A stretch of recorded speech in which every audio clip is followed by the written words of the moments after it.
Shalom, Brukuba. Welcome. We are not here with the Jew yet. Can you guys hear this? Oh, we can. All right, making sure Play the that when he soundboard comes actually on. works. Are you going to play that when he comes on? If I were to bring reasonable evidence that the Prophet Muhammad, that he was a true prophet, would you be willing to become a Muslim? How about no? I don't buy your Allah. All right. Anyway, yeah, I'll play that as soon as he hops. I really need some Army extra pages. Jewy music. Shabbat Shalom. Shabbat Shalom. You need to play I that gotta get one. the- Oh, I Man. got a good song. I'm thinking of What's by it called? Benel and Static. Static and Benel. What is it called? I'm not thinking of Tudo Bomb. It's the Anyway, dang. I'm amusing myself. It's the dang Jewish song that These guys got Everyone some knows. That one. No, That's the only Jewish song I know. hang on. You're the There's only a 10 I it's see. yeah, no, it is that. It's the Hava Nagila. Sorry, thank you. Hava Nagila. Yeah, that one. Yes. Yeah. I'm Hava Nagila. Yeah, into sorry. it. Yeah. Have a tequila. Thank you, brother. I am a teetotaler. I don't drink alcohol, but I will. You said a teetotaler? What does that mean? Totally. Man, I had a. Someone who doesn't drink alcohol. I wanted to do a You debate. tote teas. A debate with me? No, a debate review of Cora, and I wanted to have it where we drink every time she says beautiful or perfect. That would be so unfortunate. What would we be drinking? It'd have to be beer. would If we die. did Liquor. I we'd was be gonna say it dead. would have to be like one of those Smirnoff Lights or something like that, bro. No, that could Literally be dead. sick. With all that sugar. Well, I mean, I can handle the sugar. Oh, really? You're younger I than mean, I me. could subject myself to something else. Like I could pop in a warhead every time it happens, and just my Yeah, but mouth that's enjoyable. melts. Yeah, you'd have to. Oh, Not when man. you have like 20 of them in your mouth at one time. Which is what Muhammad said in the Menavels. Anyway, thank you, Randy, for the gifted membership. Oh, wait. All right, hold on. Oh, hey. Oh, it worked. It worked.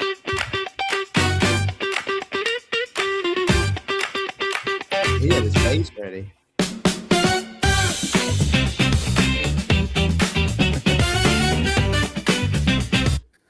I have my own theme song now. Yeah, I wanted to get You like a do. walk on. Oh, man, I got to make that. I had All the right, tiger that's was the, copyrighted. Is that the Sham Sharia? Is that what that is? I recognize That that. is the Shamasher. You're correct. Oh boy, okay. Yeah. All right, everyone watching on my stream, quick, go to Christian Gadfly's stream instead of my stream, because I'm currently making zero money off of any views, and he needs the watch hours. So,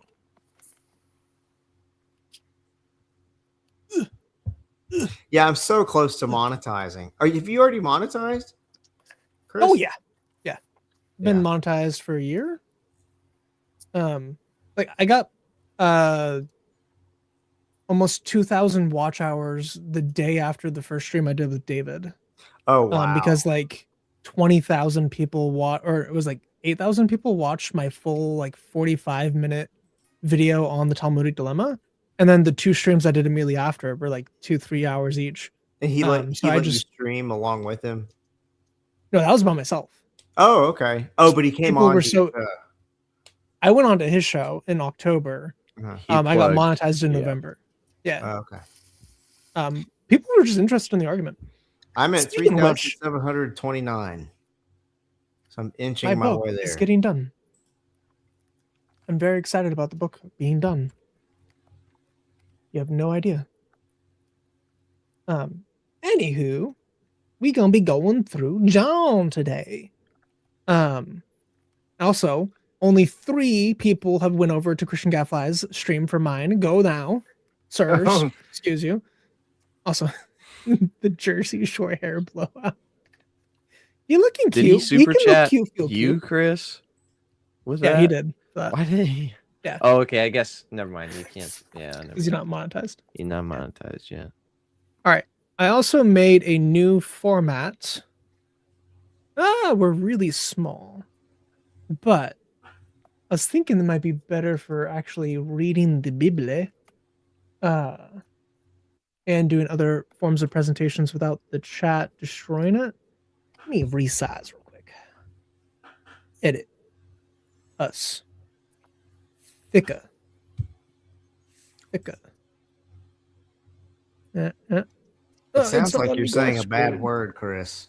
What are you saying? It sounds like two bad words I want in it one. thicker. Right.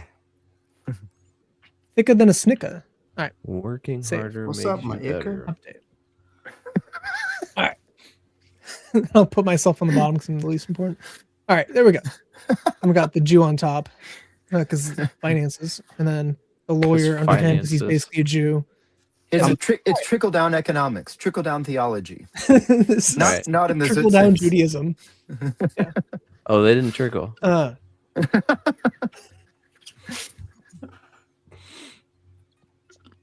Anyway, how's everyone doing? How's everyone's day been? Before we jump into John, Chris may be Boss, a wanna do bit good? quiet, Robert, but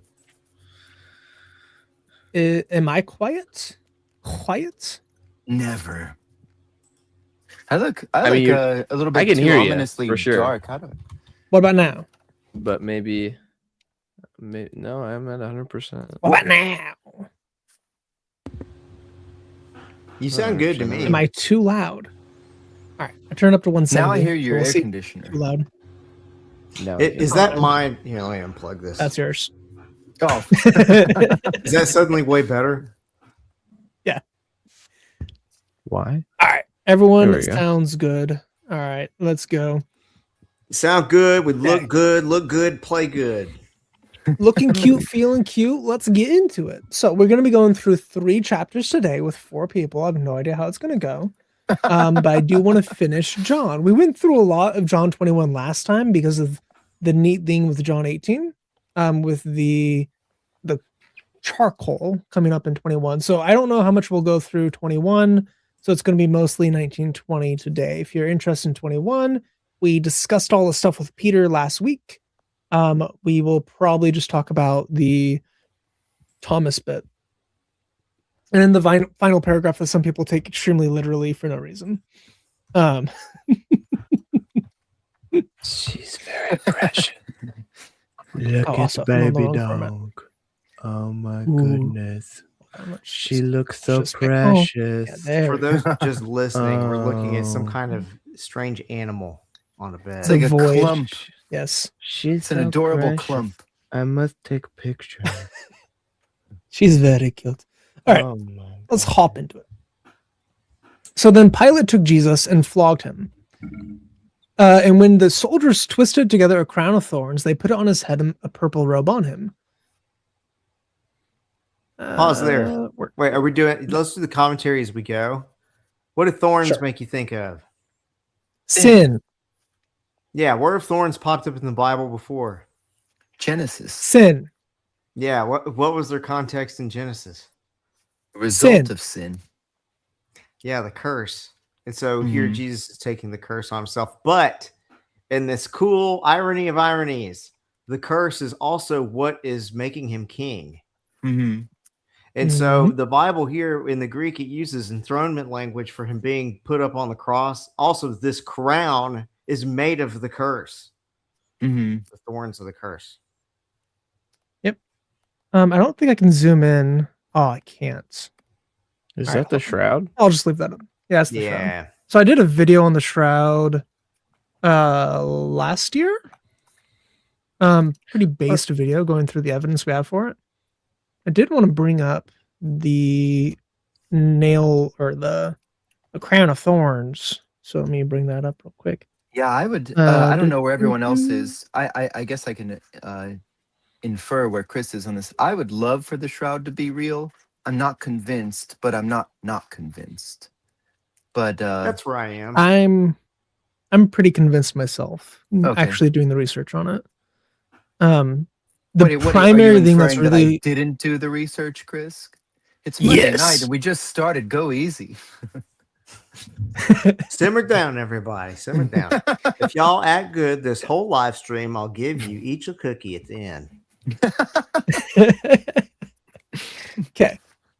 If you want to check out the reasons why I think the shroud is authentic, you can check out that 40-minute video detailing all the evidence we have for it. It's a Hold lot. on. Hold on.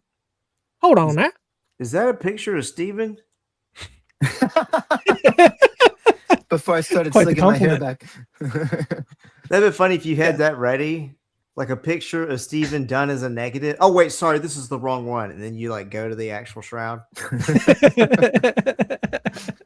That'd be pretty fun. I don't think I ever showed this. I'm sharing the window. Yeah, yeah, okay. I don't think I Is ever this the showed this back? on stream. Yeah, this is the back of his head. Oh, cool. I've never seen the back of the Uh, shroud. Oh, really? Then you have his butt cheeks too. There you go. Oh, what do you know? Cheeks of our Lord. Why do you where pray is- that it's not real? What? Who said? Carol. Oh, Carol. I pray that it isn't real, but it may be. God may have more faith in human beings than I do. I'm curious, Carol, does why that you mean? would say you think it's not real. Also, Um, I don't know if the Lord has any more or less faith in human beings, but I'm never gonna find this. I'm not going to leave early, the mule. And so the mule's Fine. talking some nonsense over here. I came over from defending a Lions live, but if Gadfly leaves early, I swear I'll eat spaghetti from the watcher's belly. Listen, I was up late last night. Did y'all know that David, not David, well, he was there. AP had me on a stream for the first time last night. Oh, really? So I didn't see they had that. this really good stream. It was awesome. It was like 5 hours. That was great. And then at the last 30 minutes, I came in and it went to crap. And I wonder what. Why would that happen? where's the they were common like, well, denominator? this is a lawyer, so he'll have something to contribute. And I got in there and they're like, what do you have to say? I was like, I have nothing to say. And then it just like got awkward and dumb. But it Started was good eating before I carrots. showed up. But anyway, we were up way too late because Eric texted me the link and I was already in bed. And so I come out and I get on there and then I was up late. And so I'm super tired on this one, but I'm going to stick it through because I need to get monetized before January because I'm going to lose. In January, I had like this video that did like 10,000 views. I'm going to lose that in January and I'm cooked if that happens. Because then in February, they're going to make it where you need 8,000 hours to get monetized. Ooh. Yeah, I'll never get that. I'll never be that popular. I'm hoping there's enough weird like schizo D&D type Christians out there that'll get on here and watch my stuff all the way to 4,000 hours. But we'll see. So again, for the people watching on my channel, go watch on his channel. You can do your super chats here if you want. I need a new camera. And I But, can't receive super chats anyway, so don't worry about it. Yeah. All right. Other format. So the crown of thorns. We have all these puncture wounds on both sides of his head, on the front and on the back. On the back, you see a lot more of them because it was like a crown around it. And you have all these puncture wounds all up on the side and down it. You have all the scourging. If I remember correctly, there's like 200 wounds on his body. Then you have the nails on the ankles that bled through on the front and the back. What's the worst pretty head cool. wound you've ever gotten, Chris? Because head wounds, they I bleed got hit in the bad. head by maybe some internal bleeding. I got hit in the head with a baseball bat. Did it bleed? My face did, but my head didn't. What part of your face bled? Lips and ear. How'd you get hit with a baseball bat? I don't know if I can legally tell that story. Okay, don't tell me.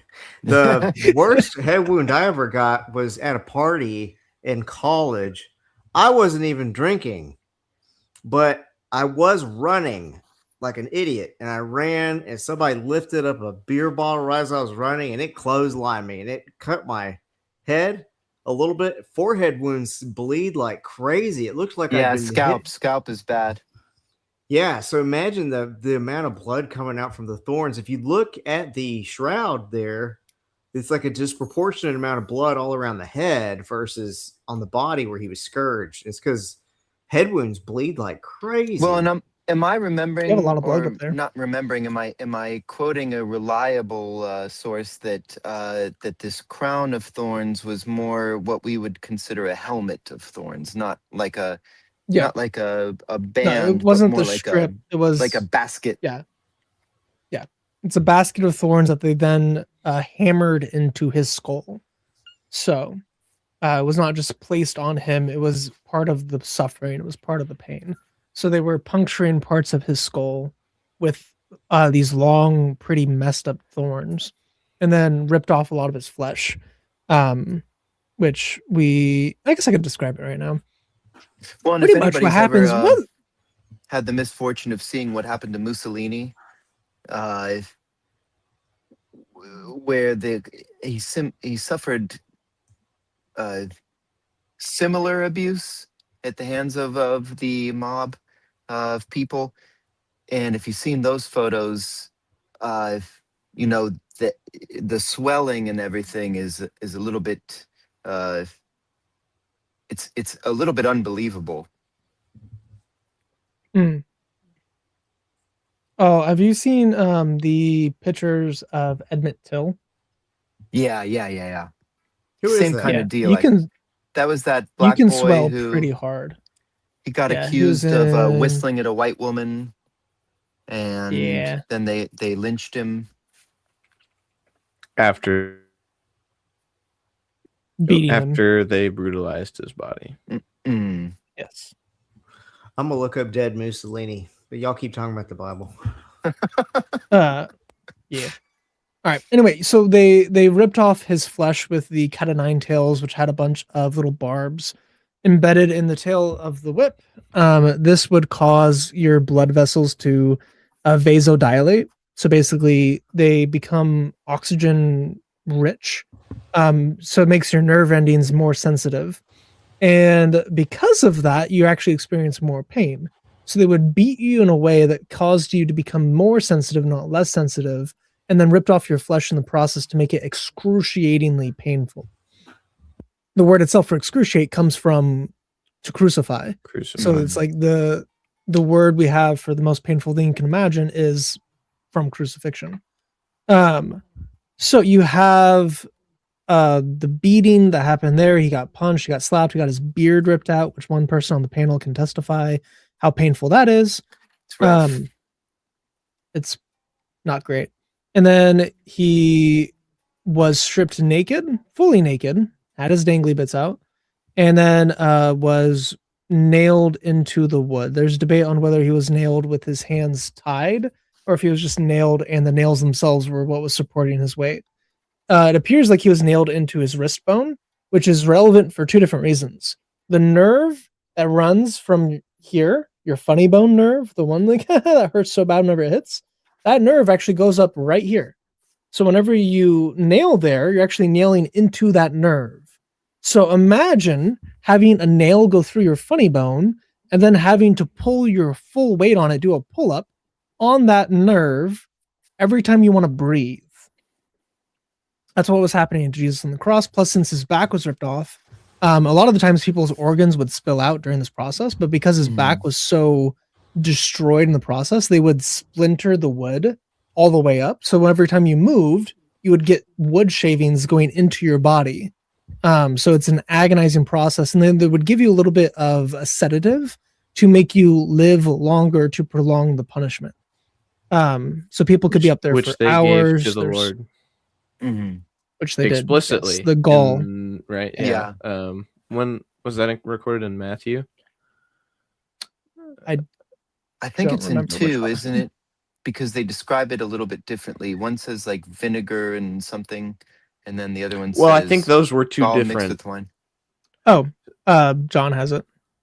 John has it. So from my understanding, those were two different occasions. One of them he was given the gall to drink to numb like some of the pain and so that he would live longer and suffer. And then the other one was whenever he died and cried out, "I thirst."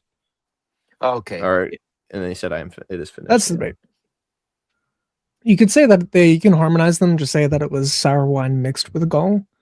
like vinegar and gall mixed together as a sedative, which whenever those things react within your body, it does produce the sedative effect. Or you could split it out into two. By the way, they did this in order for people to experience more pain and live longer on the suffering. What So is people can ask them gall? what they did. It is your intestinal lining. It's what makes your poop smooth and come out easy. It's also a digestive aid.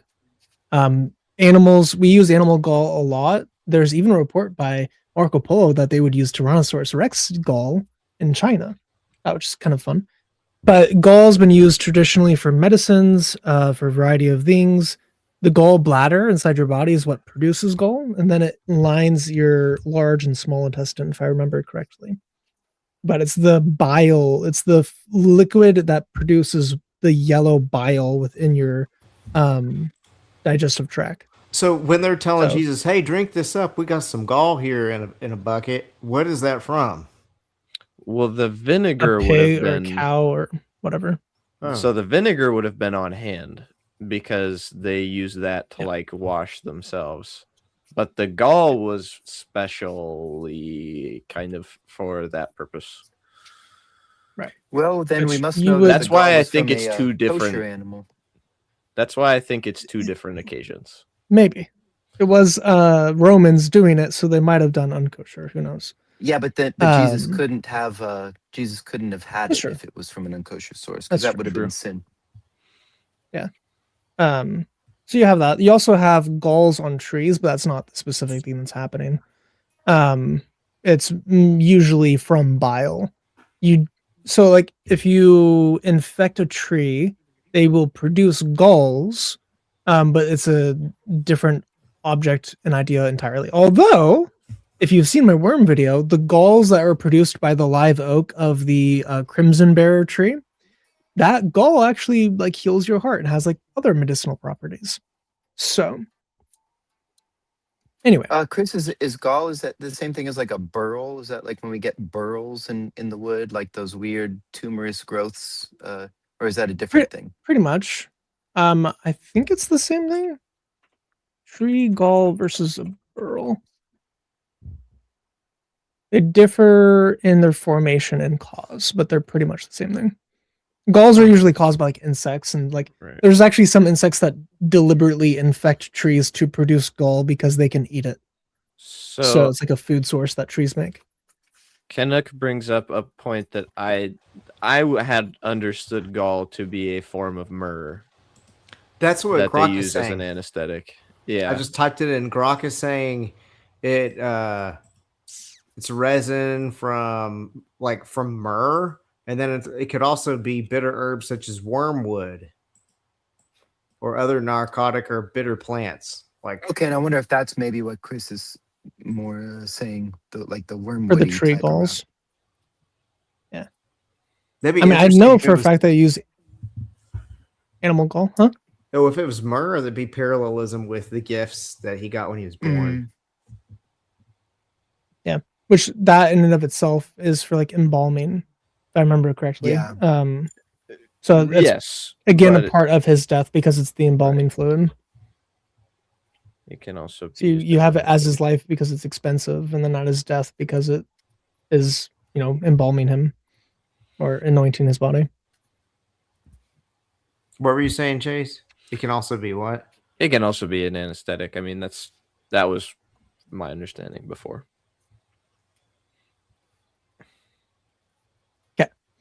Anyway, that's an overview of crucifixion. So then Pilate took Jesus and flogged him. When the soldiers twisted a crown of thorns, they put it on his head and put purple robe on him. The purple robe is obviously signifying his kingship.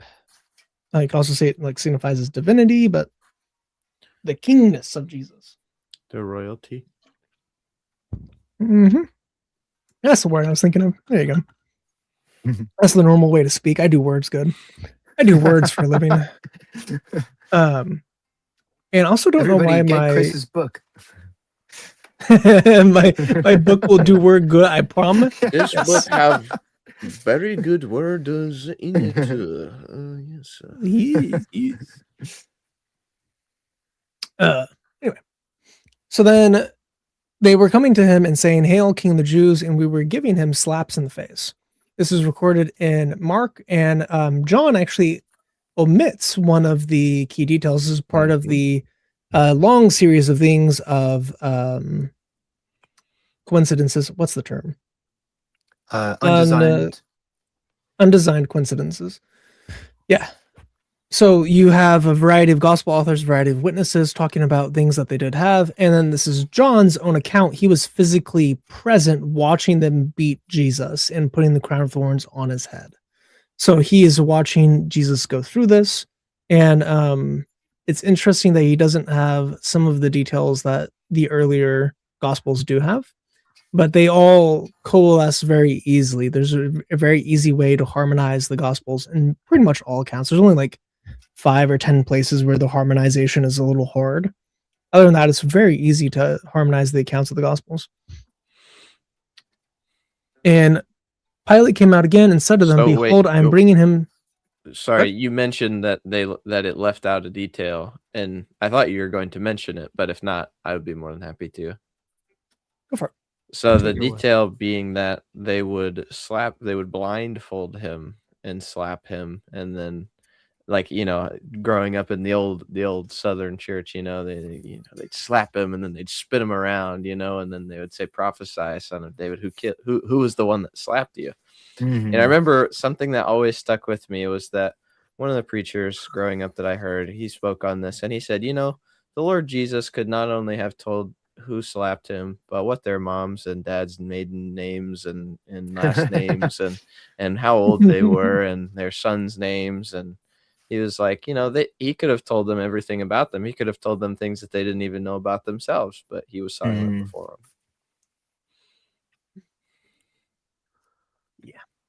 It's pretty based. So Pilate came out again and said to him, "Behold, I am bringing him out to you so that you may know that I find no guilt in him." Highlight that for future. Jesus then came out wearing the crown of thorns in the purple robe. Pilate said to them, "Behold the man." So when the chief priests and the officers saw him, they cried out, saying, "Crucify, crucify." Pilate said to them, "Take him yourselves and crucify him, for I find no guilt in him." The Jews answered him, "We have a law, and by that law he ought to die, because he made himself out to be the Son of God." And this I went over in my high Christology stream that was pretty based. This is really bothering me. I can't. All right, I'm gonna reset logos real quick. But I did a little dang called a high Christology stream that was 6 hours. It was pretty cool. And I went through how in the Talmud you have a requirement for the judges that you have to have the person specifically say the name of God, or you can't execute them for claiming to be God. So in Jesus, in the court scene in Mark 14, 62 and 63, we have Jesus explicitly saying, "I am, and behold, you will see the Son of Man sitting at the right hand of the power, come into the clouds of kingdom or heaven." That phraseology is showing that he is God, and because they have that view of the death penalty, they interpreted it as him claiming to be God as well. So the fact that they're saying, "Hey, he claimed to be the Son of God," or he claimed to be God, he's blaspheming. They were only saying this because of him claiming to be God. Yeah, and the phrase, a lot of people who try to find a way around the divinity claim in this say, well, there in the Old Testament there's all sorts of places where God calls Israel his son, and so, or we're all sons of God and this and that, but that none of that is a capital crime. Here they're particularly appealing to the capital crime of blasphemy. And so it doesn't mean the same thing. That's why the English translation we're looking at does well to have the Son there capitalized, because it's the Son of God. It's not the same thing, because Jews wouldn't have had a problem if he were claiming to be a Son of God in the way that, like, Muslims will tell you that that people are sons of God in a certain way, that they were created, or they rely on God as the parent. the Son of God is a particular claim, and Chris, like Chris mentioned, he went over that with even like the high priest tearing his garments and everything. This is a very specific claim, and it would be blasphemous if he wasn't who he said he was. So it's not the same thing. People, when they oversimplify and say, well, we're all sons of God, or we're all children of God, that's not why this was a big deal. And I've heard Bart Ehrman say that Son of God is just a messianic title because he had a more of a low Christology when he wrote the book that I was reading. And that might be true potentially, but contextually, you have to look at how people are reacting to what he's saying. Right. They're not reacting like he's just claiming to be the Messiah.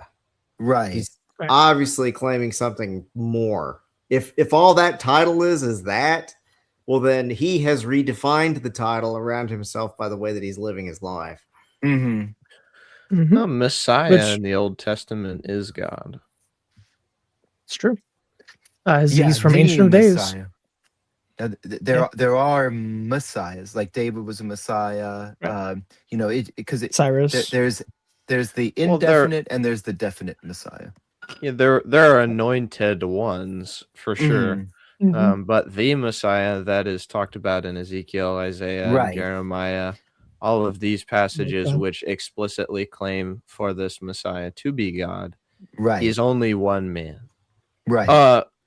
Also, the same guy who's spoken of in Psalm 2 and Psalm 110, where not only is he called his son, but he's also called his Lord. Right. Macintosh, are you watching on Gadfly's channel?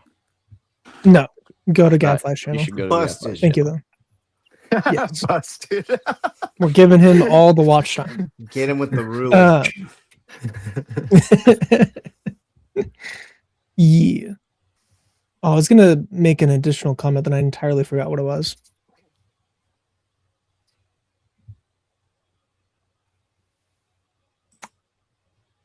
I don't know. Well, I find that We'll come statement back to it. wholly uninteresting, Chris, and I don't know why you said it. Anyway, what are we talking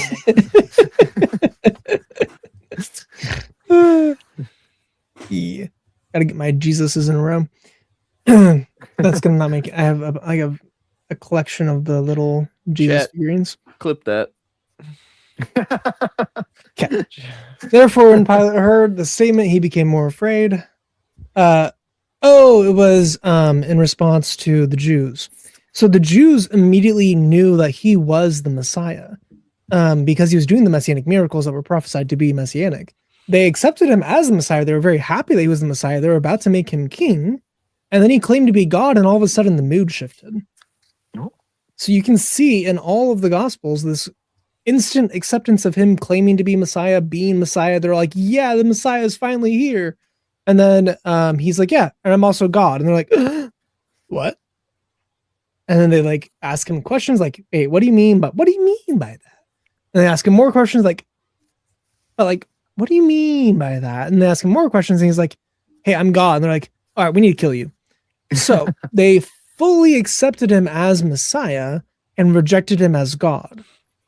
So Bart Ehrman's idea of, Son of God just means Messiah is very stupid if you actually read the Gospels in context. That's interesting. I've never thought of that, like looking at everybody's waving palm branches and singing Psalm 118, and then a week later they're all ready to kill him.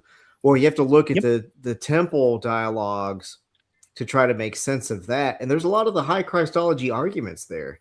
So when you're talking about that one psalm, the Lord said to my Lord, let my make sit in my right hand, I'll make your enemies.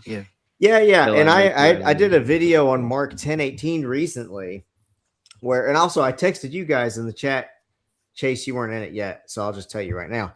In 10:18, he says, why do you call me good? Only God is good.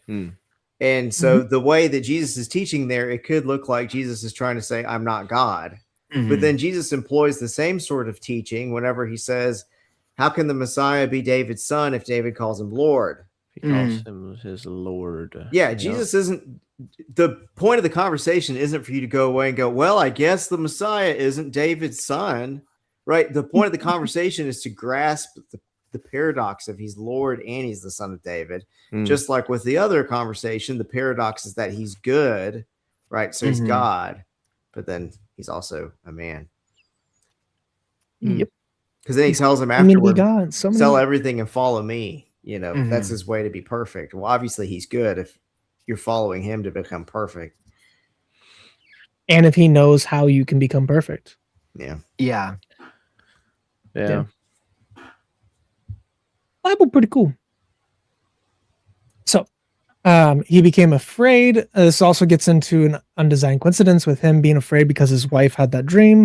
And he's like, hey, I don't want anything to do with this. Let's maybe not. So And- to answer Edgar, in a way, yes, the Jews were expecting two messiahs. There's the idea of Messiah ben Joseph and Messiah ben David, the one, Mhm. the suffering Messiah and the kingly one, because they had to make sense. Oh, sorry. They had to The Okay. Dead Sea Scrolls. they had to make sense of the idea of the Psalm 110 Messiah who comes after having had been, his enemies having been made his footstool, coming down and reigning and ruling out of Jerusalem. And then also with the Isaiah 53 Messiah who comes in and suffers for the sins of his people.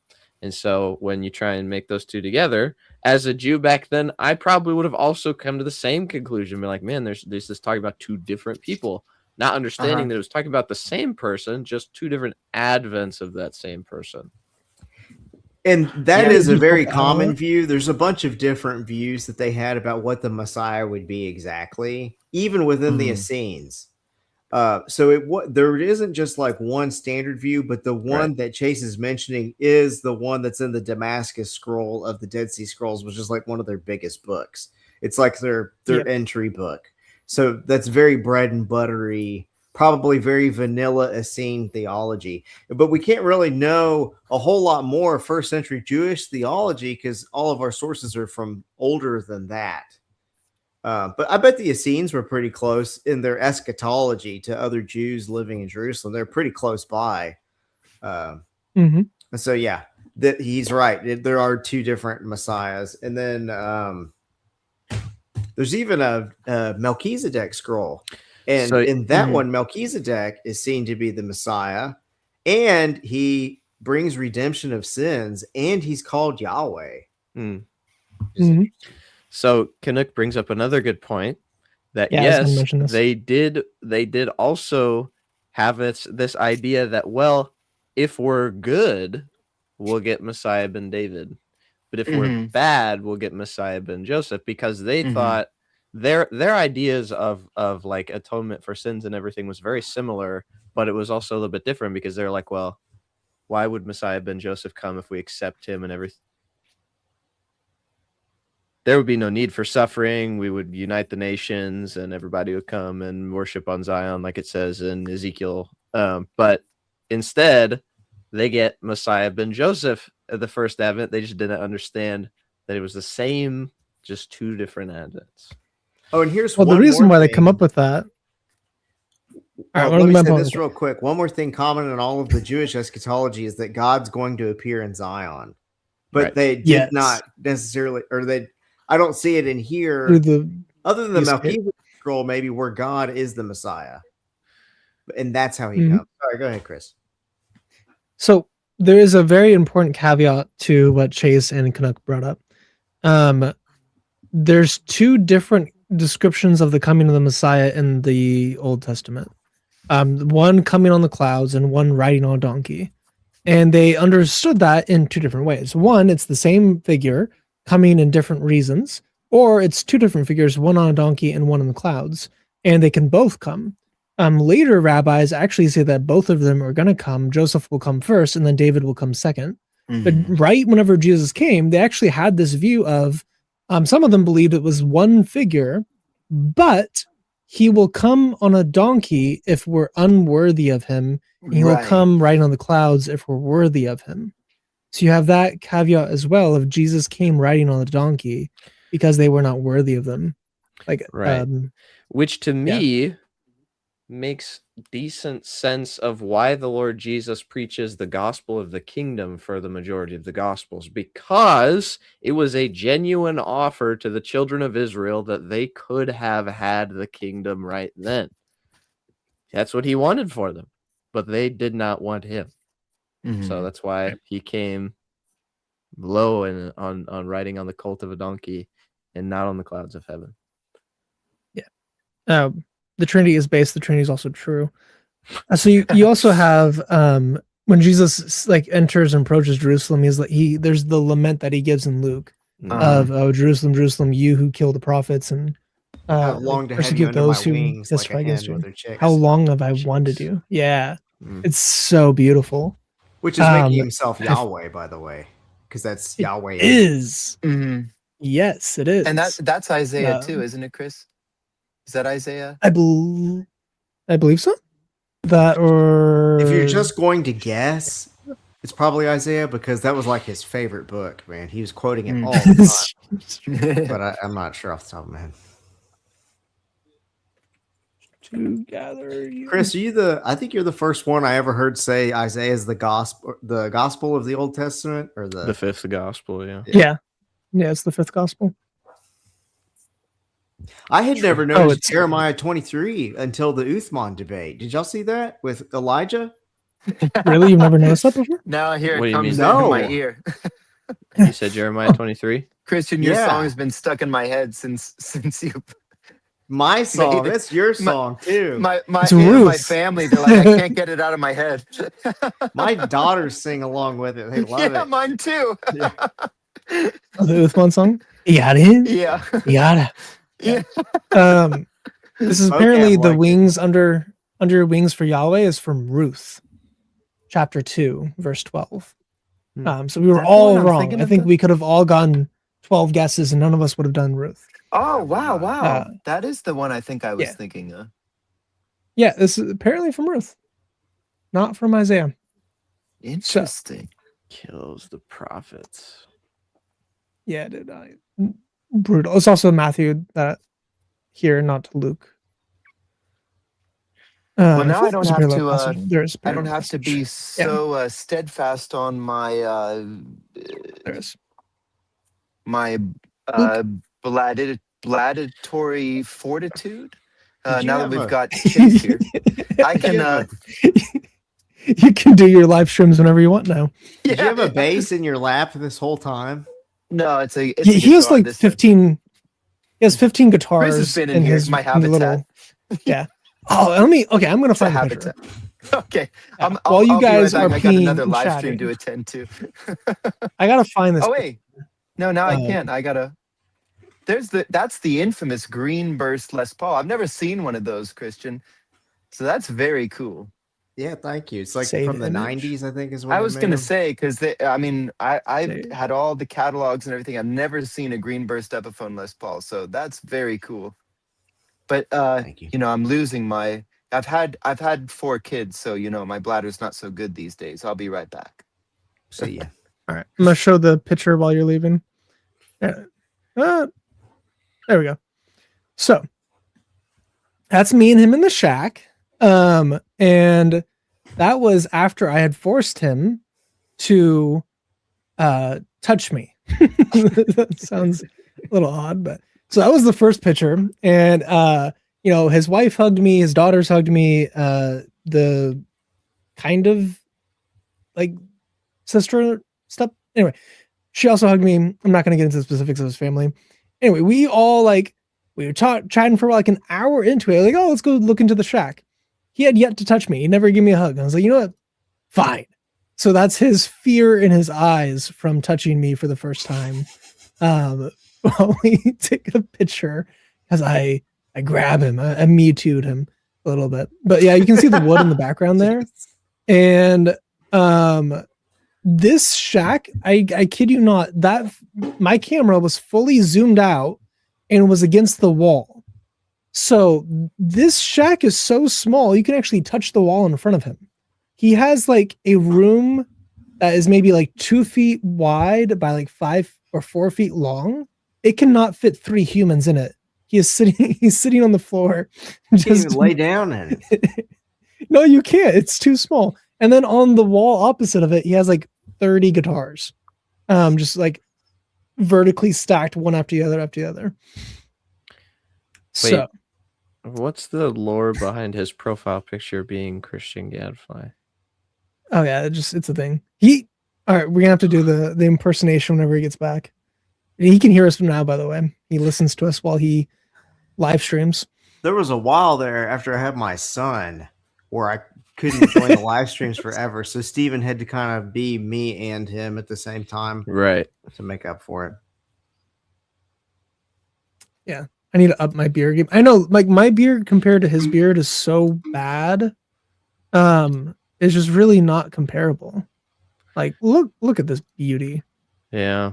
The Well, sheer embarrassment. us Northern happening there. Europeans can tend to have beard deficiency problems. So like I know like for me it wouldn't be all that difficult for me to get this to grow out more, but it wouldn't look right if I didn't have all of this.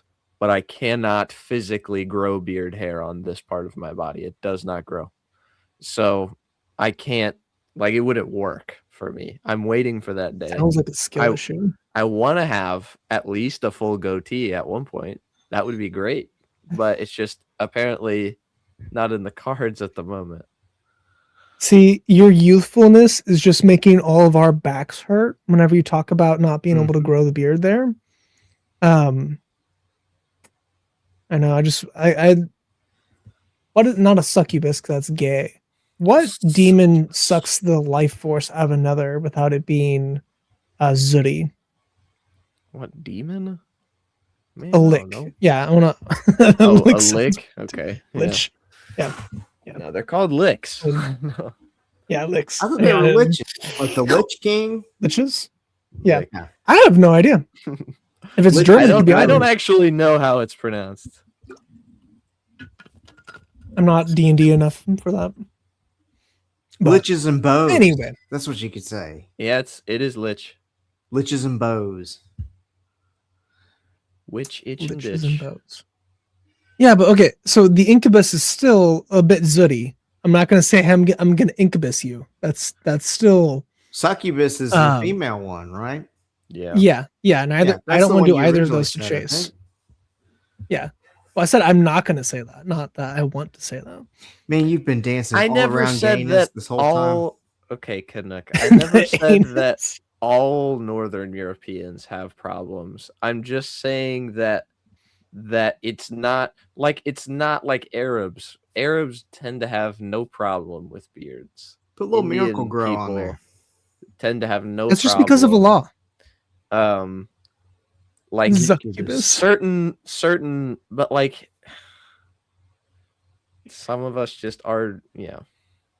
I get so tired of like when you have kids, you get sick all the time and there's boogers everywhere and it gets stuck in your mustache. It's like, you know what? I'm not doing this anymore. So yeah, you have to make sure your mustache is nice and uniform and trimmed, so that way it's not hard to get this stuff out. I like my mustache a lot, actually. I'm very proud of it. I look like I'm 15 when I shave my beard, but I don't get boogers stuck in my mustache, and so it's worth it. And I'd rather get Your carded boogers by or your kids' boogers?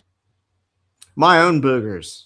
That's crazy. Huh. How come you be getting I get both. stuck in there? Because you blow them out and the mustache is right there ready to catch it. Well, that's you I get using that. tissue. Or you do in the shower No, where I you mean- can just like No, outside with a tissue, it still gets in my mustache.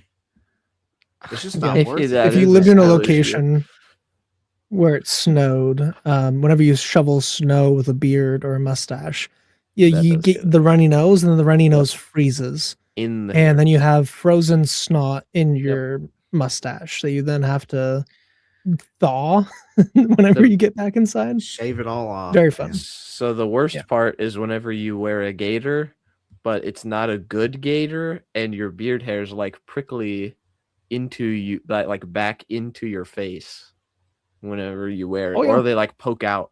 It's great. It's my favorite. They do too use They don't tissues in use the tissue. South. No, we just use our own facial hair. Hey, same actually. Yeah, it sucks. Yeah, it is We had pretty terrible. Arctic snow. That was me during Yes, an COVID. polar vortex. Dog, who is that? That was me during You COVID. look like a pirate. Wait, Well, did you I braid it I to be a twisted pirate? my beard into a bunch of different little tentacles because I was just Nice. I was in a weird mood. Yeah. No, So- we don't use handkerchiefs. Therefore, when Pilate heard this statement, he became more afraid, and he entered into the praetorium again and said to Jesus, "Where are you from?" But Jesus gave him no answer. Also interesting, like the whole idea of you're not going to know where the Messiah is from, which is not technically from the Bible, but Pilate doesn't know where he's from. Cute little detail. So sorry, you know what I thought was interesting? I don't know if you guys talked about this. I think you guys did, but that reminded me of something, and I'm sure I definitely already missed this part. But whenever Herod asks, "Hey guys, where is the Messiah supposed to come from?" and they're like, "Oh, he's supposed to come out of Bethlehem Ephrathah," right? They know exactly where he's coming from. And then later they're like, "It can't be Jesus. Search the scriptures." Okay, he doesn't come out of Nazareth, and it's like, dude, we already discussed this. Like, you already said that he was coming from Bethlehem. If you were to ask, bro, he would have told you he was from Bethlehem. Not only that, but prophets did come out of Nazareth. They said that no prophet arises out of Nazareth. That's not true. Anyway, sorry, it just reminded me of that. We went through the Talmudic sources for a lot of that stupidity. Well, because Jonah came from Nazareth, if I remember correctly, right? I don't know. It was like a little bitty Ooh. town. Maybe he came from the north. Hang But on, let me make Nazareth is sure. it's like a little tiny pueblo. Jonah, Micah, Nahum, Habakkuk. Flee to Tarshish. Hang on. Oh no. The mule is counting my yawns. Elijah and Elisha? Get the fair. Zebulun, Northern Kingdom. of Who's Israel. from Nazareth? Nazareth is very pretty around spring. Man, somebody done told me that Jonah was from Yes. dang Nazareth. I don't think it's Jonah. Elijah think and so Elisha either. might be from Galilee. From the quick Google search I just did, but I do not remember that. I don't remember where the Tishbite stuff is, so someone will Google that. Go for it. Anyways, Uh, my fault, y'all. Pilate gave him Pilate said to him, "You do not speak to me. Do you not know that I have the authority to release you and the authority to crucify you?" Jesus answered, "You would have no authority over me unless it had been given you from above. For this reason, he who delivered me to you has the greater sin." This is also a terrifying response to someone who's like, "I'm going to crucify you." Literally, like the worst thing that you could do to a human. Like top 10. We might be able to come up with like more creative ways to torture people, but it's really bad. Like, no one wants to go through crucifixion. Jesus didn't want to go through crucifixion to the point where he was stressed out about it to sweat blood. Because he intimately knew what that was going to be like. It sucks. And his response of, "Hey, I could crucify you," most people would pee themselves. Jesus responds with, "You would have no authority over me unless it had been given to you from God." Like, what a baller thing to say. It's a gangster. Then response. That has to be one This of the is just- coldest responses in all of the Bible. Like, yeah, bro. it is crazy. Don't you realize I love it. could have you killed? He's You like, nothing. Everything you have was something given. this is the equivalent of who is you? Yeah. So then Jesus says he has the greater sin. We've talked about this before on stream, but we have this idea in 1 Corinthians as well with the testing of the fires and the works remaining.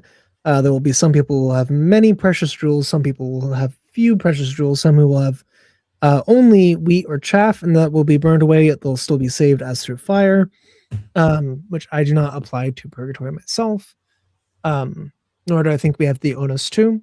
But we have this idea of greater and lesser rewards in that section. Then Jesus also talks about how the servant who knowingly disobeys me will be beaten with many lashes. The servant who unknowingly disobeys me will be beaten with few lashes. Then you have this idea of the greater sin here. Right. On the flip side, you have passages such as, I believe, James, where it talks about how, I think it's James 1, those who have transgressed any of the laws are now in the category of lawlessness. They're in the category of transgressor, and it's as if you've transgressed all the laws. Does that mean then that, lying is the equivalent of murder when it comes to punishment? I think from the other passages, it would say no. Does it mean that you are now in the state of being separated from God the same way Adam and Eve were separated from God when they ate of the fruit? I would say yes, and I would use Romans 7 to back that up. Right. And I Death think you're came upon 100% all. solid on that, Chris. That's For- excellent commentary. He's back. Well, you have James representing the law as a chain holding you up, correct? So if one of the links were to break, the entirety of the law would condemn you because you would not be held up by that chain anymore. On these two commandments hang the whole of the law. There definitely are worse sins, but any Exactly. sin will separate you from God. But there are worse sins. And I think that that's very apparent, even just intuitively, right? Like, Mhm. we wouldn't, our inner justice would not approve of someone on a different level of wickedness to be punished the same amount or in the same way as someone who is less, right? And that's where we go back to the eye for an eye type of thing. It doesn't mean it's not a vengefulness. It's a level of punishment or restitution for the sin committed. Right. Well, and what is law but deterrent? So like in the law, in that aspect, the punishment is the deterrent for the law, but the law in general was meant to be our schoolmaster, like Paul says, right? Our teacher, our tutor to lead us unto Christ. So, and Yeah, James and, says you can't keep the whole law, Mhm. right? That's his point. Yeah, and Psalm 119, the longest chapter in the Bible, it talks about the law is freedom. It's a light to my feet. It's your love demonstrated to your people. Even in Deuteronomy, when it says, and the nations around you will say, what nation is there like this that is so close to their God that I'm paraphrasing, so forgive me, but that is so close to the God that has such wonderful commandments as these. For me growing up, and I'm just a touch older than 50%. Or wait, there's 4 of us now. Oh yeah, 50% of this, and then Chase comes in, and he's the youngster, but Chase is really I like Chase, and but we've got Praise God. Simmer down, Steven. when I first The That's younger exactly one what he comes told me in when I and- was at his house, by the way. I was at Steven's house. He's like, Chase, I like Chase. He That's wants some to touch zest to Chris, him. though. He's got a type. Yeah, It's well, great. he was sunburned. He kind of looked Man. like a lobster, and it's not kosher, and I was afraid. He looks like And a he had, like, jellyfish. dysentery. unkosher animal. Thank you.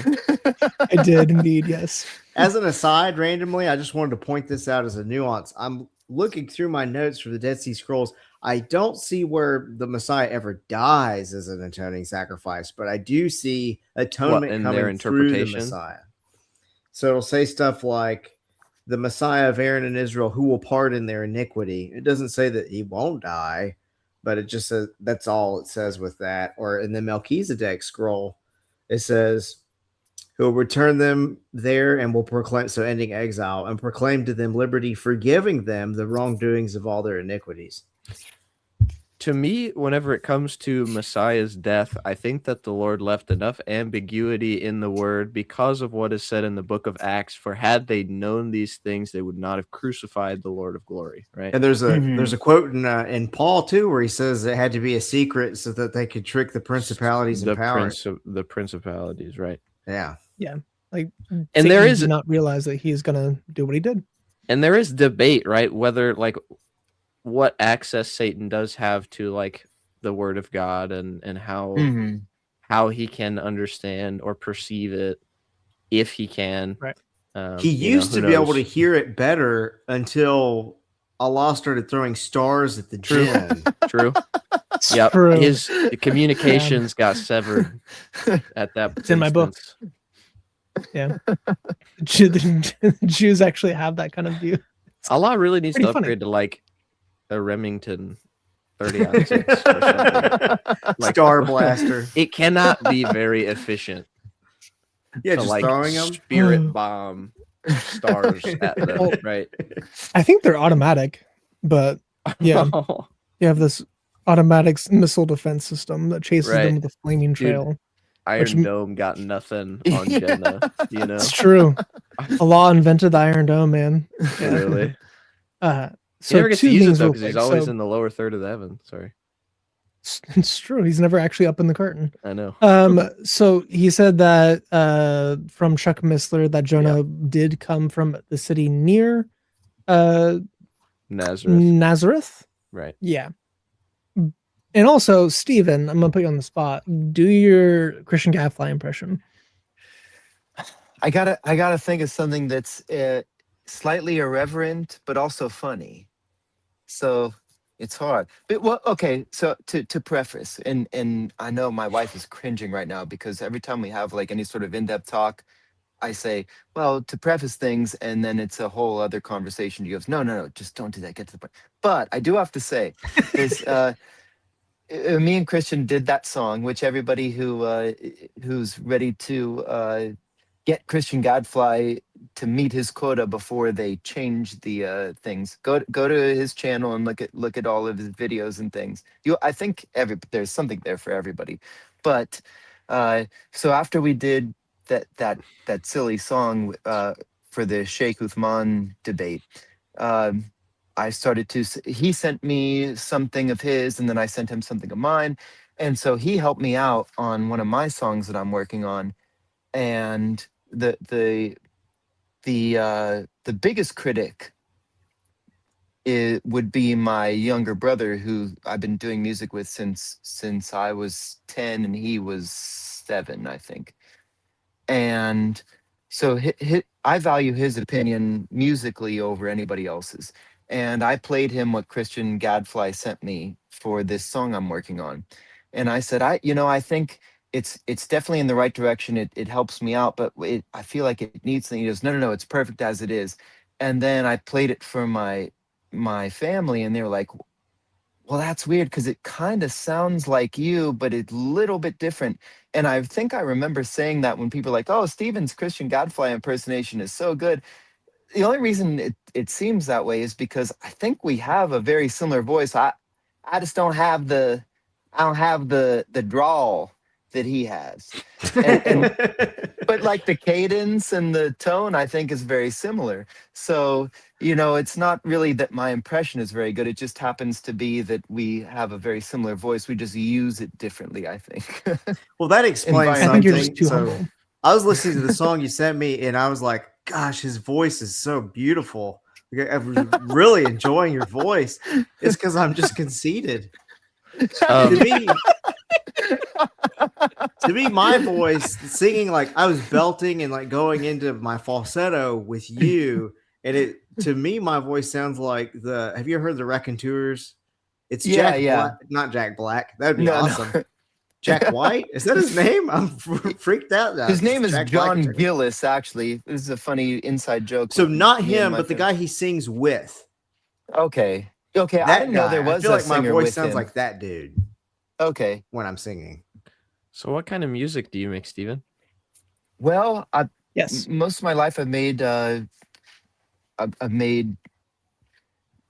guess what would be called, if you classify it, like classic rock or pop, or like not pop like Justin Not Bieber, pop like but like hip hop. Yeah, no, I get No, it. no, pop like rock. Popular Beatles rock. based, like power pop type stuff. Melodic type And- rock. Yeah. Okay. And I've Let me tell been them something real quick, Steven, because you're so okay. humble. I don't know if you're going to say the truth here. So He's not. You're I right. I heard Vocab when he was talking to David Wood, and he was like, he got in, he got out. And then it Yeah. made me like, okay, I got a beat going in my head. And then I wrote music. And then when I did the vocals for it, they ended up sounding in their rhythm just like Give It Away by the Red Hot Chili Peppers. So I was like, well, what would sound really good is if there was a bass that sounded like Flea style with this song. And so I was like, can you imitate Flea at all? Or just, I was imagining like halfway. He sent it back, and it sounded like better than Flea. Like, it sounded so good. I was like, what the heck? So Because I'd ask him, do you play bass? Yeah. If I played like him and someone asked me if I played bass, I would not just say yeah. Like youth group, high school level bass playing, just doing I was like, what am I listening to? Well, the funny It's thing, so Christian, is good. I actually hate that style of bass playing. Really, I love it. And I don't really like playing bass. I got stuck on bass. It's too long of a story because we're already way off track. But I got stuck on bass. So I like guitar, but I like all sorts of instruments. And so I'm pretty good at it. Like, so what I did for that is I heard the same thing as you, because I heard you kind of like the riff is basically Back in Black. It was borrowed from that on the guitar. Mhm. And so I thought, okay, go AC/DC route. But then that's more of just like root note thudding. And I didn't think it would work in this because it was more Elijah got groovy. in, he got Yeah. out. He knew just when to stop. Elijah got in, he got out. He got in, he got out. Elijah got in, he got out. Elijah got boom, boom, boom, boom, boom. Elijah got in, he got out. He got in, he got out. Elijah got in, he got out. Elijah got boom, boom, boom, boom. Let me tell you the story about Elijah. Challenging men with the guy. Yeah, everyone else, go watch it on his channel. Give him watch time. Yeah. so I- can I- you slap? There you go. No, see, that's the thing. Oh, I started come to learn on. for that song because, I mean, all my life, I've been mostly on bass. Slap And the everyone bass. comes up and they say, like, show me like slapping, blah, blah, blah. And I'm like, well, I don't like that. And so I never really Ah. gave it much thought. Yeah. And so for this song, though, it definitely needed that. It needed slap bass. And I've never really done that. So I looked up a couple Flea videos and I was like, okay, can I get the rudimentary bits down to it? And I started to, and then I thought, yeah, man, this might take a week. And I just want to get this done. So He then did I it thought, in one how day, just so y'all yeah, know. yeah, but I used a pick. So I thought, how can I imitate slap with a pick? And it was, it was close enough. It was close enough. It got the feeling across. And then But the no, song, the song he sent me sounds like modern Aerosmith music. So if you've heard Aerosmith like within the last 5 years, it sounds like that, where it's almost like kind of country, kind of folky. The only Aerosmith that I know is Back in the Saddle level Aerosmith. Like, Mm.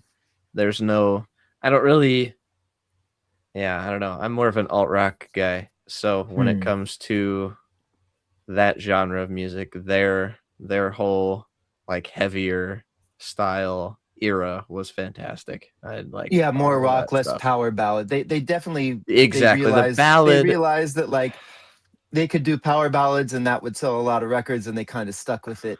Right. And yeah, they have some pretty well formed songs back when they were more doing the. But I've always, man, we're so off topic. I apologize. I feel like Aerosmith was always confused because they had like a pseudo Mick Jagger for the singer and a pseudo Jimmy Page for the guitar player, and that's a weird combination. But they made it work. But it was, it was a difficult recipe to begin with, I think, and I feel like they definitely did start to lean in towards their own thing for a while, but then they realized that power ballads will sell out stadiums, and that's the way to go. Yeah, exactly. And like I don't know. I just, when it comes to rock, I'm a very heavy guitar person, and I Mhm. can't like some it just doesn't quite hit as hard, but like you get to, I don't know if you enjoy alt rock at all, but like a lot of newer, I say newer, quote unquote, Christian alt rock is fantastic. I'm sure you've listened to Cutlass, Steven. Cutlass. No, I don't think I've even heard of that. Oh But man. So Okay. I'll write it down though, because Yeah, me too.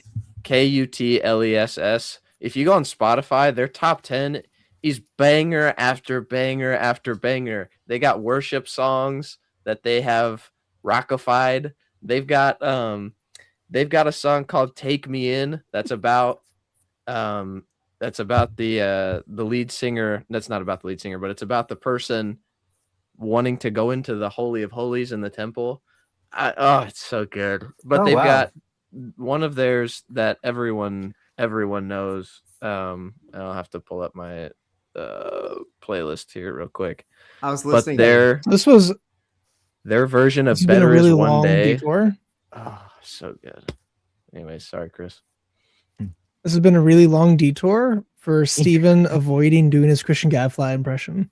He I did want it. everyone to realize what has I happened. touched on it. I touched on He it. touched He did on it touch it. earlier a little bit. No, you didn't even zoot it. Yeah. Well, yeah, then I'd do a really good job. Wearing him like a sock puppet. Get into character by getting in. Anyway. So, as a result of this, Pilate kept seeking to release him. It was an 18-minute. All right.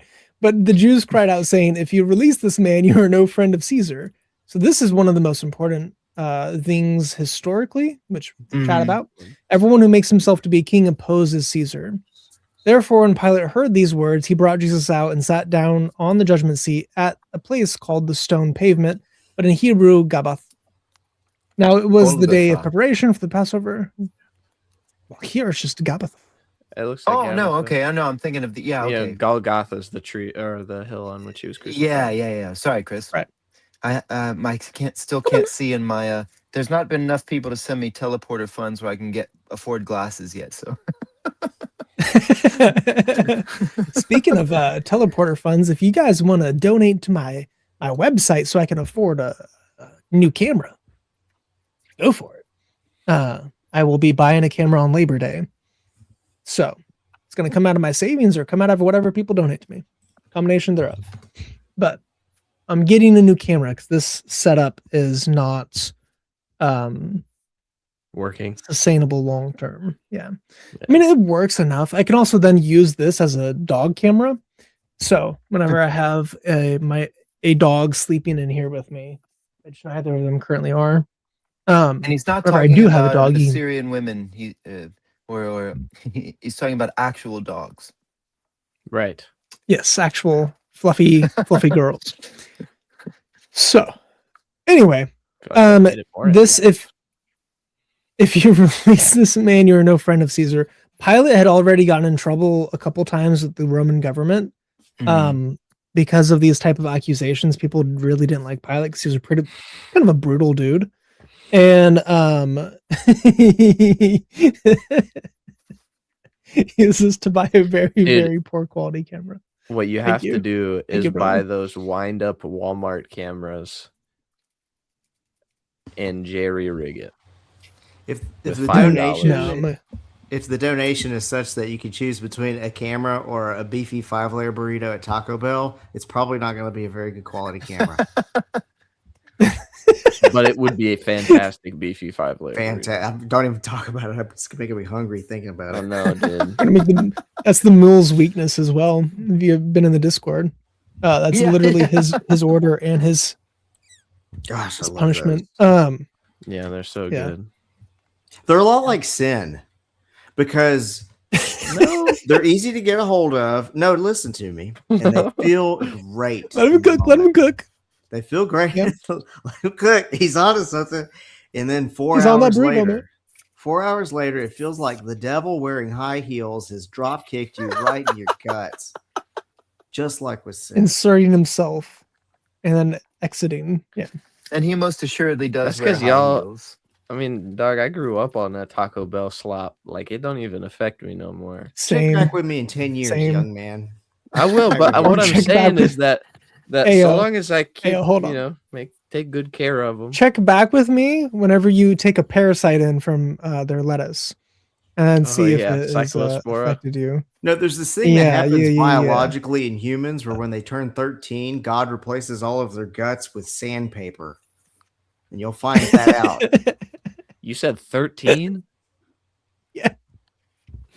But 13, I meant 30. Okay, my fault. 13, you can eat Not- garbage. yeah, my man 13, said you're 13. invincible. I was about to say at 13, No. I was like, Yeah, Taco jumping Bell out of bounced right off. airplanes. No, when I was 13, I would have like a foot long Oh. chili cheese coney from Sonic, Hey, wash man. it down with a blue coconut cream slush, and feel nothing but Yeah. pleasure. Exactly. Yeah.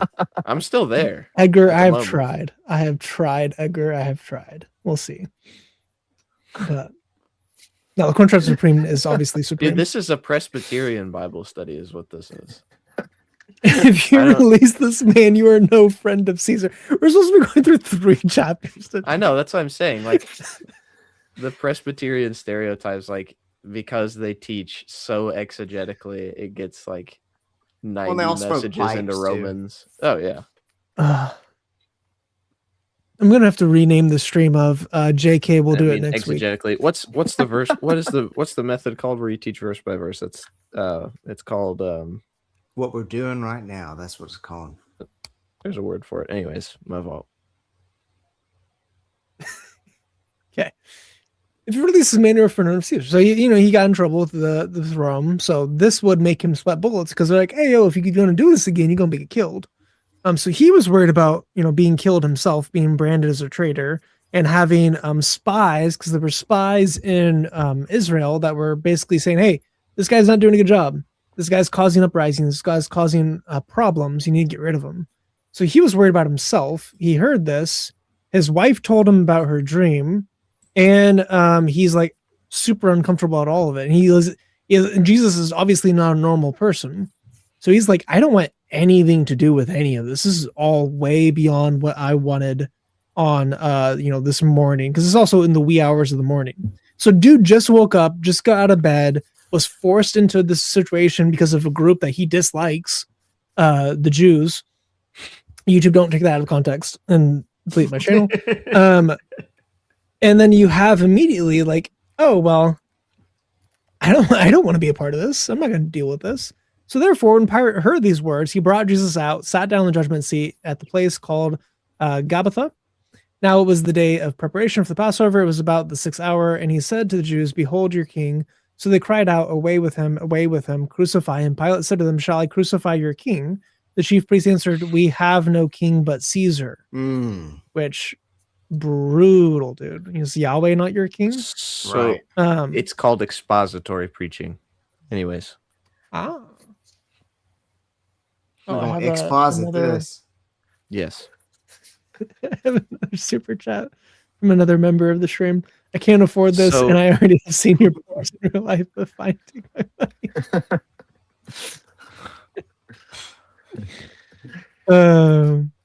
Hey, brother. Yes. What about? Oh, instead of going to my channel, you should go to Christian Gadfly's channel Yes, please. because Everyone. he needs the watch time. I don't need Get the watch time. monetized. So everyone rating my channel currently, go to Christian Gadfly's channel, so that he needs 300 hours of watch time.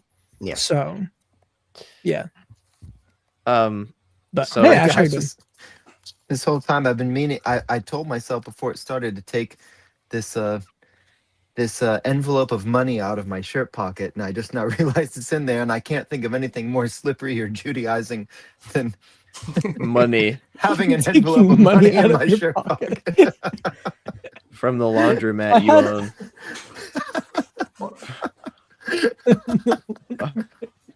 My fault. I don't have it anymore. Look I used to close have a home. roll of $1 bills on my desk. That'd be. Ash is here. I'm It's like Hey. the 1%. club. The club. It's a fund. party. Oh, boy, now Alone. we got a real party here. I'm like Yeah. 1% I'm gonna stay over just a little bit, Ashkenazi, so I 'cause- only have a couple coins. I'm barely Jewish. Have a I'm Nazi I like to coin. send people $2 Jupiter chats on their channels. That's crazy. Oh man. I got everyone to come and harass the slippery Judaizer. All right, then I'm gonna get everyone to immediately leave. So I have something that has destroyed people's heritage. And see if What is it that? Is it a shows Roman it. coin? Nope, not Rome. Oh, the Reich. Persia? Nope. Way more evil. Oh, sure does. What? I see that. Yeah, that's what I font said. on It's there. the Third Reich. It sure Right. is. The Reich. My grandpa. fault. Should have known In by Germany. your hair color and eye color. Yeah. I have like other like, so it's not just the. I have. Oh, so you like human culture. sacrifice also? Okay. Guys, I I do wasn't like kidding. human He's literally a sacrifice. Jew. Look at the Torah scroll in the background. I wasn't kidding when I said he was a Judaizer. Yeah, you know how much I paid for that Yeah. thing? Oh, you can't see it. I have a peso as well. It's Oh, not so that it's focused. basically worthless. So, yeah. I have a bunch of pesos. Yeah, they're all worthless. By I the I way, have have did some everyone 20,000 spend as well. Iraqi SpaceX? dinar. Nice. How much is that worth American dollars? I think 20, but it's actually in my Tanakh, my article Tanakh. I use it as a bookmark. My uncle sent it to me at the beginning of the Iraq War, saying that, hey, you know, once we get the government and everything going, this will be worth a whole bunch of money, and it looks really cool. And but no, it's Iraqi dinar. It's Yeah. 20,000. I think is worth $20. Are they gonna say? Well, like you know what 50 they say in cents? Iraq: 20,000 dinars, 20,000 dinar, or whatever. I don't know. They do say that, I've heard. I've heard. Are they gonna be like? Have you ever seen Canadian Bacon, Steven? Yeah, it's just ham. Well, no. I was so mad. The I was so movie. mad. I The used to movie. eat bacon and ham, and No, then the- and it was the- like, oh, never we went mind. to a restaurant. They're like, you got to get the Canadian bacon. I was I was like, gonna mute okay, myself. sounds cool. And then I get it. I'm like, this is ham. Like what? Literally. I'm I wanted a new type of delicious pig, and this is just the same old delicious pig I've been eating. I'm not impressed. Yeah. Sorry, Canadians. Wait, you don't still eat bacon? Oh no, of course not. Ooh yeah, look I at also that have one. my- That one's in the maroon I have my color. own I got scroll. this blue, but I I have feel to like I'm know, the when you the- stopped eating bacon, did you feel like the mind control started working better? well, Well, you you know, know- getting checks in the mail. So whether I liked it or not, I had to pretend. You know It's like- what? Jim, our and everyone's favorite- pulled their pants down, and I'm just like trying to hide. Everyone That else school's so small. Was that like the first chapter of a Megillah? it doesn't even have anything in it. It's just nothing. What we all Actually, know. I got my Guys will Yod as know. well. What? I've got a miniature Just a Torah, fake the, boy the toy. Sephardic style in the, you know how they have it in kind of the case. I kind of it's want to like- out Judaize you now. Hold on a second. Oh, you absolutely can. He has to go Wait, get hold his on a merch. second. I'll be right back. The Jew Wait a war. minute. I can't go Uh. away with an image like that. If we're having a Jew off here, I gotta put this up. 1 second. There we go. A Jew off is crazy word. This teeny tiny little scroll, and everyone's still gonna come here. back with these I'm getting giant ready. scrolls. I'm getting ready. All right, hold on, let me. I'm gonna out Judaize Dude. you all. You shall see. For those wondering, it is in Hebrew. What, do you have You some should missiles sell- over there, Ash? You should What sell would that have to do giant. with Judaizing. Whoa, all right. Absolutely nothing. Some stones from David's sling, if you know what I I'm know talking what- about. I know what you did there. I know what you did. I actually do have a sling and a stone from one of the brooks around If there. you hear One- leather, I swear it's not as shady as it sounds. the Oh wait, some people from my church went to Israel. This had been a while ago, but they brought back like a hand crocheted essentially sling and Somebody said Ash has a necklace of foreskins. a rock. Yeah, he's Ash, descendant of David. Yeah, That's pretty cool. I don't know where I put it though.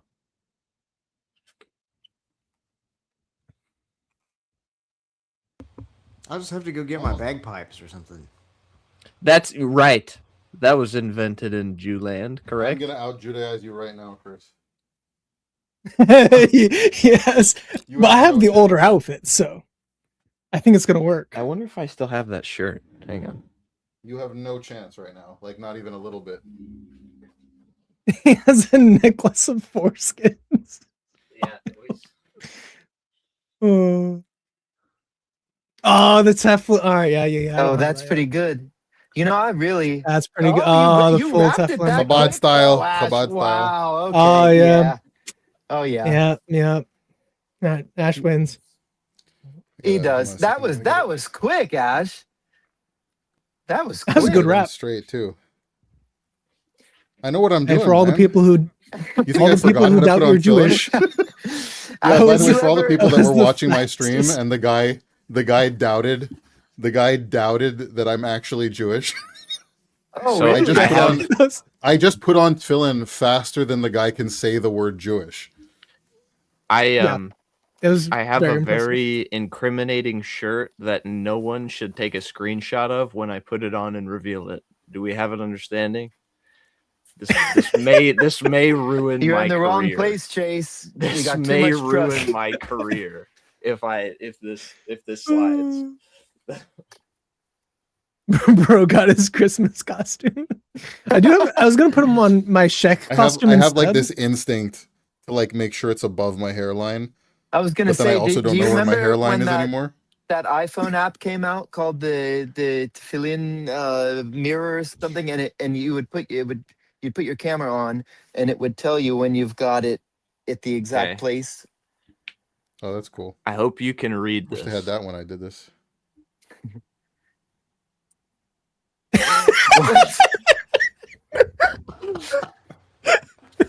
That's not okay on so many levels. I'm just gonna sit here in my tallest tefillin. You've missed it. There's been a lot of gay adjacent comments on this whole stream. It's been very So sad. Ash, I'll let you be the judge because I'm siding with you on this. But I also have here. I have my non-Shatnez. These are the hospital pants I wore when I was 22 years old, and I got circumcised by a You were Jewish circumcised? urologist. So You I got feel like it's got to circumcised be at close. 22? Yeah. Yeah, he did. It was Oh, it was an no. experience. I got to For free. Yeah, for free because now Hey, this he works this for is a tips. mistake.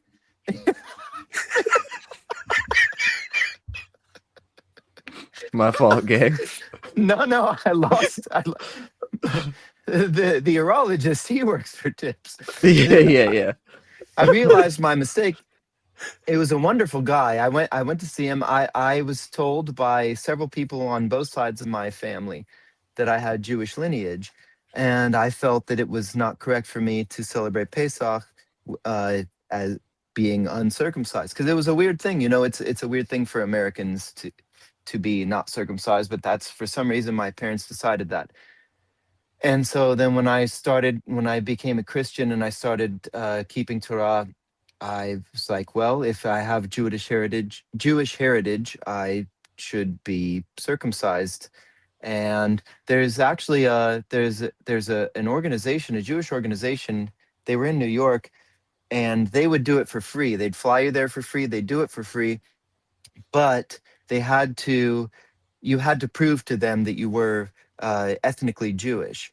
And so their qualifier was they wanted me to speak Yiddish to them, and I don't know Yiddish. They could So I see your said, "No, beard, though, right? well, it was At a lot, it was a lot 22? shorter back then. Okay. And so I spoke with the rabbi. He said, "I'm sorry, like halakhically, you know, you don't need to be circumcised unless you can prove your Jewish heritage." And so then he called my grandma, who survived. She lived through World War II in Germany, and she said that she wasn't persecuted as a Jew, but she said that her grandpa, her dad's, or no, her mom's, either her dad's dad or her mom's dad was a rabbi, and she didn't know how her family got away with that. And so she talked with the rabbi, and he said, no, it's not definitive enough. And so then I was going to, I was a bit zealous, and I was going to do it myself because I thought, well, Abraham did it. And it's not that simple of a procedure on an adult. That's So like I got it. Jigsaw. That's like something that happened in a Saw movie. Yeah, dude. It's like It's a the key is 20 in your 22-year-old large gonna do. intestine. The key So- is within your foreskin. The keys in your foreskin. This is also your wife making fun of you, which is great. Oh, yeah, well, Crazy word. Yeah, I don't know. If I'm So saying now- too much, somebody stop me. I guess it's stupid of me to trust one of you guys to do it. So maybe So that's to a just story for illustrate- another time. To illustrate how confusing this all is for some people. So if I were to just show my arm, you can tell I was Chabad by how my tefillin is wrapped. Mm. Not only the hand and the finger, but also how it's split up here on the arm, and then the shin on my the shin on my arm will be confusing if you don't know that it's the letter shin. Yeah. It's not like Allah's shin. Right. Now the other confusing part They're like, though, oh, is it's the day of that judgment. I'm wearing very Chabad tefillin and so on, but then people will say like, well, your tallis doesn't look like a Chabad person's tallis, and it's like, that's true. That's because I had already left Chabad when my wife bought this for me for our wedding. And to answer the person in the chat, why do I still have my tallis and tefillin? Well, because it's heirloom Part of your life. memories, It's your part of journey. my life. Yeah. Yeah. Yeah, so I'm But no a possible Gentile that's Judaizing, and Ash is a definite Jewish Gentilizer. And I feel like we got to have some sort of like Mortal Kombat showdown at some point to see which Right. one holds up. Scorpion A versus beard growing Sub-Zero. contest. Sub-Zero, yeah, yeah. Well, I'm not exactly a Gentilizer. I think that Jews can keep their cultural Jewish things while being Catholic. I don't see why. Yeah, not. well, I that's mean, kinda where Mexicans me can and still be Chris are, Mexicans, is- right? Christian Gadfly. It's the could what? versus the should. That as you can see, Mexicans can still be Mexicans when they're Christians. Sí, Like seguro. Christian Gadfly. Claro que sí. Y David Segarra. Lo más mexicano del Sallallahu mundo. alayhi wa sallam. Well, anyway, what is it? 12? What do we have to, Chris? Yeah. 12 verses in an hour and a half. I was We're gonna at say 50. something about the We're at Caesar. 15 verses in. Yeah. I was, We got it. if that's all right.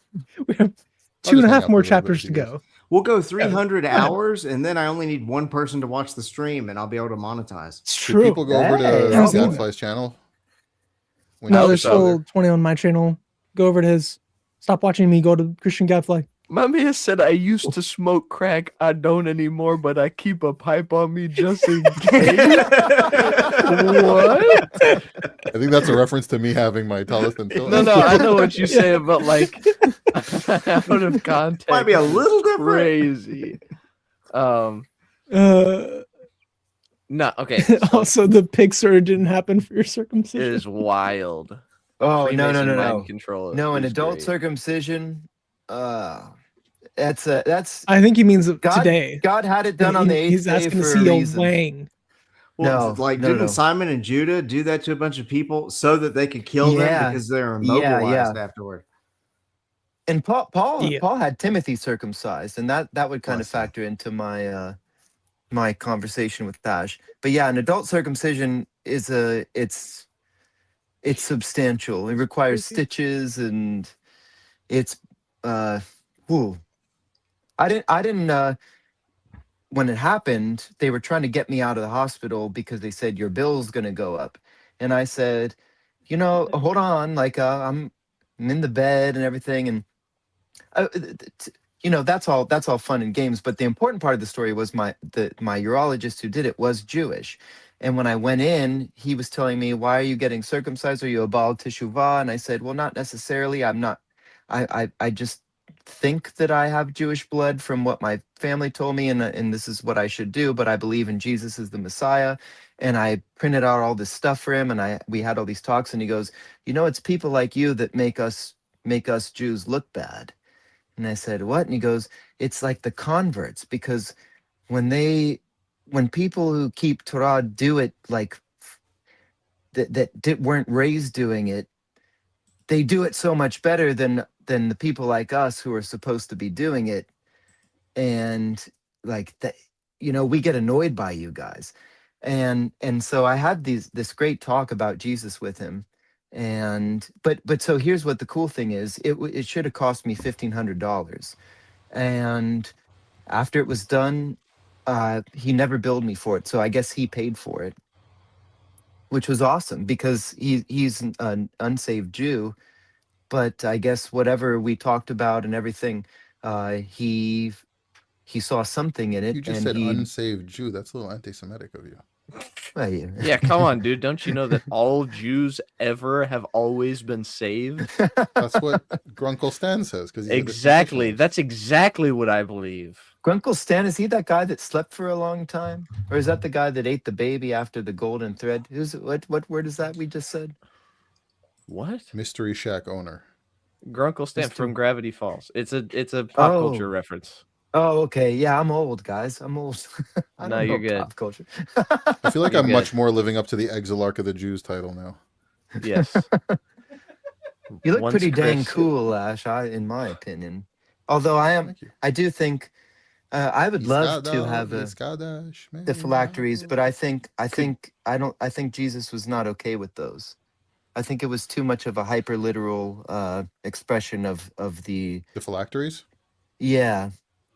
Yeah, that's the thing. People say like he says about making their phylacteries broad, but Mhm. or making their garments broad and like The the tzitzit phylacteries too wide long stuff and the like that. phylactery. Yeah. I think that if you look at the biblical command of tzitzit, right? So to put the strings themselves on the corners of your garment, not to make a whole new garment to show your tzitzit. Same with the tefillin. You're supposed to bind these things to your heart and, between your eyes. And it's like, why Your did it become a actions and your physical thoughts. amulet with parchment inside? That was Right. similar to like pagan stuff around, right?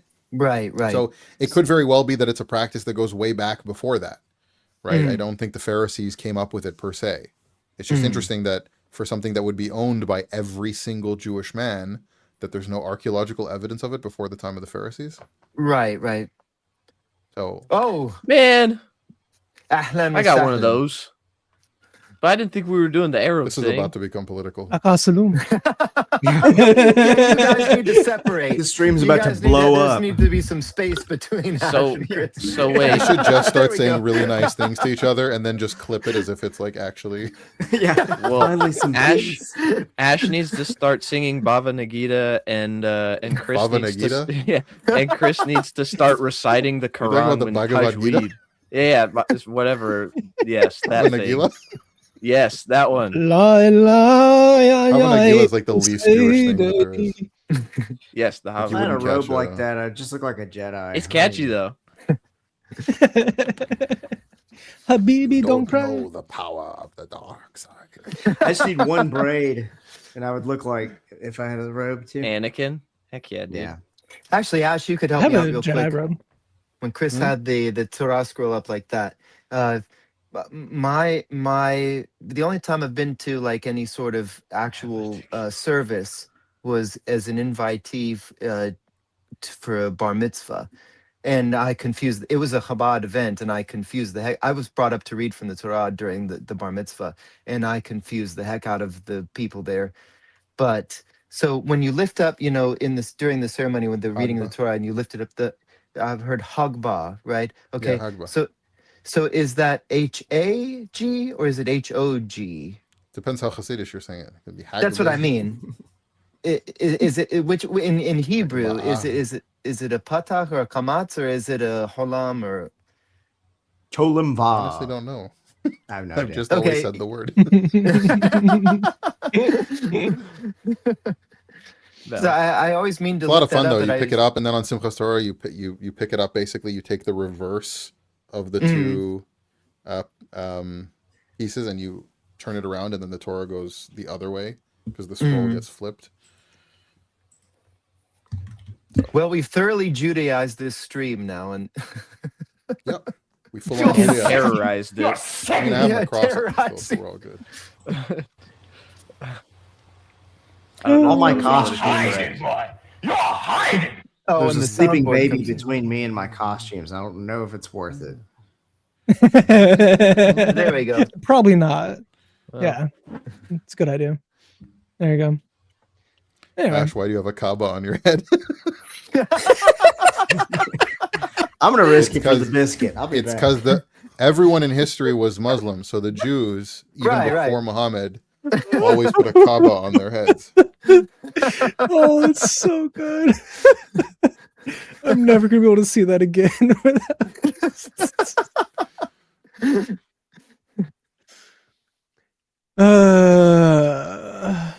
Well, here we Anyway. are. We've got a Saudi and we've got a Mizrahi and Oh. an Ashkenazi. I think we've covered all the. There we go. I got the. Yeah, you got the whole Well, thing. I mean, I could come every unfold time- it, but I don't particularly want to. How come every time that Chase puts on like Arabic garb, he also makes eyes like as if he's just done crack? It's because it accentuates them. His has more body than Chris's, though. It's more like he has like a Jar Jar. Well, it's the way I Binks type folded of- it. No, I Yeah. have a lot that Yeah. So if you folded Chris, I just I'm didn't pretty fold. sure Chris has the exact same one that I do. I I mean, feel like this is like everybody who's from the watching now actual is Muslim just store. completely. I bought this off of confused. Amazon. and it's this one was fancy. Like it even has Arabic on the title on the inside of it, but Oh yeah, look, it's it nice. says It's like silky and smooth and comfortable. it says killed the Jews. Yeah, that makes sense. I'll not get sunburned with it, which is great. It says So- Steven looks like Matisseo live at Stubbs albums. No, I got. Ash probably We did a knows of gig one Matisseo. time. We did a gig 2 times. I was asked to, in Las Vegas. Actually, someone was saying, "Hey, we saw you in Texas," and I was born in Texas. So I thought, well, I wasn't a musician then. And they're like, "Yeah, we saw you in Texas," and I go, "What?" And they said, Stubbs, live at Stubbs, and then I was like, "Oh." They're like, "Yeah, you're Modest Yahoo," and because it was Las Vegas, and like I just like, they're like, "Hey, Modest Yahoo, you want to come play roulette with us?" And I went, "No, you guys go ahead. I've got to go somewhere else." I've been confused I've been mistaken for Modest Yahoo twice. Well, because normally I wear glasses, but the whole funding thing, and Chris isn't really doing a good job on that field because I'm waiting on my paycheck.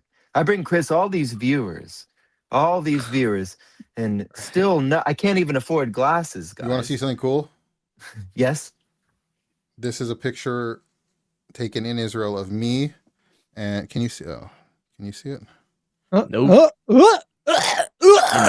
way, shape, Lower or the form. brightness. Lower the brightness on your phone. Yeah, it's getting washed out. Yeah, it's Oh, one way second. too bright. You're a white blob. Steven looks like I Team do, New yeah. Saruman. Just give me 2 years and this will all be white, and then I can. You see that? There we go. Yeah, Oh, I guess- wait. Yeah, now we can see it. Who is that? Oh no! No way! No way! I used to live down the street from him.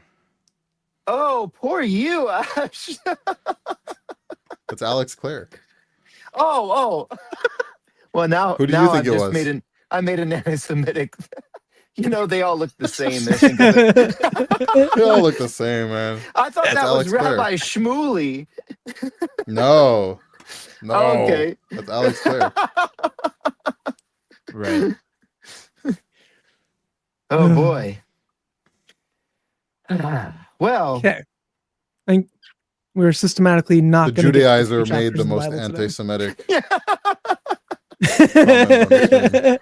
hey, to be fair, I just did say before that I can't afford glasses, so I can appeal to that. Yeah, I'm blind. Appeal to glasses fallacy. I'm not. Yeah, buying it. yeah. You've heard it. Appeal You've to heard of being that. poor fallacy. I'm drinking out of my Catholic festival cup. Ash, you'll like that. Yeah, Steve. You all heard it here. Saint Bernadette. Steven said all Jews look the same to him. Right. It's true. He's never seen an I Asian. did kind of say that. All I got's Oh, a now we Japanese have the, kimono. I'm just gonna have to make it work. Oh, that kind of looks like the Maghreb, you know, like the Moroccan type of thing. Well, to my Okay, blind I'll take eyes. it. I say He's- that. And I brought a poncho and an Irish hat just in case this didn't work. you should have started with the poncho. Is anybody Uh. still here? Did we chase the universe off with We got whatever the 25 heck we've people got? watching according to YouTube. It's like a car wreck. This you know, is you fun. drive This is a by. good time. This is a cool hangout. hmm We have 44 total with all the ones on Christian Gadfly's channel. But yeah, no. It's only gonna we get better. Can we at least finish that one verse? Yes, we ought to. I get do back to the kind of want to text. finish that verse. Yes. Yeah. Yes. I Uh-oh, would. no text. I would very much like to say if when Chris is finished, I would very much like to speak Okay. on this. That was I kind of finished it. I don't actually remember what all I said about it, to be honest. That was 28 minutes ago. So what do you want to say on it? So I was just going to say that the Jews in this instance are rejecting the Lord Jesus, who is truly God and truly man, and accepting a man who is claiming to be God, right? So Yep. you have the true God man Jesus Christ versus the preferred Jewish alternative man God, quote unquote, lowercase g Caesar, right? And so you have rip-off Messiah for actual Messiah here. Hmm. Yeah. You also have the similar thing happening with the coin. So Jesus responds perfectly whenever they're like, "Hey, I know who we pay taxes to, Caesar or God?" And he said, "Give to God or give to Caesar what is Caesar's, give to God what is God's." Well, the coin had the image of Caesar on it, yet they were taking it into the temple, which wasn't supposed to have any images on it. So they were basically breaking one of the commandments on making images, and yet they are trying to like trip him up with taxation and all things. So like they're constantly breaking the actual Torah law in order to keep their own traditions and or to not offend Rome and or to reject Jesus. Right. We also see this in the New Testament with the trial scene. The high priest tore his garments, which was in rabbinic tradition, according to the Mishnah, but actually contradicts the Torah, which says that the high priest has to keep his garments clean and cannot have a tear in them. So he broke the Torah in order to keep the rabbinic commands. And at doing so, he also admitted that Jesus is God. So I do this a lot, whole lot of times. Yeah, well, even when it comes back to the eating, when they come up when they with the Nitilat Yadayim, when they say your disciples eat with unwashed hands, and they accuse him. I mean, if you've ever been to a kosher restaurant, they have the sink and the little pitcher with the handles on and everything ready to go. You can't eat without doing that first, or the food is considered unclean, no matter how biblically clean it is. And so I mean, one of Jesus's major complaints throughout the New Testament is the man-made things of sin being sin that aren't sin. But we see that with the establishment, they're willing. They do it for piety, but then they're willing to override it for whenever it suits them. Which we went over a couple times in the last several John streams with like Jesus spitting on the ground and making mud and putting it in the dude's eye and telling him to wash in the pool of Shalom. Every single one of those broke some law from the Mishnah. Like literally all of them, including like the idea of bland saliva. So saliva that doesn't have any food particles in it. Bland saliva being used to clean people or to heal the eye. That's specifically in the Mishnah, and Jesus does it in order to, show the Pharisees that their traditions are dumb and stupid. Well, And it's even pointed out that they were aware of that. It's almost like they kind of knew he was prodding them, because it says after that Yeah. they were no one asked him any more questions after this. It was like, okay, he's got something. Every time we say something, he's got an answer that we can't answer. It's pretty cool, actually, the way that he did that. It's what you would expect from a god Jew. man. Oh, I thought you were saying something else. Another one of the coldest Jesus responses has to be, how come y'all making the word of God of none effect by your vain traditions received from your fathers? Like, and that's a like- big deal to call. I mean, I spoke with, so this is well, Chris, with your by your leave, I have a story to tell. It won't take too long, but it's on the Before you topic, tell your but story, because this is on context. So, who We on are- earth decided they need a law on blind saliva? You've never read the Welcome Talmud. to they have Judaism. they have laws We on have laws for literally everything. everything. which shoe should you They tie? have laws for first? laws. We have laws for Yeah. wiping. We have You have about laws which for how to hand you keep the wipe demons with. away. If you Yes. wear your tefillin We on have- your left hand, you have to wipe with your. No, sorry. Because this is the funny part. Because the tefillin goes on the left hand, you have to wipe with your left hand. Because if you wiped with your right hand, you'd be wiping with the hand that wraps the tefillin. Mhm. but not the that hand has it. on which the tefillin rests. Don't bite the hand that wipes you. What? That's exactly how. What's the meme where he's like, "I have favorite American catchphrase: Don't bite the hand that." Right. All right, what was your Jew story? So just on Saturday night we had a gig. I had to show up late because of Shabbat. It started 8:30. I couldn't get there till around 10. And so on the first break, I'm outside, and this lady comes up, this older lady, and she goes, "I have to ask you. You've got the tzitzit on, but you don't have a kippah, which is like a yarmulke." She goes, "I've never seen that. I've never seen someone with tzitzit and no kippah. What's going on?" And I said, "Well, the tzitzit is from the Torah, from the Book of Numbers. The kippah is not in the Torah. It's a later addition." And then she goes, "Oh, okay." And she goes, "So, but you're Jewish?" And I said, "Well, it gets a little complicated." So then I kind of go into things, and she goes, "Because I'm Jewish." And the thing is, though, she's in like a, she looks like a typical Western woman. And then she goes, "And also my boyfriend's Jewish, who I'm here with." And so we're all cool at that point. And I tell her this and that, and I tell her that I keep Shabbat, I keep the holy days. And then I bring up that I follow Jesus as the Messiah. Instant cutoff. And this has happened to me so many times.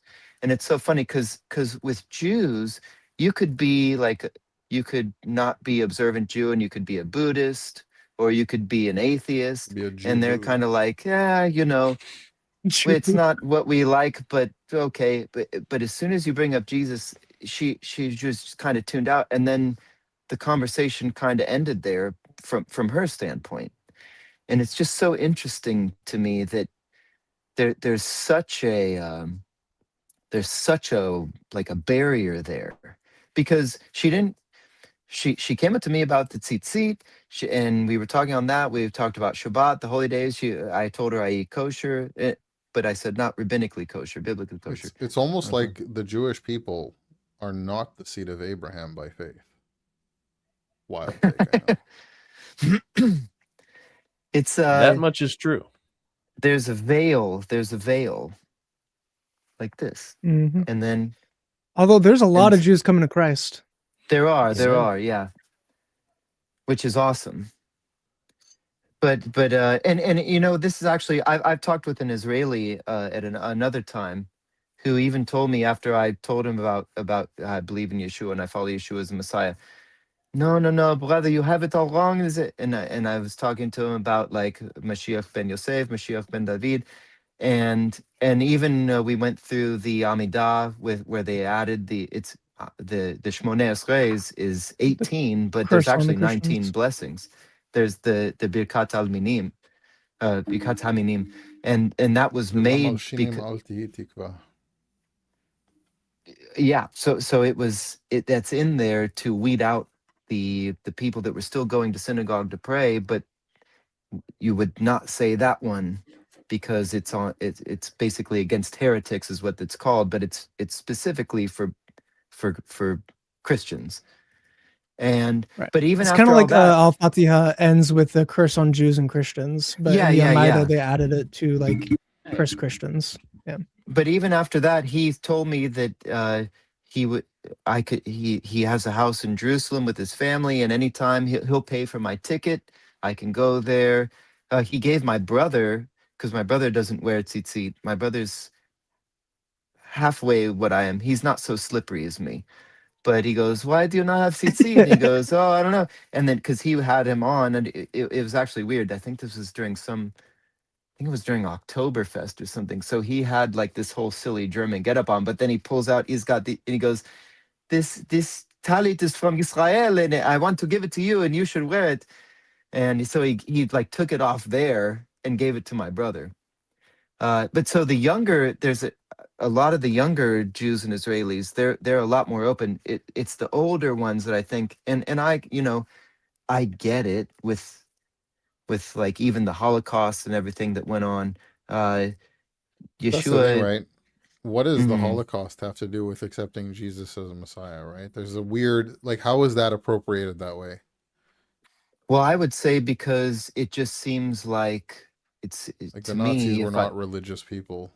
No, not Not that religion anyways. explicitly, not explicitly, but they were just another, you know, uh,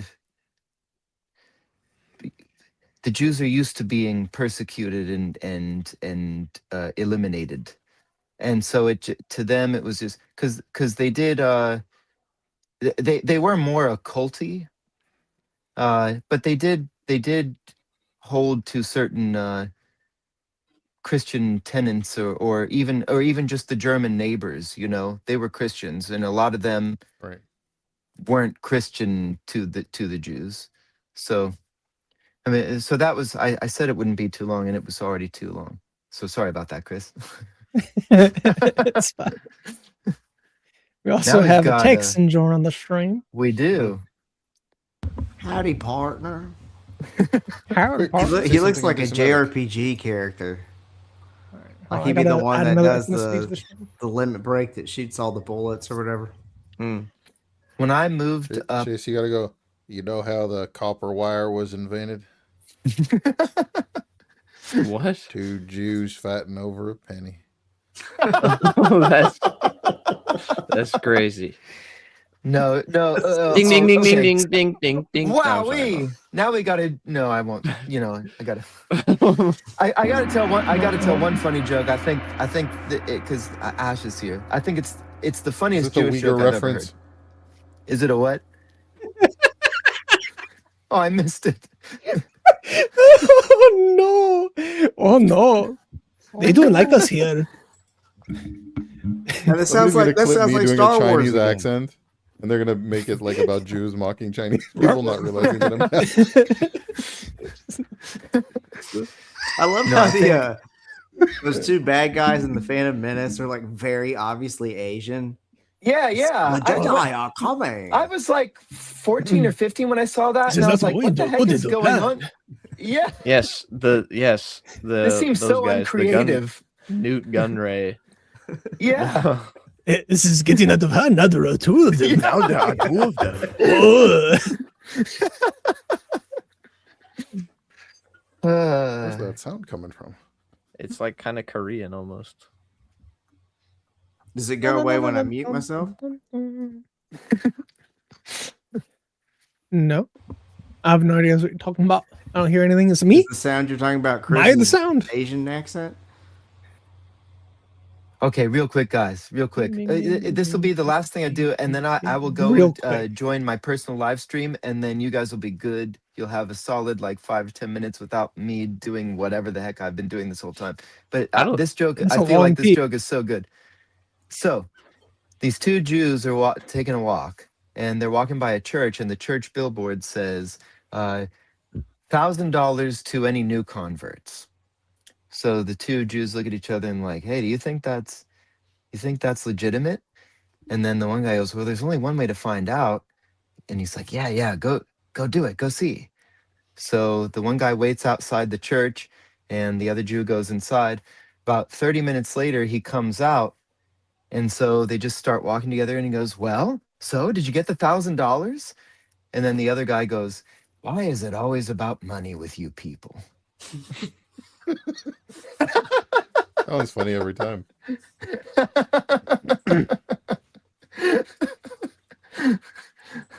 All right. There's Well, a now I'll go, the well of Seen what other Buddha or stereotypes I whatever. can add to myself? well, there's a never mind. That's genuinely racist. I can't. I don't. I have like I already- Indian, I already put have on my Jew Native shirt. American paraphernalia. I felt I have, like- weird drinking with my tefillin on. Weird. What do you got? All right, I'll be back, friends. All right, go pee. And What do you got, Ash? also, Should I start Edgar- singing like Kol Nidre or something? thank you, brother. So we are now 16 verses into the chapter. There we go. We made one verse progress. Golf clap, everyone. Yeah. All right. So then he delivered him over to them to be crucified. They took Jesus, and also my bad eyes blocked. It feels weird. They took him and went out bearing his own cross to the place called the place of a skull, which is in Hebrew called Golgotha. There they crucified him with two other men, one on either side of him and Jesus in between. This is a typology of Joseph. Actually, my Joseph typology is green, so let's make that green. In the story of Joseph, you have two people serving the same sentence as Joseph who both deserve it because they upset the king, who is their god. There was the chief cupbearer and the chief baker, so wine and bread. And one of them was brought low and one of them was brought up. Jesus said, today you will eat with me in paradise. And so you have one person, two people serving the sentence, one going up with Jesus, one coming down and being destroyed and killed. You have so much typology in just that one passage within the prison scene. I did a whole stream on that. It's pretty cool, pretty based. Jesus bare his own cross. This comes up a lot, but he bears not his cross. He bears the cross of Jesus Barabbas. And Barabbas means son of the Father. So he bears the cross of the Son of the Father who represents humanity, because the Roman crosses were made tailored fit to the person. So Jesus took on the cross of another person that just so happened to be in a similar build to Jesus. So Jesus replaced our sin, our evil, everything else, and he replaced it with his likeness that is perfect and good and holy. And on the cross, he redeemed us through that. So he took another man's cross, bared it himself, and then brought us all salvation through it. And then on it, there is the inscription of Jesus the Nazarene, the King of the Jews. And this is Yeshua HaNazareth, or Nazareth, however you want to pronounce it. And then Vahemelech, or just Vamelech HaYahudin. And each of those letters, if you take the first letter, it's Yod He Vav He, which then becomes Yahweh. So you have this, the sign above Christ is a, kind of alluding to him being Yahweh. Wild. There's debate on that with the middle letter, if that was an M, if it was a mem, or if it was the Vav. I would suggest it's probably the Vav, so it'd be and the King of the Jews. By the way, you have either directly Yahweh on the title above him, or a being close to Yahweh being on it. But Are they saying it's reading it are Yeshua Hanotzri? Yeah. Vamelech Then- HaYehudim? yes, Okay. so that's the Yeah, claim. it could be. And then the Jews reading it said, therefore, many of the Jews read the inscription, for the place where Jesus was crucified was near the city. And it was written in Hebrew, Latin, and Greek. So the chief priests of the Jews were saying to Pilate, do not write the King of the Jews, but write, I am the King of the Jews, which would then change the lettering. And Pilate answered, "What I have written, That's I have written." This is fascinating. a Greek idiom. Hey, the Greek lawyer is here, but this is a Greek idiom. Basically, you see that it repeats itself here. It's just what it is what it is. And this is an idiom saying that what I have done, nothing can change it. So he's saying what I have written, no one can change it. What he's written is that Jesus is Yahweh, the King of the Jews. And here lies Yahweh being killed for you. What like Pilate wrote can't be changed. Jesus for all times will be Yahweh. So you have this neat little Greek idiom mixed in with John. John does this a lot. We have this idiom applying the truthfulness of the claim that he is the King of the Jews and he is also Yahweh who was killed for us on another man's cross, the Son of the Father.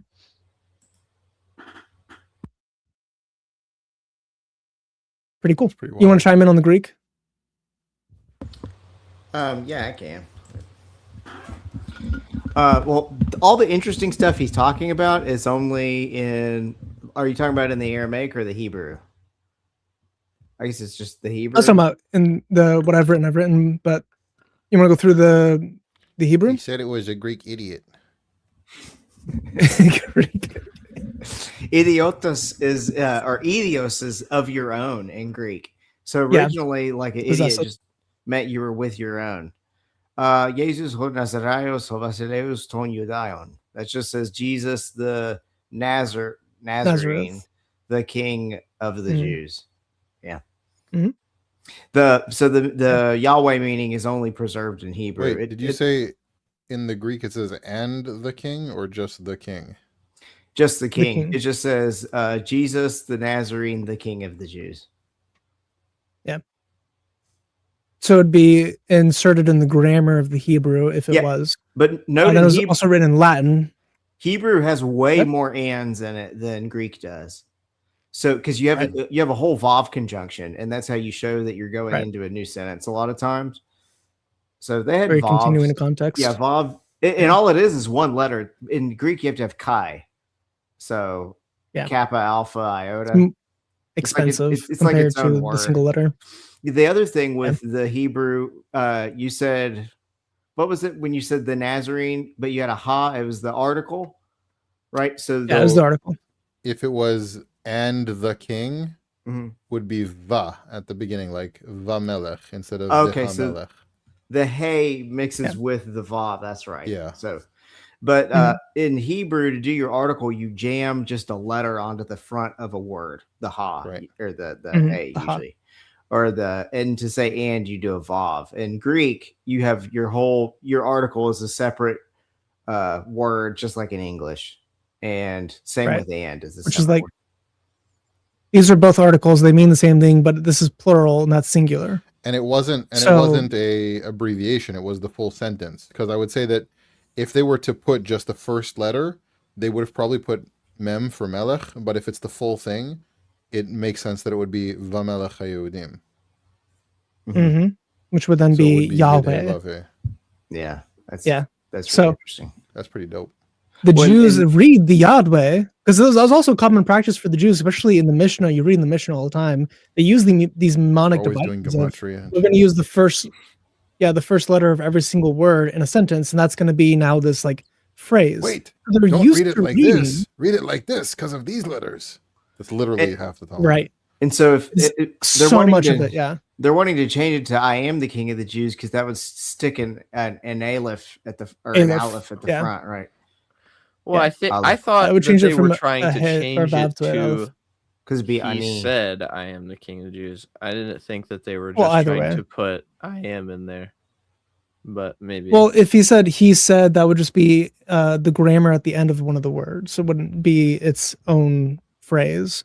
I mean, even if it was, it's still changing specifically the Oh, Yahweh yeah, because but they are it so would- used to reading right. the first Yeah. letter of each word in a sentence that they would immediately spot Yahweh because their eyes were trained for it at the time because of the rabbinic practices. And it says that the chief priests are the ones who got offended. So the dudes who are doing this practice the most, they see it, they spot it, they recognize it, and then they ask him to change it. It is funny. It is funny because they're like they go through all of this heartache to get, the Lord Jesus crucified, but then at the end they're like, well, okay, hang on now, with the sign, can't be having that. It's just kind of like I feel like you should just take the W. Yeah. I doubt Interestingly, Pilate had anything to do with like knowing that it's spelled Yahweh, yeah, I agree. but Because he's like, likely He would've writing it spoken specifically in white collar. Latin. Hebrew, wouldn't he?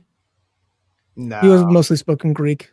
Well, I Yeah. know he would have spoken Greek, but Latin. you would think he would have had the sense enough to try and understand the language that he was. I don't think so.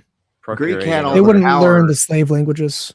It would be like an authority in the United States not needing to learn Spanish, because Right. all the power is No, concentrated. I'm in not the Greek. saying that Or like you would have to or anything Ethiopian, like that, but for like example. I just much more he likely would've- that the he would've subjects been would in the speak area. Greek than the authority figure would speak The whatever rulers. they spoke. I never said that they would. Yeah. I was just saying, he was exposed to Hebrew. Trey said a dispensationalist Yeah, I don't think- thing. Yeah, like what? I'm getting attacked. Like a bunch of millennialists. Stephen got circumcised just for the Jew jokes. Is wild. Thank you for super chat, brother. That's commitment, though. Gotta commit to the act. It is, yeah. That is commitment. You gotta- Are you allowed to have Give me a phone. sedatives during that? No, You're not not. according to rabbinic law. Okay, well, at least he's not rabbinic. Well, getting cut's not the bad part; it's the healing. Yeah. So you What do you say. mean? Well, the cutting is very quick. It's near like if you I'm have a not good saying- one, it's gonna go pretty quick. I don't want The anybody healing cutting on takes me weeks. Yeah, anywhere. it's not. It's Yeah, not the beheading. Well, it's no, just the listen. dying afterwards. Yeah. The healing's really The bad because if you beheading just is so happen to get a boner for whatever reason, and it stretches, it's gonna tear. Again. Oh gosh, that would have sucked. This so is bad. a Christian channel. I Yeah, none of thought. us have had boners before. Yeah. Well, we I certainly have don't 2 talk kids, about but them. a boner was not involved in either of them. Don't talk to me about what Christians should say, you slippery Judaizer. Yeah,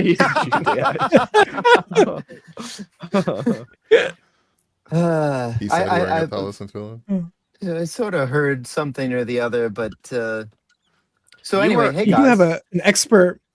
We have an expert experiencer on which part is worse, the cutting or the growing. The cutting was nothing. Healing. So like I said, the nurse was trying to chase me out because she says, the longer you're in this hospital bed, the higher your bill's going to be. And she tried to give me, I forget what, there's all sorts of pain, Vicodins or Oxycontin. oxycodone or, yeah. And I was laying in the bed and I said, well, I don't need that. And I was like, I'm ready to go home. And she goes, well, you got to pee first. And I said, okay. yeah. So somebody, this is where we need like the PR guy, not the PER Yeah. guy, but like the PR, public relations. Not the Somebody peer. stop me if I'm telling the peer. if I'm telling stories that shouldn't be told. Say everything. So I went to go to the bathroom. I'll try to edit my language. I went to go to the bathroom and it looks like a mummy, your own little personal mummy friend. And it looked fine. So I peed and I peed fine. And then I go back and I go, I'm ready to go home. And she goes, trust me, you want to take this. And I said, I don't want to take pain medication. I don't, there's so much Just that doesn't seem rabbinically, okay about it's that. not, Yeah. And so she goes, trust me. So I took that first one and I went home with a whole bottle of them, but I never took one again. It wasn't really that painful. But then what they said is just the next day you have to, for the healing process, you have to unwrap it. And it looked fine. Everything looked good when it was wrapped. But then the next day I unwrapped it and wow. And so I did that and I'm in the bathroom. My wife's outside the door and she goes, is everything okay? And I go, I don't think so. And she Looks goes, like a war zone. she's like, well, let me see. And I said, no, it was, You guys had only been married for like 2 years when this happened, by the way, right? 1 year. 1 year. How old were you? Yeah. at Yeah, this it was like time again? right I was- after your marriage. She was 22. Yeah. So I don't know why yeah, I I'm now was picturing a Brooklyn storefront with the words Stevens discount circumcisions. 50% off. So imagine being a 22-year-old man and you get excruciating married. pain every time you have an erectron. Oh man. Yeah. So the Newlywed, too. the urologist specifically told her, do not be attractive. Go out of your way to not be attractive to your husband because this can cause problems. Did she wear a niqab and a hijab? As No, she Muslims just have told me- proven that. No, she didn't just help. told me she liked Coldplay and I was Yep. good for the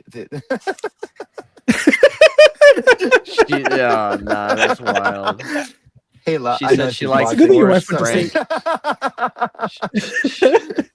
She said she liked Forrest Frank. And that's all it took. All right. So anyway, what were you guys talking about that wasn't that? So I have a peace story as well. And Robert said as long as Chris isn't telling stories. So I got a STD test Look what you did now. right he's whenever I doing got one. married. Yeah. So that I think I've told the story on stream before. I've only passed out from pain twice in my life. And I have been impaled, I have been stabbed, and I've been shot by 2 ricochets and 1 stray. I've gone through a variety of pains. I've been hit in the face by baseball bats. I've had my head hit onto brick walls. I've gone through it. The only time I've really deeply passed out from pain was whenever I got an STD test because my wife was nervous about me having something because I was a bit promiscuous before we got together. I was like, that's totally fine. I agree. I was with some pretty sleazy women in my life. And for the STD test I got, they had to get, they have a Q-tip that has spikes on one side of it going down. And No, my it's dad like told this me this long. Or you're sadistic. And there's you. My telling dad us was There's a about rock and spikes roller on in the it. 70s, and I've heard This this guy's story. it shoves masochist. in, and then these open up, and then they scrape outward going out. Oh, I feel like this was worse than circumcision. But for whatever reason, I decided to not pee before it, but pee after it.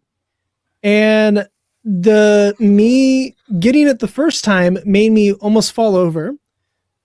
Me the first peeing, time? There's another time? No. So whenever it went in and came out, I was in so much pain. I grabbed everything around me and just like, but then I decided to go pee like 5 minutes later, and the pain was so bad.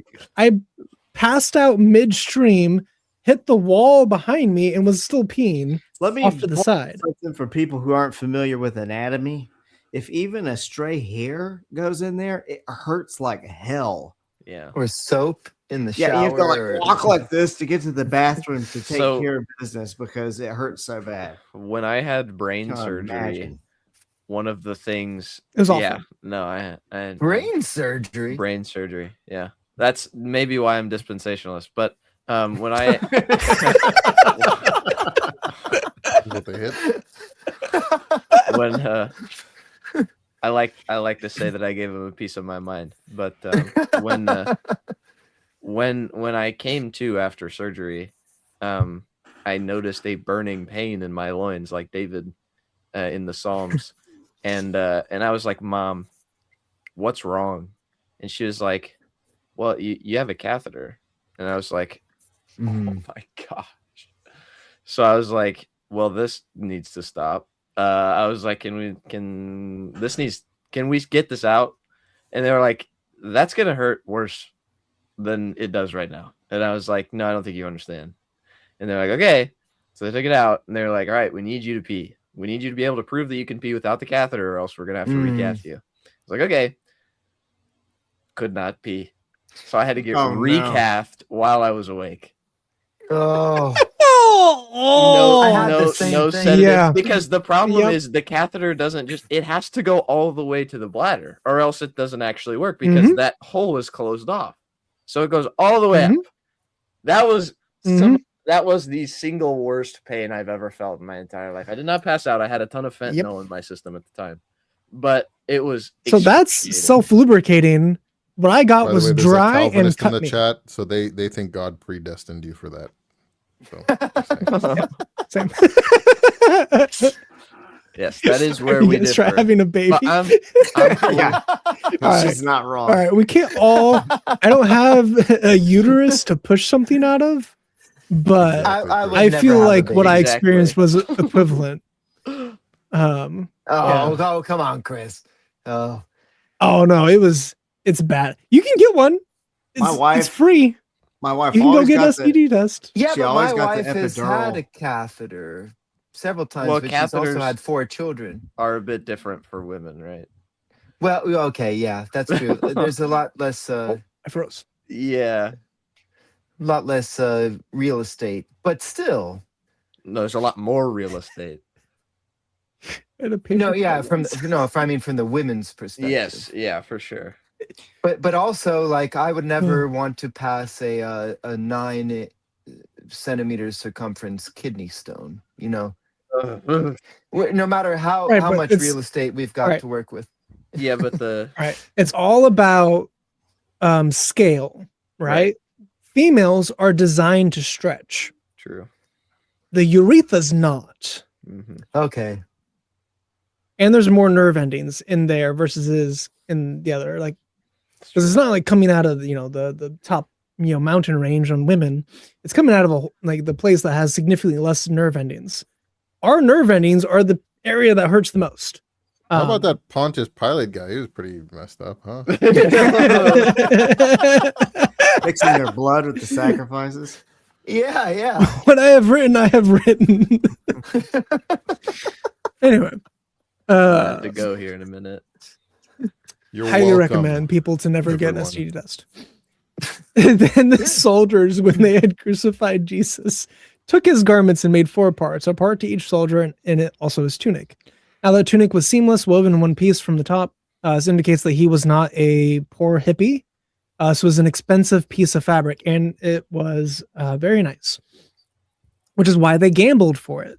You don't gamble for garbage. So Jesus is in very, very nice clothing, indicating that he was not a poor beggar.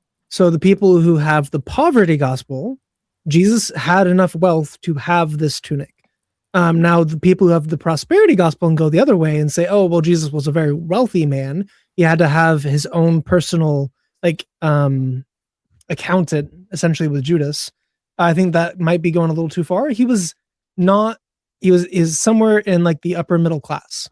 He's not like this, wild and out balling uber rich dude, but he's also definitely not poor.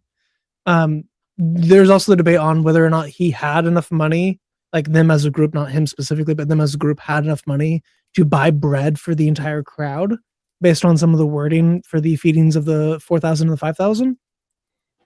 If he did, then again, he would not be poor. He wouldn't be uber rich. He would be like well off, or like them as a community would be enough finances to take care of everyone who was present.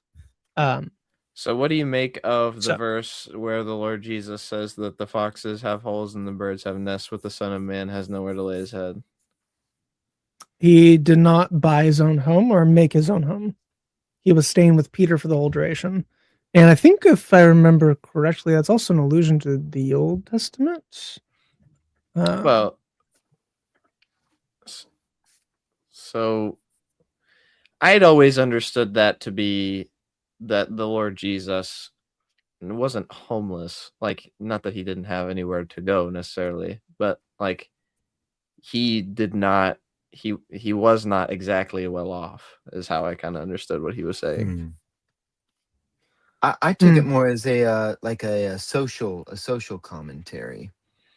Not that he had like an actual place, but that the people around him would not accept him. But Right. What? You also I didn't can have the look same up that type of passage. homelessness. The same type of homelessness you have now, because like a lot of their houses were made out of basically mud and sticks. If you really wanted to have a home, you could make it yourself. Now, if you're in the middle of the city, it's going to be a little bit more built out, but pretty much anyone back then could have a house. It would just take you a couple weeks or months to build it.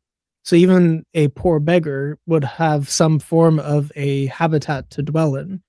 That wouldn't be like the luxuries we have now, but in today's age, there's homelessness much more so because of the over population and not enough land, and the resources themselves are not readily available. But technically, homeless people aren't like truly homeless. They typically sleep in tents. They sleep in some makeshift housing. They're not just literally on the ground sleeping with nothing above them. Some of them are, but most of them aren't. So even that idea of I didn't have anywhere to lay my head. Well, if he lived in a tent, for example, like Abraham and Jacob and Isaac, that would still be a place to lay his head. So, and he obviously also lived with Peter himself.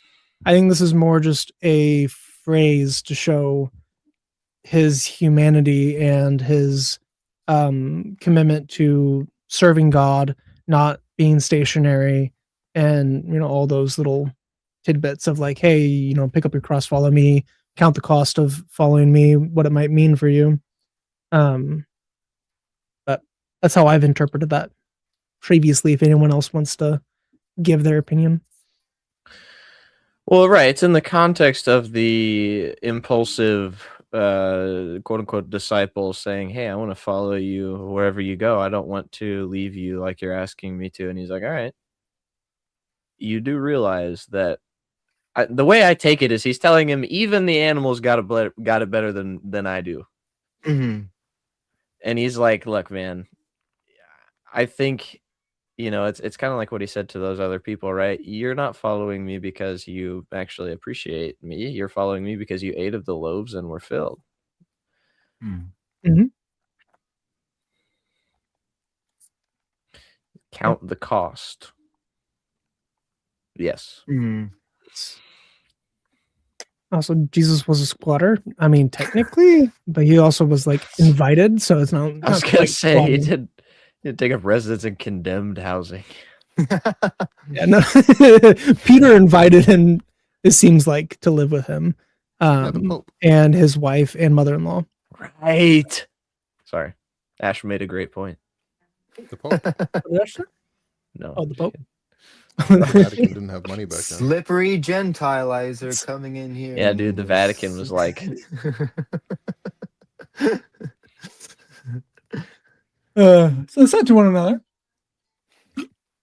let us not tear it, but cast lots for it to decide whose it shall be. This was in order that the scripture would be fulfilled. They divided my garments among them, and for clothing they cast lots. Again, I do words good for a living. Therefore the soldiers did these things, but standing by the cross of Jesus were his mother and his mother's sister, Mary, the wife of Clopas, and Mary Magdalene. Bunch of Marys. Too many Marys. Oh, this is When Jesus, my point on authorship that I brought up a long time ago is he seems Oh, to go yeah. out of his way to not. Whoa, am I still there? You You can are. hear me? you're I not think my visually camera went there, out. but That's we can. okay. I don't. Oh, look we can that great see. right We now can see anyway. the true Frocon. The true cotton. So part of why I even like coming out of my skepticism and out of my atheism, John was the gospel I was most friendly toward taking the original authorship from the disciple from, and the reason was because he goes so out of his way to not mention his own name, which is a very weird thing to do if you're trying to be a pseudographer. But something else that I noticed is he doesn't mention the names of any of his family members. But the one thing that bothered me with that theory was he also avoids the name of Jesus's mother. He just says his mother. He never says Mary in his gospel. But then keep reading and you'll see whenever I finally figured out why, it made the hair stand up on my arms. So note that he doesn't ever mention the names of any of his family members. And he doesn't mention the name of Jesus's mom. We'll keep going. Mm-hmm. When Jesus then saw his mother and the disciple whom he loved standing nearby, so this is likely John, he said to his mother, "Woman, behold your son." Then he said to his disciple, "Behold your mother." From that hour, the disciple took her into his home. So that would be now they are family. Yep. Yeah, when I first noticed that, it made the hair stand up on my arms. And I'm not even exaggerating. Like I looked down and saw the hair stand up on my arms. We can also see this I- with the wedding in Cana. He never actually says Mary in any of the wedding in Cana verses. Correct. I'm going to Why go would to he bed. do that if she had other sons? So I was literally about to.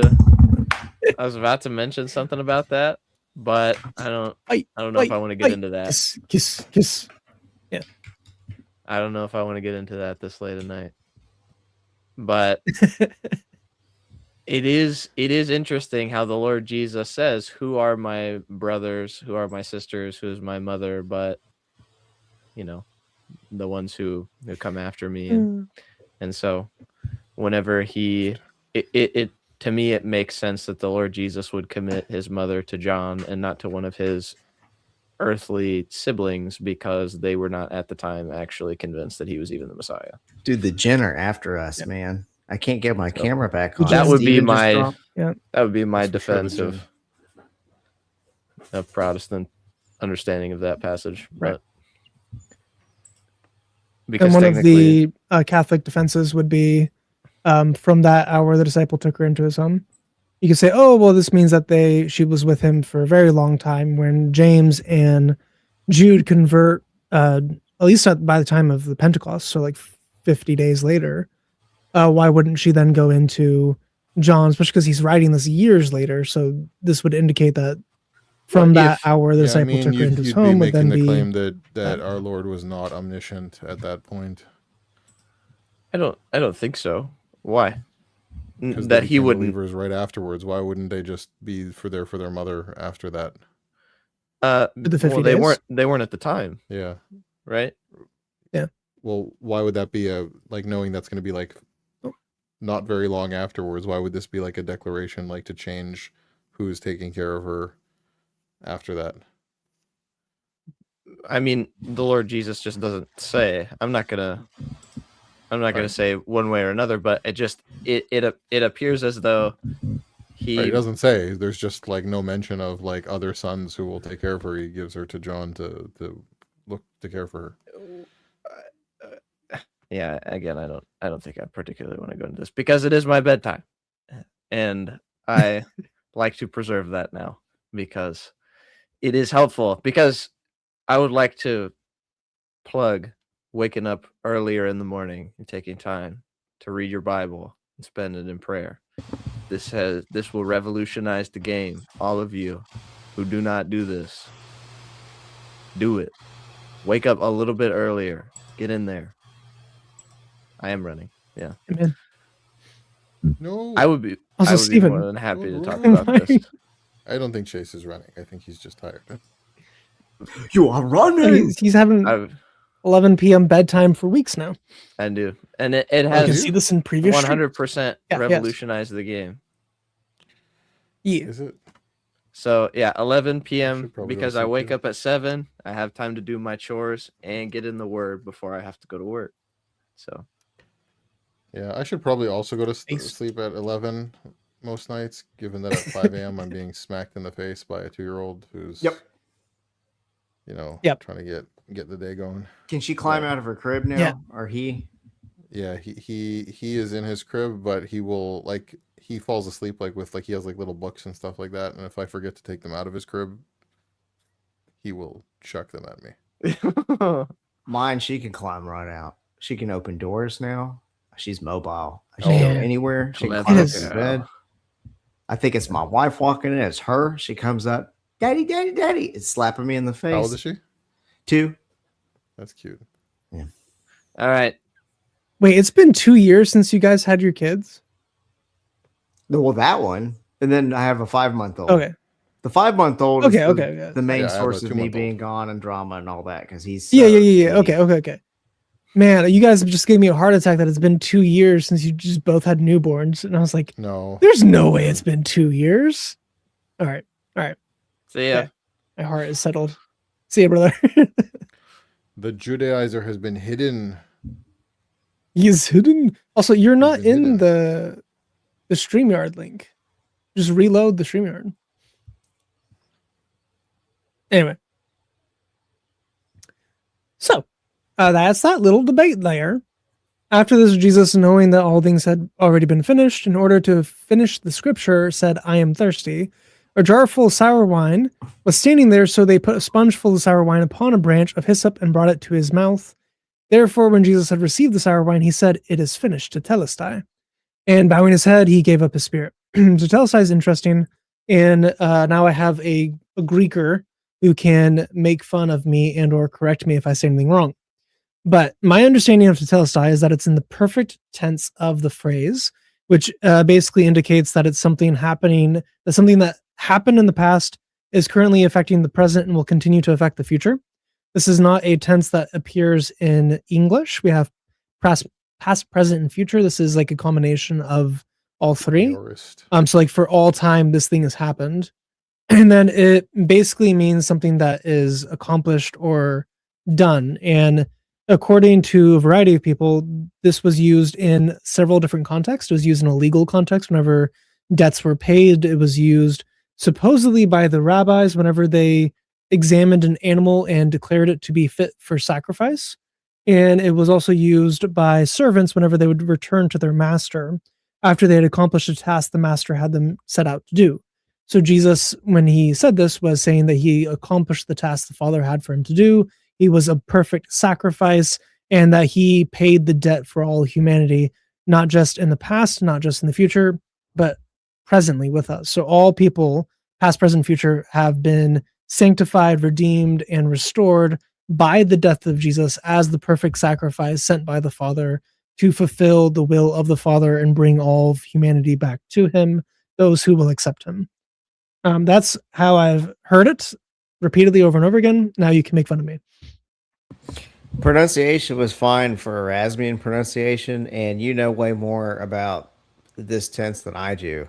I just translate the perfect tense like have finished, and I can't remember the conjugations for pluperfect and perfect. So I can't fact check you, but I think that is perfect tense with the repeated tete listai. Yeah. I think this is VPPIS. So it's verb, perfect, passive, indicative, third person singular.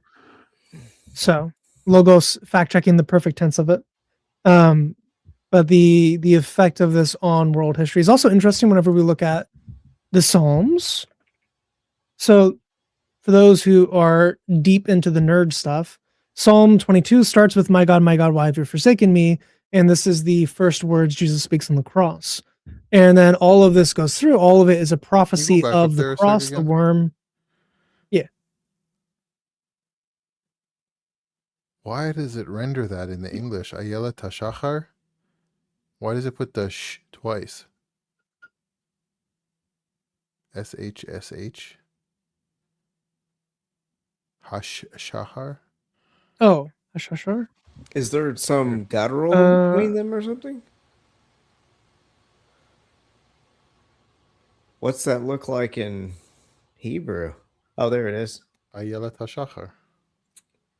Ashashar. I Does don't know. the dot means the double consonant, and SH is one letter in Hebrew. Maybe that's what's happening. He's saying because of the dagesh, but Shush. that's weird. Sometimes the dagesh is a double consonant, but sometimes it's just a different. And that like sometimes it just changes the sound. Yeah. And then you have the There's dots nothing on that top. would change the sound too, though. It'd be a stress. Interesting. Ash, because that's why. And Steven infers because of the Dagesh. So, interesting.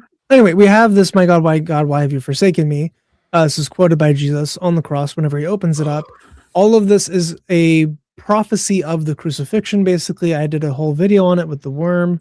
But all of the rest of it is also, like all of these things highlighted, point to the cross.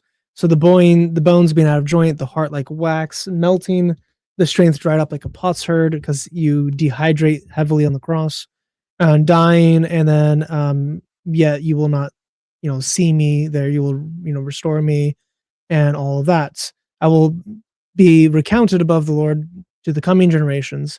So his seed, the seed of the Messiah, who's going to die, his seed among his seed, he will be spoken of from generation to generation. They will come, his children, Christians, they will come and will declare his righteousness to a people who will be born, to people yet unborn, that he has done it. He has accomplishment. He has finished it. And you can use the same language of, he says, it is finished. So he's opening and ending the cross with a quotation of Psalm 22, or a Do you have, loose paraphrase of Psalm 22 for the ending. Do you have the Septuagint there where we can see if it's the same verb? Yeah, I The can- Psalms don't match with the Septuagint and the Masoretic. No, They're it's like not. one off from each other. There's a Yeah. few off. It's to make it. But it still actually Wait. has he made of the Lord. It's finished of the Lord, or he has done of the Lord, which is kind of interesting. I mean, Well, because in Hebrew it's Scroll, it's asa, easier to which see. is just like making or doing. right. So he takes that context and then applies it at the end in the perfect tense, indicating that he has accomplished this for eternity. So, the people who are not yet born will hear from generations previously of what this Messiah figure will do on the cross, and through that they will be saved. So we see this whole Psalm 22 context on the cross from start to finish, which is pretty cool. Going back down to that. So neat little thing there. You can dive into the specifics of Tetelestai, but it's one of my favorite words of the Bible. And bowing his head, he gave up his spirit. Then the Jews, because it was the day of preparation, so that the bodies would not remain on the cross of the Sabbath, for that Sabbath was a high day, asked Pilate that their legs might be broken, that they might be taken away. This is again part of the debate me and Stephen are doing on the Sabbath, and he's not currently here, so I'm going to skip past it. We can argue about it later. So the soldiers came and broke the legs of the first man and of the elder who was crucified with him. But coming to Jesus, when they saw that he was already dead, they did not break his legs. Now, this again would be weird. Granted, he was scourged worse than normal people who are crucified, so he had more blood loss, but typically people would last longer than 6 hours. So he died relatively quickly on the cross, which is why the other ones had their legs broken. And as I mentioned earlier, you had to pull up on your nails to breathe, because whenever you're compressed that way, you can breathe in, but you can't breathe out. So you can't do a full respiratory cycle unless you have your lungs not compressed.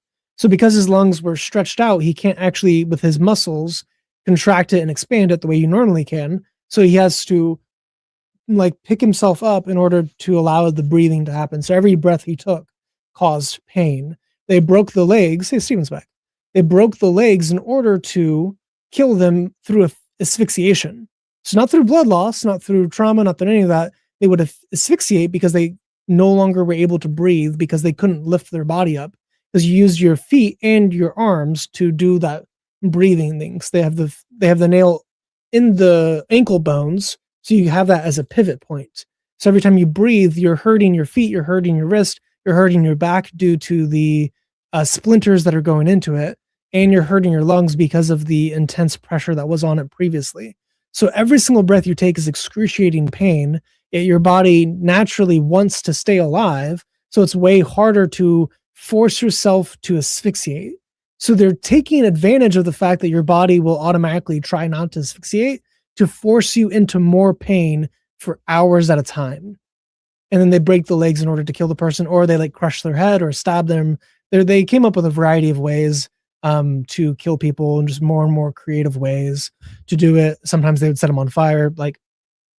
They had to have a death blow, which is also why the swoon theory is stupid, that Jesus was only crucified and survived it. It's very dumb. Apparently Satan is not allowing Stephen to join the stream again. But the Romans guaranteed the death of the crucifixion victims. So the whole idea from the Jesus seminar that he survived this is idiotic. They would have done some form of death blow. And they even did the death blow on Jesus, even though they thought he was dead. He didn't break his legs because he thought he was dead. But one of the other soldiers pierced his side with a spear, and immediately blood and water came out. So he still did the death blow, even though he was already dead, just to guarantee that he was dead. And then the water coming out is actually a real thing. This is a real phenomena. Modern people who don't really know about torture, they don't witness this much, but whenever you are in this state of stress and suffering, specifically from that type of like blunt trauma, you produce an excess of water and it can pool in your lungs. So he was drowning from his body basically flooding itself. And then whenever he got stabbed, all the blood and water that built up in that area all spilled out. So this is not scientifically impossible, just like the sweating blood. That's actually, we have documented cases of both of those things happening. And then the blood on the Shroud Turin is from a from a tortured man that matches the same beryllium and other neurotoxin chemicals in the bloodstream of torture victims. So you have the Shroud Turin agreeing with this as well. Chris, have you seen Gary Habermas talk about this, like the piercing of the pericardium and the two different fluids? I don't think I've seen Gary specifically talk about it. I have his books on the evidence for the crucifixion. I don't think I've seen him speak on this. Whoever wants to go more into this, he talks about how I don't remember which medical journal it was, but there's an article from a medical journal where they did basically not an autopsy on Jesus, but they analyzed how he died and what happened in the different stages of it. And he goes through all of it from this article. It's really, really good. But he talks about this sac around the heart that builds up this liquid. Mm-hmm. We have to clarify. Somebody said finish it before the Jew returns. Judaizer. I'm the Jew. Do you need more evidence, guys? I'm the Jew. He's the Judaizer. Steven's asking what your position on the Shroud is, since they're both skeptics. I have yet to be convinced. I can see why, but I have yet to be convinced that it's the Shroud. Okay. I do have a 45-minute video on the Shroud for the evidence of it. I think the most impressive thing for me is the superficial image and the blood. Like the blood content. I've seen. Here's the thing, right? I think you first of all you have a different accounting in the gospel narratives of whether the linens were there or not there, right? One mentions it, one doesn't. John, so we can assume that it was there and that they found it. Of all the relics that they kept in the church, wouldn't that be one that you'd think would be like really well documented and not found much? Well, there is later. So there is sources that go back to the 400s that mention a burial cloth of Jesus in Constantinople.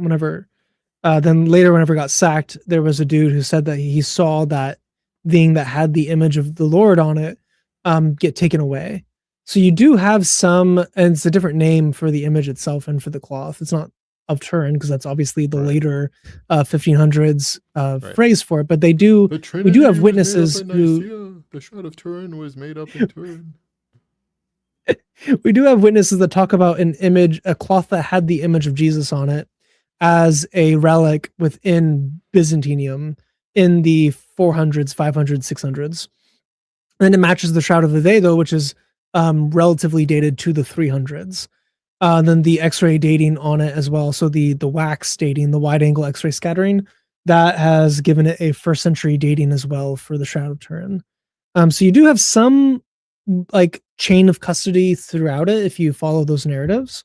And then obviously it lines up very well with all the other stuff on it, the pollen on it, the blood content, the image itself, I think is like, for me, being a physics nerd, that is by far the most impressive thing because of how clear it is and how thin the image is. It's not even the full width of a fiber. It's not even 1/10 of the width of a fiber. It is on the surface of one side of a fiber.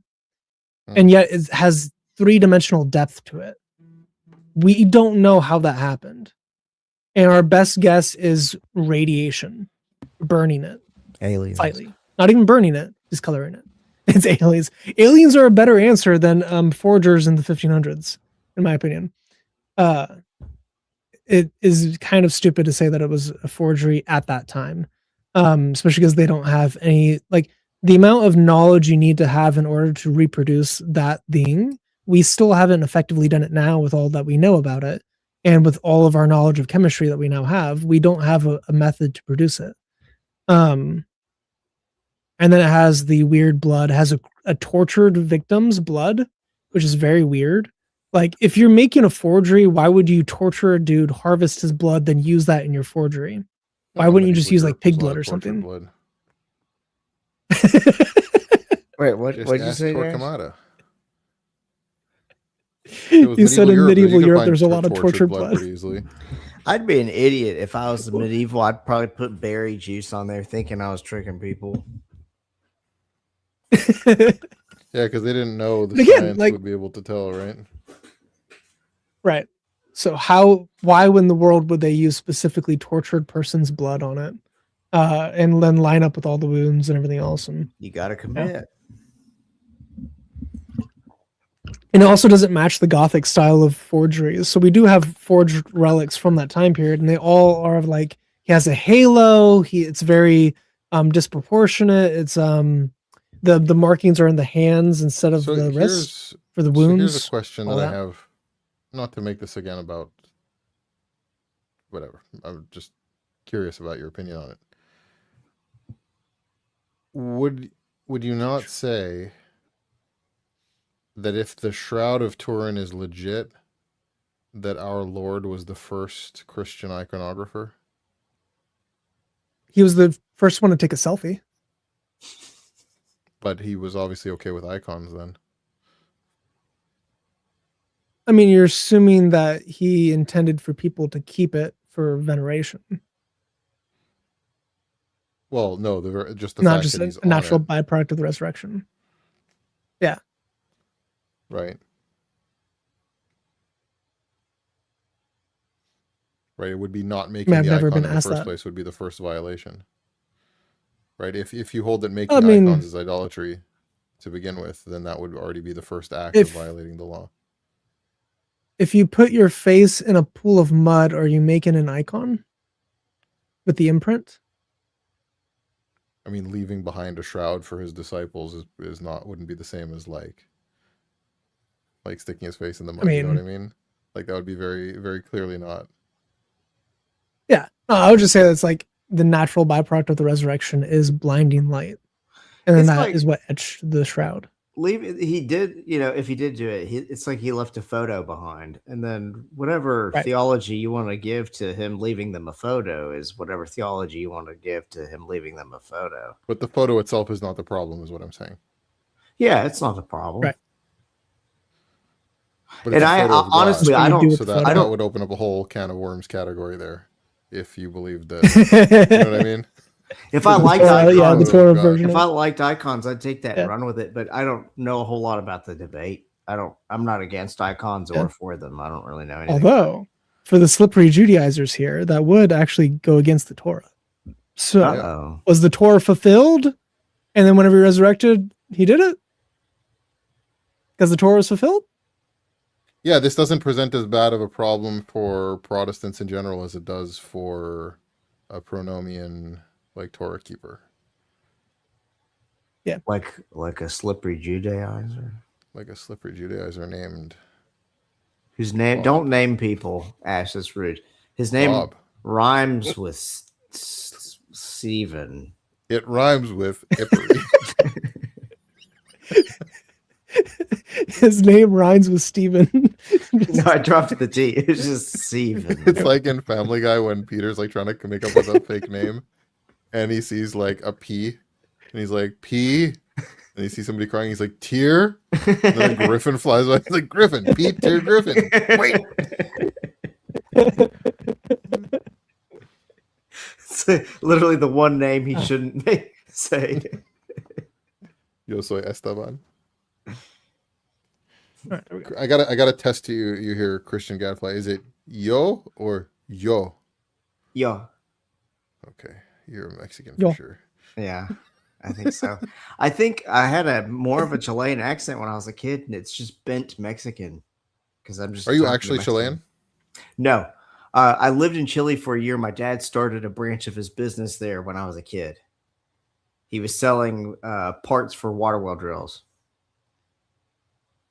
I want to get this Stetson, but the problem is it's spelled Llano, and I have no idea how to pronounce that, so I can't buy that. What's either Llano or Llano? One or the other, right? If you were a Tico from Costa Rica, you'd say Llano. Like with an actual zh. Yeah, they have a J. That sounds like Portuguese. Okay. Yeah. That's what I thought a Portuguese was. Yeah. Yo tengo dos gatos pantalones. Yeah, just be that way sometimes. Why is the slippery one not Yeah, the watching on slippery one Gadfly is channel? giving That's a me- great the- question. He refuses to give a Gadfly the I know. watch time. I'm watching on Gadfly's channel as we're doing this. I have it. I'm right. watching on I Gadfly's channel. appreciate that. Yeah. Look at that. I'm on him. There we And go. I'm so paranoid that I Right. stopped No. running it on Chris's channel simultaneously, just in case YouTube doesn't count it at the same time. Based. Yeah. So, yeah, I'm not even Based like, I don't YouTube have my outage. chat open. Yeah. I'm actually going to close my stream. There we go. Now we're I usually only on pause it Gadfly's. instead of leaving it running. I'm leaving it running. Anyway, so, and he who was seen, because we're still not through chapter, and we're not going to finish that. And he who has seen has borne witness, and his witness is true, and he knows that he is telling the truth, so that you also may believe. For these things came to pass in order that the scripture would be fulfilled, not a bone of him shall be broken. And again, another scripture says, they shall look on him whom they pierced. Zechariah. Now, after these things, Joseph of Arimathea, being a disciple of Jesus. So this is a Pharisee. We talk about all the time of like, oh, how did they know this stuff? Whenever talking in the New Testament of like, oh, how do they know what Herod was saying? How do they know what the Sadducees were saying? How do they know what the Pharisees were saying? Well, he had disciples in all of these camps. We went through that, I think, last week. But here's one of his disciples in the camp of the Sanhedrin. Being a disciple of Jesus, but secretly because of his fear of the Jews, asked Pilate that he might take the body of Jesus. Pilate granted permission, so he came and took away his body. Nicodemus, who had first came to him by night, also came, bringing a mixture of myrrh and aloes, weighing about 100 litras. So this, again, is another Pharisee involved. I love And this, mirrors the this birth redemption narrative. arc for Nicodemus, because when he first meets him, Oh, yeah. he's kind of scared of being seen with him. He's meeting him at night. They're speaking in Greek because the conversation's full of these double entendres. But here he is now. I feel like the people who show up, He only shows up in John, too, by the way. the people who show He's up a at uniquely your funeral, Johnnian figure. those are the real friends, you know. And it's interesting. He's bringing myrrh here too. So if the gall is also myrrh, this would be the third time myrrh pops up. With he gets it, Jesus gets it as a baby, as a gift, and then he drinks it, and then now it's being anointed with it. His dead body. Also interesting to note, because of the disciples being terrified of being killed too, and they forsook him, the two people that didn't forsake him, well, and John didn't either, but like of the ones who are burying him are Nicodemus, who was redeemed, and then another one, Who's a Joseph of Pharisee? Arimathea, who is the rich man, who's also a Pharisee. So we have two Pharisees burying Jesus when all of his disciples aren't there, which is very interesting. And then I also want to point out one thing. So they bound the body of Jesus, bound it in linen wrappings with the spices, as in the burial custom of the Jews. Now in the place where he was crucified, there was a garden, and in the garden a new tomb, in which no one had yet been laid. Therefore, because of the Jewish day of preparation, since the tomb was nearby, they laid Jesus there. Now it is Joseph of Arimathea who is providing the cloth, and he was a wealthy man, which is why, the Shroud of Turin is a very wealthy, expensive fabric, and the weave on it is also fairly fancy. They also have the spices on the shroud, and one super interesting thing is the new tomb. Jesus came into this world through a virgin woman, a new woman, like an unused woman. Jesus is being laid down into the ground in an unused tomb, a virgin tomb. He was given the gold, frankincense, myrrh as a baby, and now he has gold coins on his eyes, which is also in the Shroud of Turin, which mentions Pontius Pilate. Then you also have the myrrh being anointed with the oil, and the frankincense, which was used to make the smell of the dead not so pungent outside the tomb. So he has those three things showing who he was as a baby, and then his virgin mother, then he has a virgin tomb, and these three things at his death. And then you also have him being the bread of life, being laid in the manger for us all to eat from. Then you have him being the fulfillment of the bread of life in the Last Supper right before this, the Tetelestai, showing that it's all finished, all paid for in full. The new covenant has come, and then Jesus now dies to fulfill all things. And then he will resurrect to fulfill all the other things. So very, very neat parallels all over Jesus' life, all over the Old Testament, all over John. So much culminating in John 19. It's really cool. Yeah, big. So- Yes. Jesus, pretty amazing. This is also one of those Hebraisms. So, you gonna say something? I was gonna I say I heard had somebody on my stream saying something about like, oh, your Jesus is just a Greek myth, and I'm like, find me a Greek myth that looks like this. Find me one. Yep. There's Yeah, nothing especially with that this looks Greek like myth here, like To Hellenic peoples. I'll be right back. I got a book suggestion. so. This phrase here, mioton sabaton, is a phrase that only happens in the Gospels and only happens in context of Jesus's crucifixion. So this is a phrase being reserved from Hebrew. So it's a Hebraism describing the resurrection of Jesus used in all of the Gospels, indicating that whatever tradition they're pulling from all used it. So they're all like copying each other, or they're copying some other like oral tradition, whatever. But this is a formula that appears specifically with this mioton zabaton, and it's Jewish. So they're using a Jewish phrase to describe Sunday, the first day of the week, and it's the first of the Sabbath is literally the phrase what it means, like first of the Sabbath, but it's plural. So it's the first of the Sabbaths, yet it just means Sunday. So it's this weird phrase that appears in the Greek Gospels, which is very interesting. There's a lot of these. So there's a lot of Hebraisms within the New Testament Greek. There's a lot of Aramaisms also in the New Testament Greek. There's no nonsense Hellenized vocabulary or like Homeritic folklore and legends and poetry from the epics. Like you don't have the Greek pagan folklore within it. You have Jewish folklore, Jewish phrases, Jewish sayings, Jewish fulfilled prophecy, Jewish allusions to the Old Testament. It's a very Jewish book.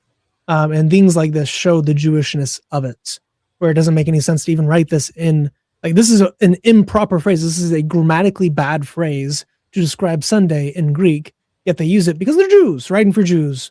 Anyway, which John does the whole time. He quotes the Mishnah repeatedly. This book, The Resurrection of the Son of God by N.T. Wright, I read it during my time of like faith crisis when I was an atheist coming out of atheism back into Christianity. Really good arguments for the resurrection. He does a survey. You can see it's thick. He does a survey of all the afterlife views from the ancient world, and there's nothing like the story of Christ. He looks at all the Greco-Roman things that are supposedly parallels. They're not parallels. And there was nothing like the idea of this bodily resurrection. The Jews had it, but it was supposed to be something that happened at the end time. And for it to happen to Jesus, and it's not just someone coming back to life, he's resurrected in a resurrection body, where it's like the way the Old Testament prophets prophesy the creation of a new heavens and the new earth. It's already been instantiated a little bit in the body of Christ. It's not just like a normal tree coming back. It would be like a new tree, a new creation. Yeah. It's pretty awesome. Stephen brought up the only thing Greek about the New Testament is the language. And even then, not absolutely entirely. true. Yeah, it uses Hebrew and Aramaic, just transliterated basically. I'm infuriated that Gadfly's wakefulness stamina is outdoing my 104 a month Wi-Fi bill. See, this is where I think Granted, that he might actually be a Jew. It's like, get Starlink at that point. Like, don't be so stubborn. Well, to be fair, he's in That's what the convinces basement. He's in the basement in the corner, surrounded by wood and concrete. So his signal is terrible.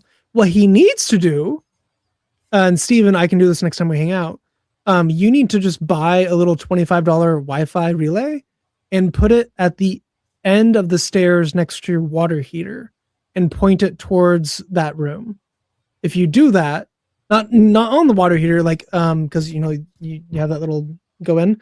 Instead of going right to the room with all the 200 guitars that you have, put it right on that box where the book that shall not be named was sitting, and then point it that way, and you should be able to have way better Wi-Fi down there, like Jack significantly Ray. better Wi-Fi down there. That's me in the corner.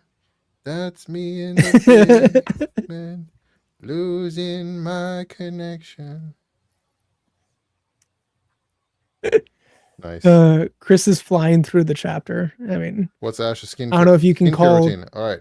You need Kugel. Okay. You take the Kugel, you just wipe it on your face. You'll get a lot of acne at first because of the oil, but then after time, your body will get used to it and stop producing acne in response to the Kugel, and will just clog your pores so badly. What is Kogel? Kugel? Uh-huh. It's food. Kugel? It's like there's different Yeah, styles. it's like like a depending on who you ask, you could get casserole. shot for like getting this wrong, depending on the Jewish community. But like, so there's potato kugel, which is like a, depending on how you make it, it could be shredded potatoes or like mushed potatoes, but like baked into like a pudding It's a potato casserole. chunk. Yeah. And then you could have Lakshan kugel, which is like usually a sweet like noodle kugel. And then there's like that looks Yerushalmi kugel, like good. Jerusalem kugel, which is like a little bit like sweet and spicy, like a very peppery sweet kugel with noodles. Yeah.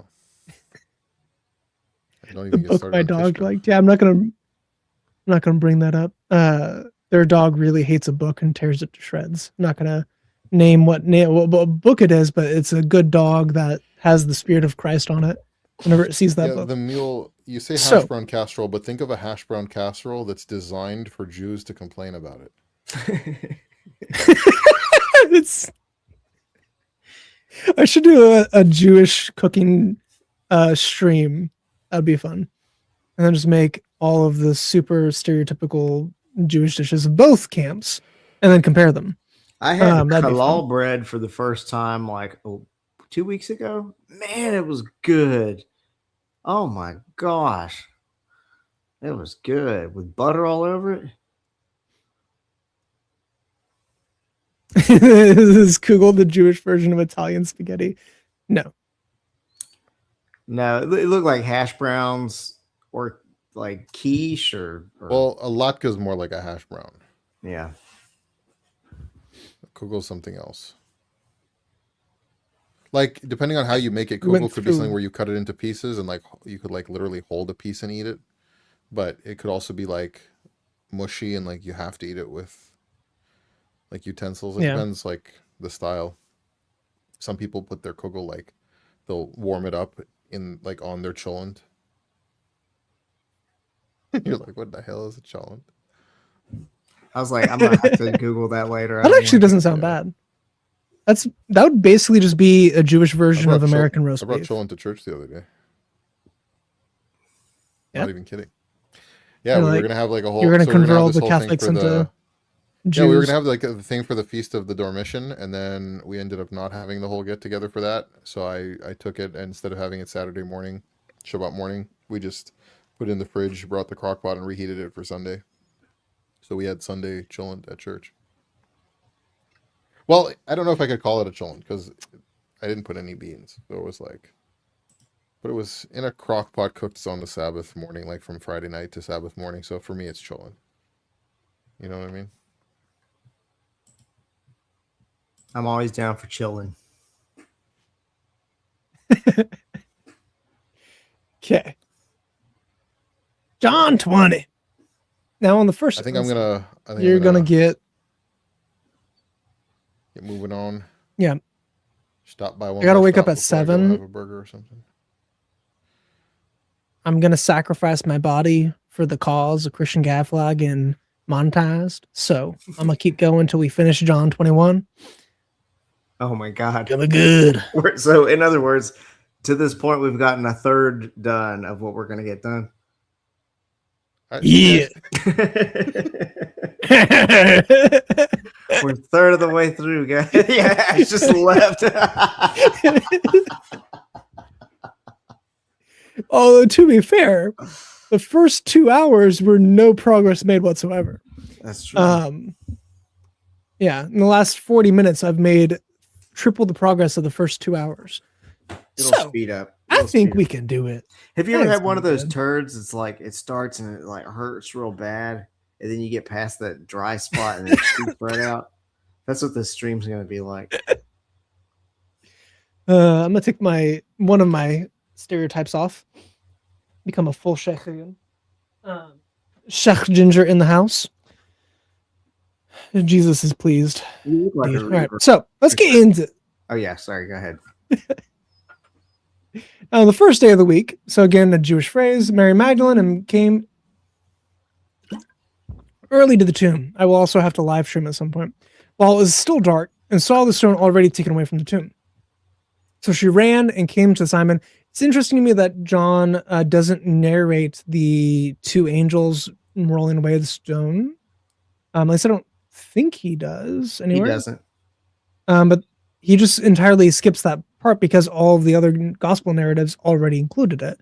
So there are times where he appears to be like reading the previous sources or the previous gospels and seeing like, hey, I don't want to mention that. I'm not going to mention this. I will mention that because they're missing it. So he's adding details. He's removing details, specifically appearing to supplement the synoptics. So this stream is a turd. Thanks. So she ran and came to Simon Peter and to the other disciple whom Jesus loved, again, John, and said to them, they have taken away the Lord out of the tomb, and we do not know where they have laid him. So Peter and the other disciple went forth, and they were going to the tomb, and the two were running together, and the other disciple ran ahead faster than Peter and came to the tomb first. That's so funny. Still one of my favorite verses in the entire Bible. It's like, Especially because these are like younger. Oh, why do you have to record that? You know, you can tell he's kind of proud of Yeah. the fact that he He got just- there first. You can tell that it's the author. You can tell it's John, but he's not naming himself. It's just so funny. Yeah. It's like Mark running out naked as a boy. And Yeah. he just says the naked dude ran out. Yeah. So you have here with John outrunning Peter, and he's obviously not naming himself and he's making fun of him. But you also have to remember, John was probably anywhere from like 16 to like 24 or so whenever he was following Jesus. And Peter was likely around the same age, maybe a little bit older. But these would be dudes in their like young 20s. And they're racing. And then, you know, who knows how many decades later, you know, John might have been written in the 50s, 60s. That would be my view. I don't actually think it's after 70 AD because he doesn't mention the destruction of the temple at all. So like Matthew, like, oh, well, Matthew's obviously after 70 AD because it gets too much right. It's like, well, it could just be prophecy. But John, who's supposedly the latest, doesn't have any allusion to it whatsoever.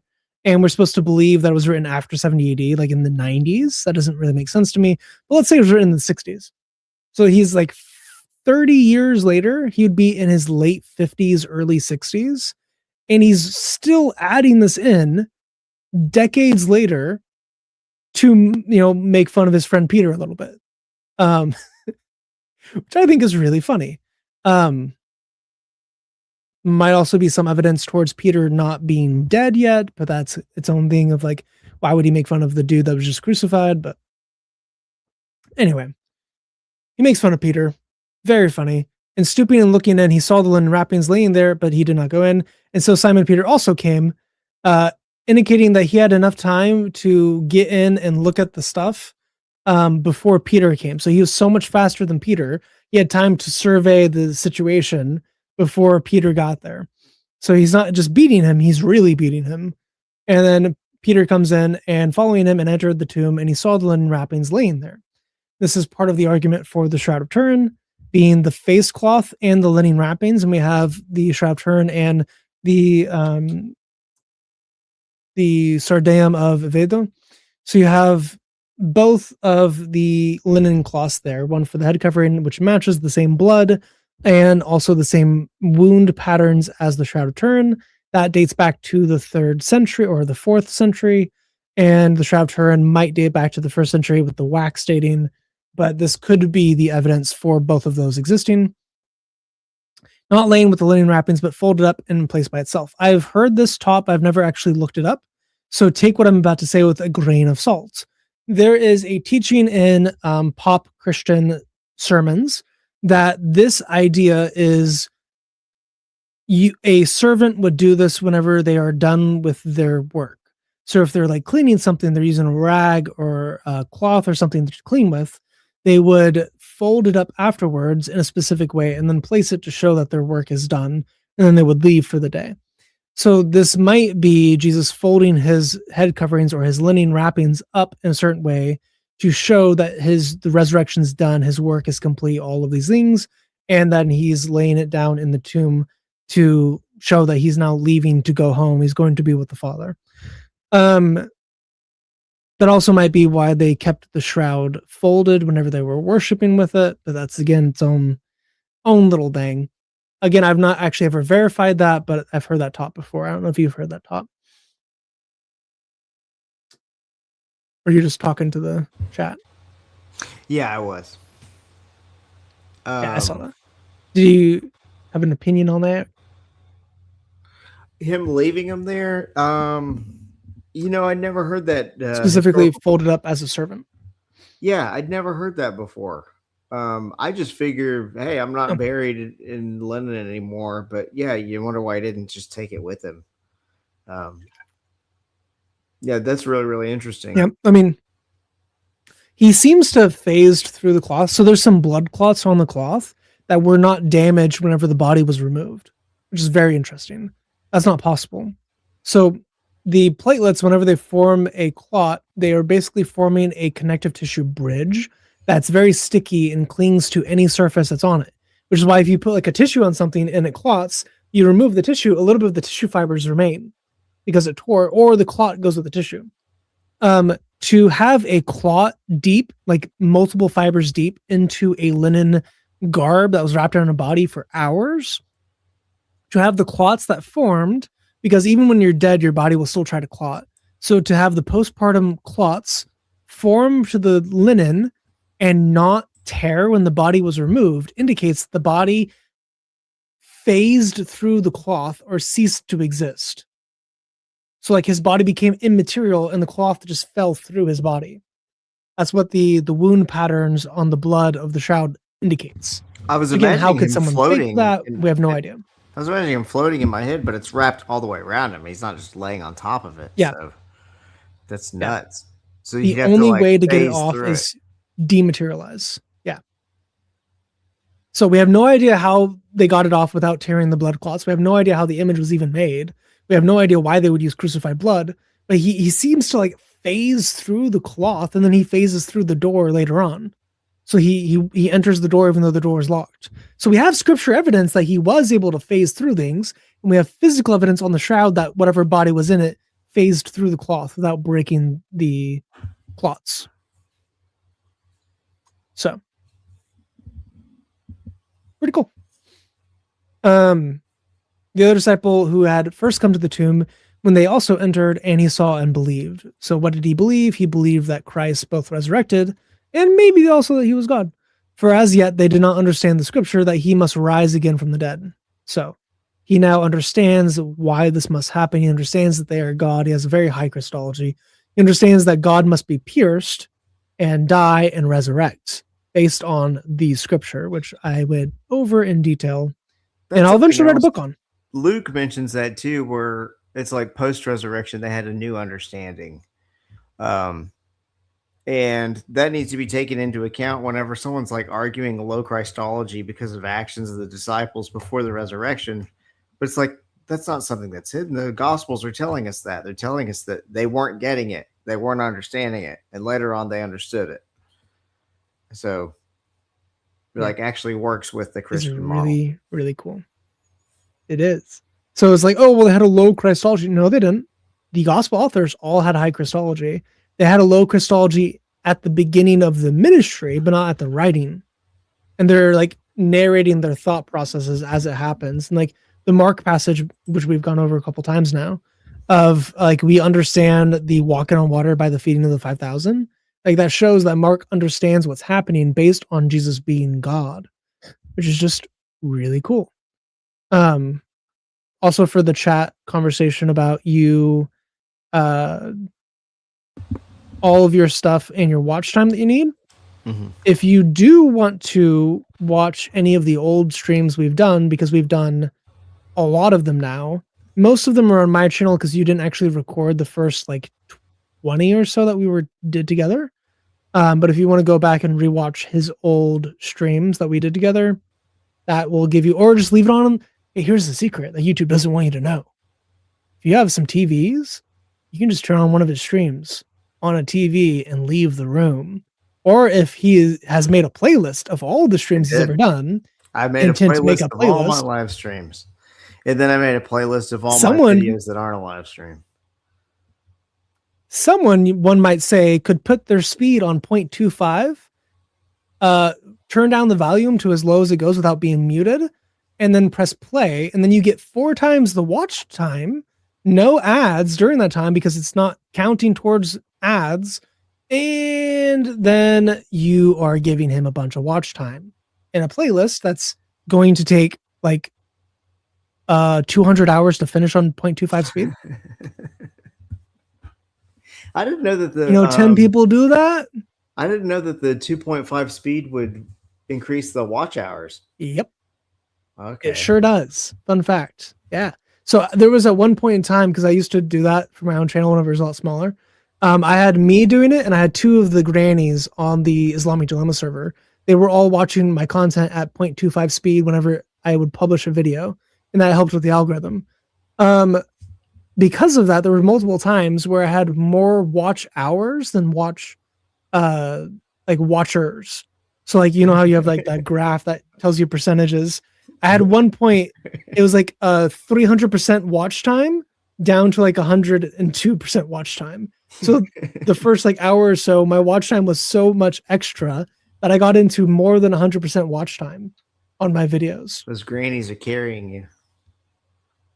It was awesome. Yeah. Actually, my demographics are really skewed because of my mom and the grannies that watch my channel. I have like 10 grannies that watch my channel.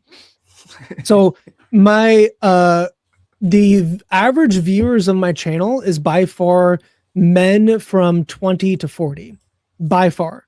The average, because YouTube statistics break down by people who watch versus how much is watched. So my actual watch hours, the female 50 to 70 group is like 20 times every other group, every other demographic.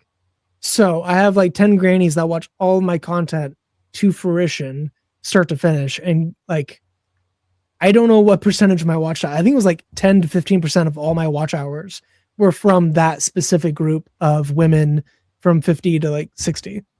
So, or 50 to 70. Pretty fun. Anyway,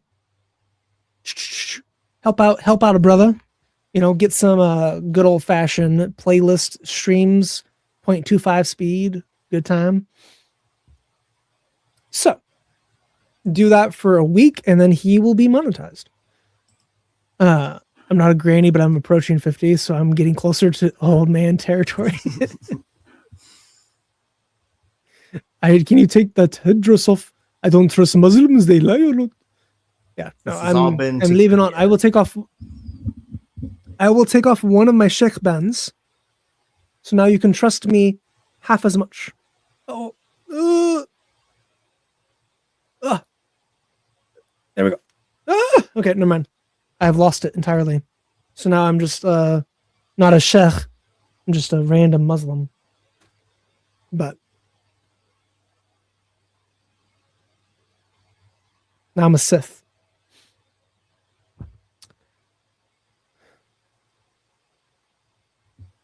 Do it. Okay.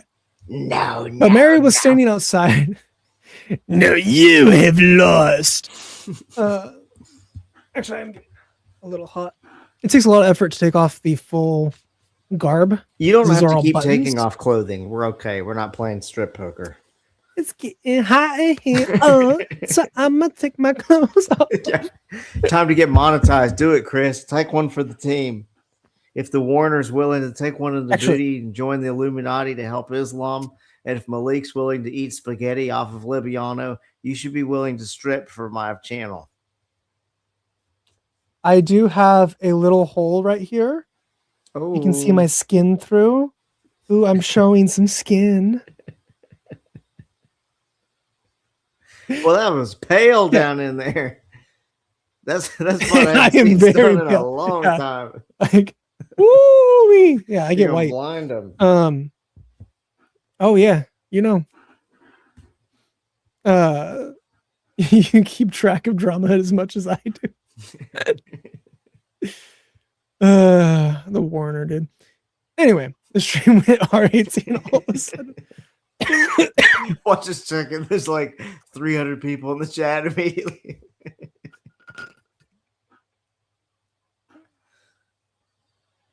So the disciples went away again. Actually, don't use bots. Bots destroy your algorithm.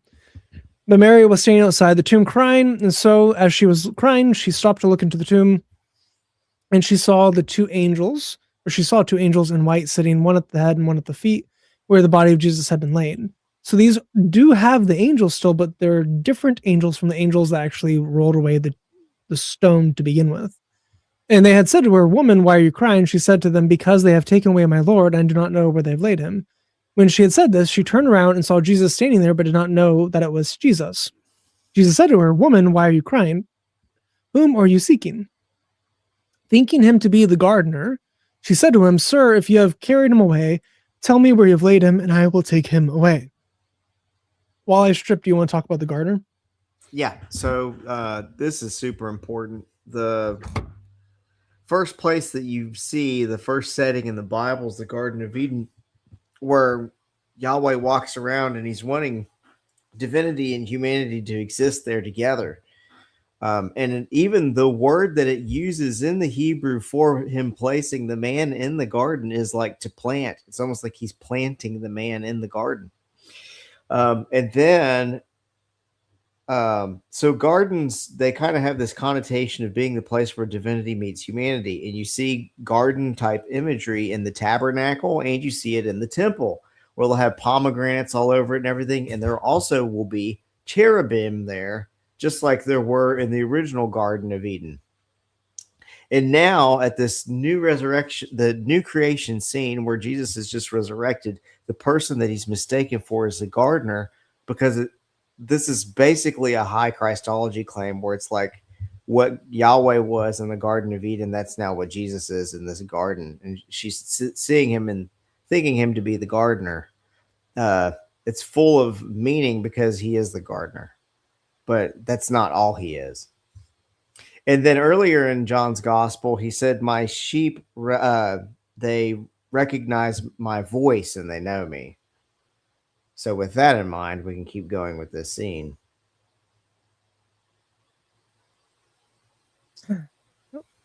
"Sir, if you have carried him away, tell me where you've laid him, and I will take him away." Jesus said to her, "Mary." She turned and said to him in Hebrew, "Rabboni," which means teacher. So yeah, and Specifically means my teacher. and he talks about how the Yeah. shepherd calls the sheep by name and they recognize his voice.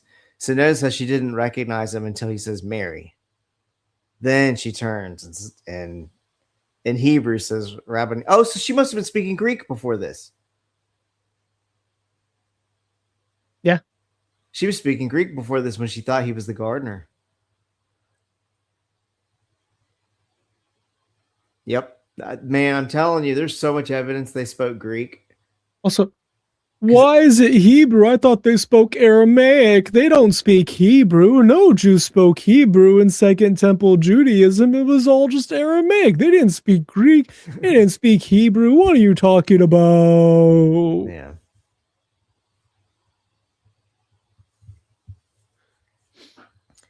So she says, "Teacher." My teacher. Jesus said to her, "Stop clinging to me, for I have not yet ascended to the Father, but go to my brothers and say to them, I ascend to my Father and your Father, and my God and your God." See, Jesus has a God. Therefore, he's not God. Even though he was just the gardener in this recreation of Eden. And my Father. Yeah. Yeah. Oh, but it's your Father too, so therefore he's not claiming equality with God. Mary Magdalene came announcing to the disciples, "I have seen the Lord." Yeah. And then he said these things to her. So while it was evening on that day, the first day of the week, this is again, the Mia Zabaton. So again, that Hebrew phrase in the Greek. And while the doors were shut where the disciples were, for fear of the Jews, Jesus came and stood in their midst and said, "Peace be with you." So again, he like phased through the door, or teleported into the room, but he was able to dematerialize to come into this room. If the shroud is real, then he was also able to dematerialize, or he automatically dematerialized whenever the resurrection happened. Which is kind of neat in and of itself, or he literally became light. But the 3D structure of the image implies that it wasn't moving when it was made. So it looked like he glowed brightly and then phased out of existence. There's a book called Hyperspace by Mikio Kaku that I'll go into sometime when it's not the middle of the night and I'm not half asleep and we're not trying to get through 2 chapters. But I think resurrected bodies are hyperdimensional. And I'll explain why that is later and what that means. I would probably concur with that. Yes. I think that's how we're going to be traveling as well in the resurrection. We'll just be able to zip around. So while it was evening on the day, the first day of the week, and while the doors were shut, and then he comes to them and says, "Peace be with you." And when he had said this, he showed them both his hands and his side. The phrase in Hebrew for hand indicates anywhere from elbow to fingertip.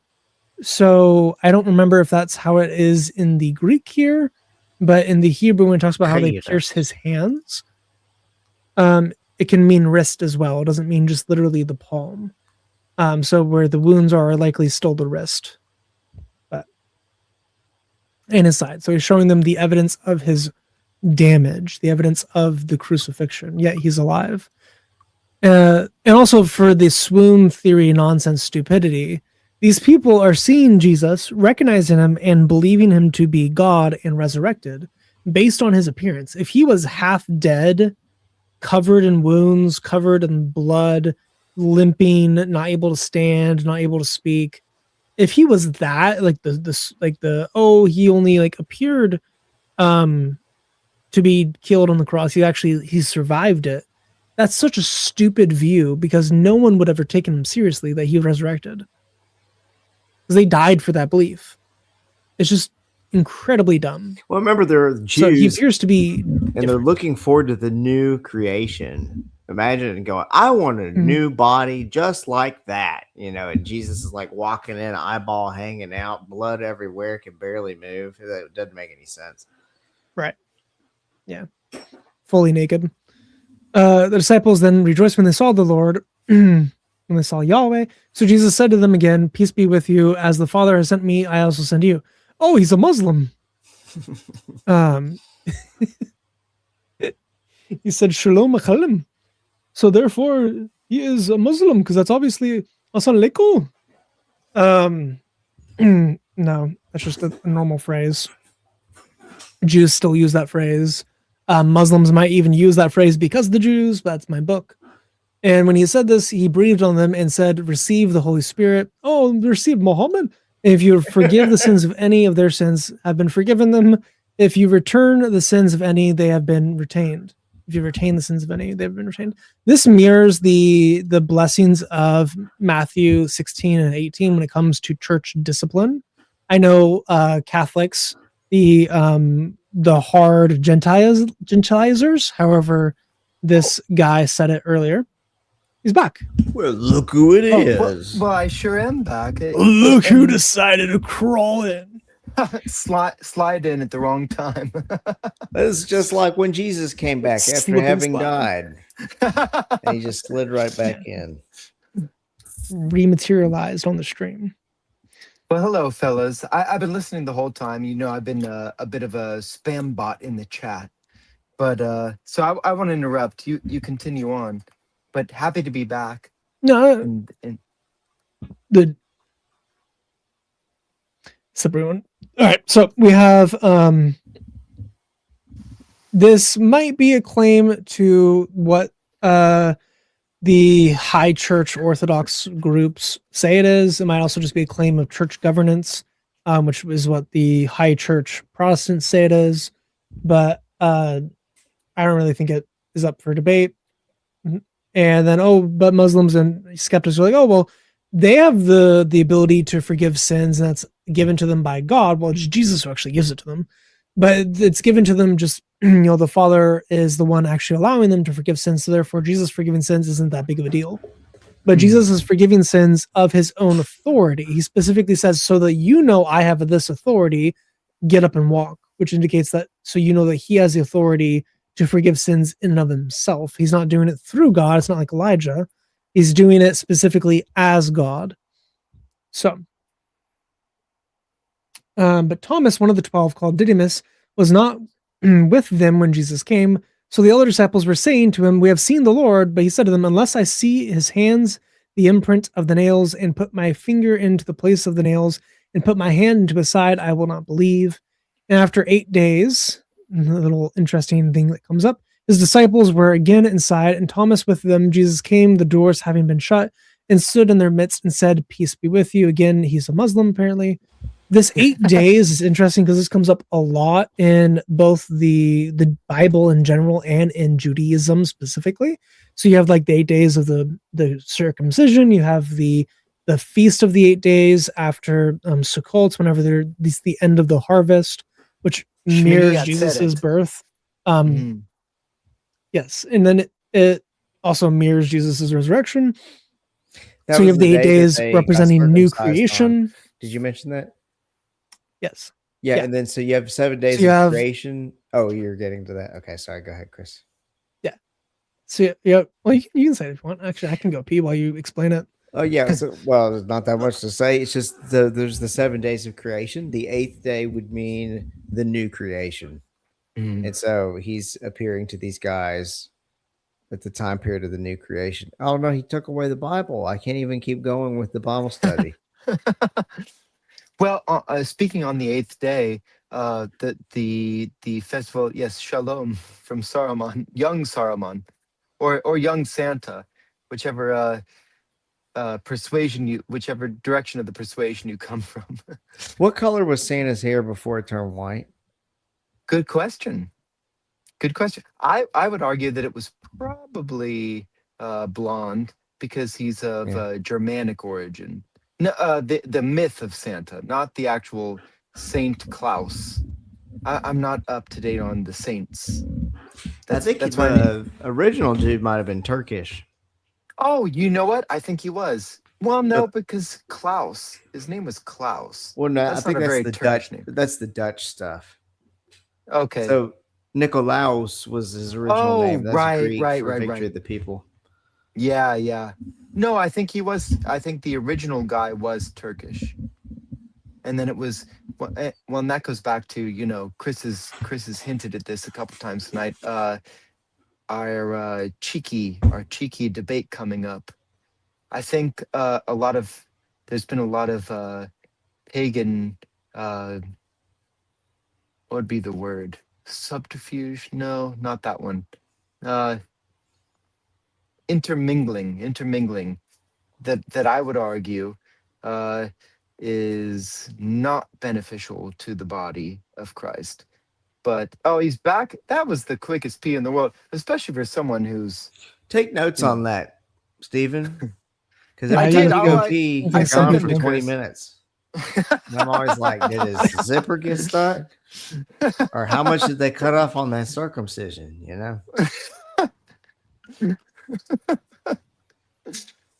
It was pink. What are you talking about? It seems sketchy. Well, it's my beautiful, my beautiful. It's either a yeah. hijab or a talit or it's.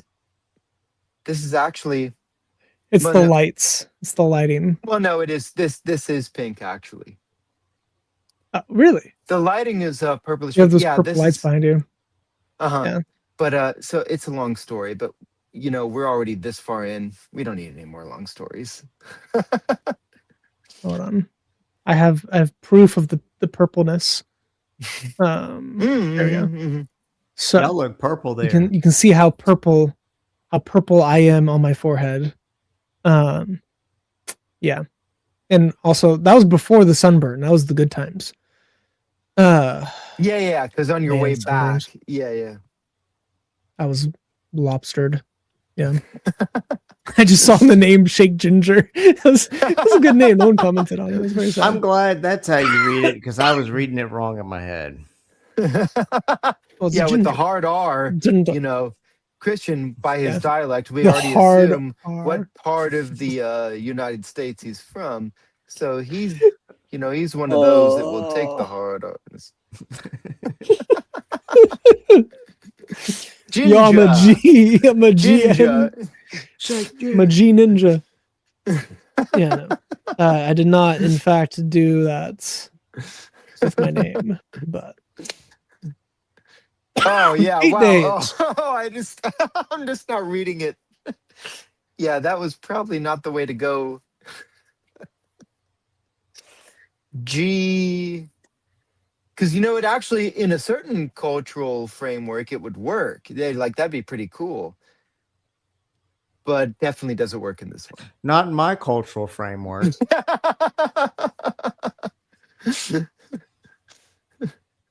uh, Yeah. Yes.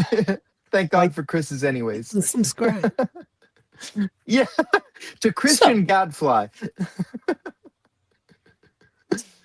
Assalamualaikum. Then he said to Thomas, "Bring your finger here and see my hands, and bring your hand here and put it in my side. Do not be unbelieving, but believing." This is 8 days later, so he heard supernaturally the conversation that we're having, and then supplies the proof that he wanted with the direct wording. So he shows that he is divine here, and that he knows what happened when he wasn't present. He had the exact wording. He knew what his heart was feeling, and then he comforts him. And then Thomas responds to all of that with, "My Lord, my God." So obviously he believes Jesus is specifically God. And you have one "and" clause with "my Lord" and "my God." That's what I was going to ask, Chris. The definite articles on both of those, but Okay, good. So what about a person who would make the argument that this was just an idiomatic phrase of the day, like how he would say, "Oh my God," what? I know most of the atheists I know would still use that "Oh my God" phrase. So if someone to make that argument, what would be the rebuttal from the standpoint of saying that that's not what Jews they're doing? don't do that. Yeah, that's what I would say. It's just that's not the You kind would of have to give dialogue evidence. that ancient Greco-Roman historiography recorded. Right. Yeah. Right. Yeah. Like you also people today are very irreverent to God. Mhm. We use "Oh my God" as like an insult or as an A curse, explicit, almost an you stub your you know, toe and you say that. yeah, profanity basically. Right. Yeah. Right. That would be put to death of bull. Death Yes, penalty under certain eras around this time. So like if you said "Oh my Yahweh" in that way, you would literally be put to death for doing that. Well, and that's one of I'm the literally arguments they saying, make, like, "Oh my that God." the name was lost because it was forbidden for the people to speak, except for the high priest once a year on Yom Kippur. And so for 'Cause they someone didn't to wanna say get this Killed. They thought it was breaking the 10 Commandments. Yeah. blasphemy, right. It was too holy to say. Right. Right. So why in the world would a Jew say "my God" in Right. in that type of way? It's just nonsense.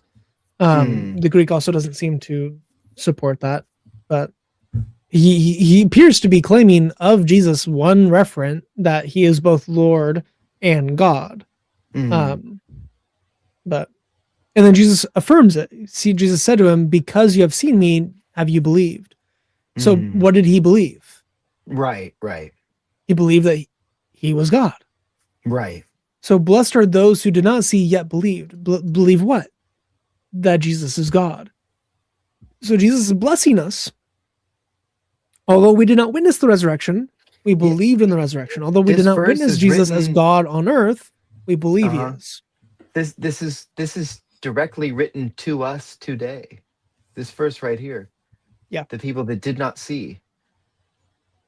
We are Mhm. we're in the Bible more than Muhammad ever was. And he says he was. And so that's pretty dang cool. Blessed are those who did not see and yet believe. That's us. That's everybody since Us. then. Literally us. Hmm. Also, the mule adds that if we were reading the Old Testament, Stephen wouldn't have any funny stories. That is factually false, sir. We did both Genesis Yeah, and we did. Exodus, Yeah. and there were many times where we And we're went through about to one get chapter into Joshua. because those two and myself couldn't help ourselves to not get deeply off topic. So it's not so, because it's the New Testament versus Old What's that Testament. old, We're just really what's that bad old about saying? staying on topic. Stay tuned. Stay tuned. Keep those dials locked. There's more to come. Yes. And there's also more Next week we'll be going through Joshua.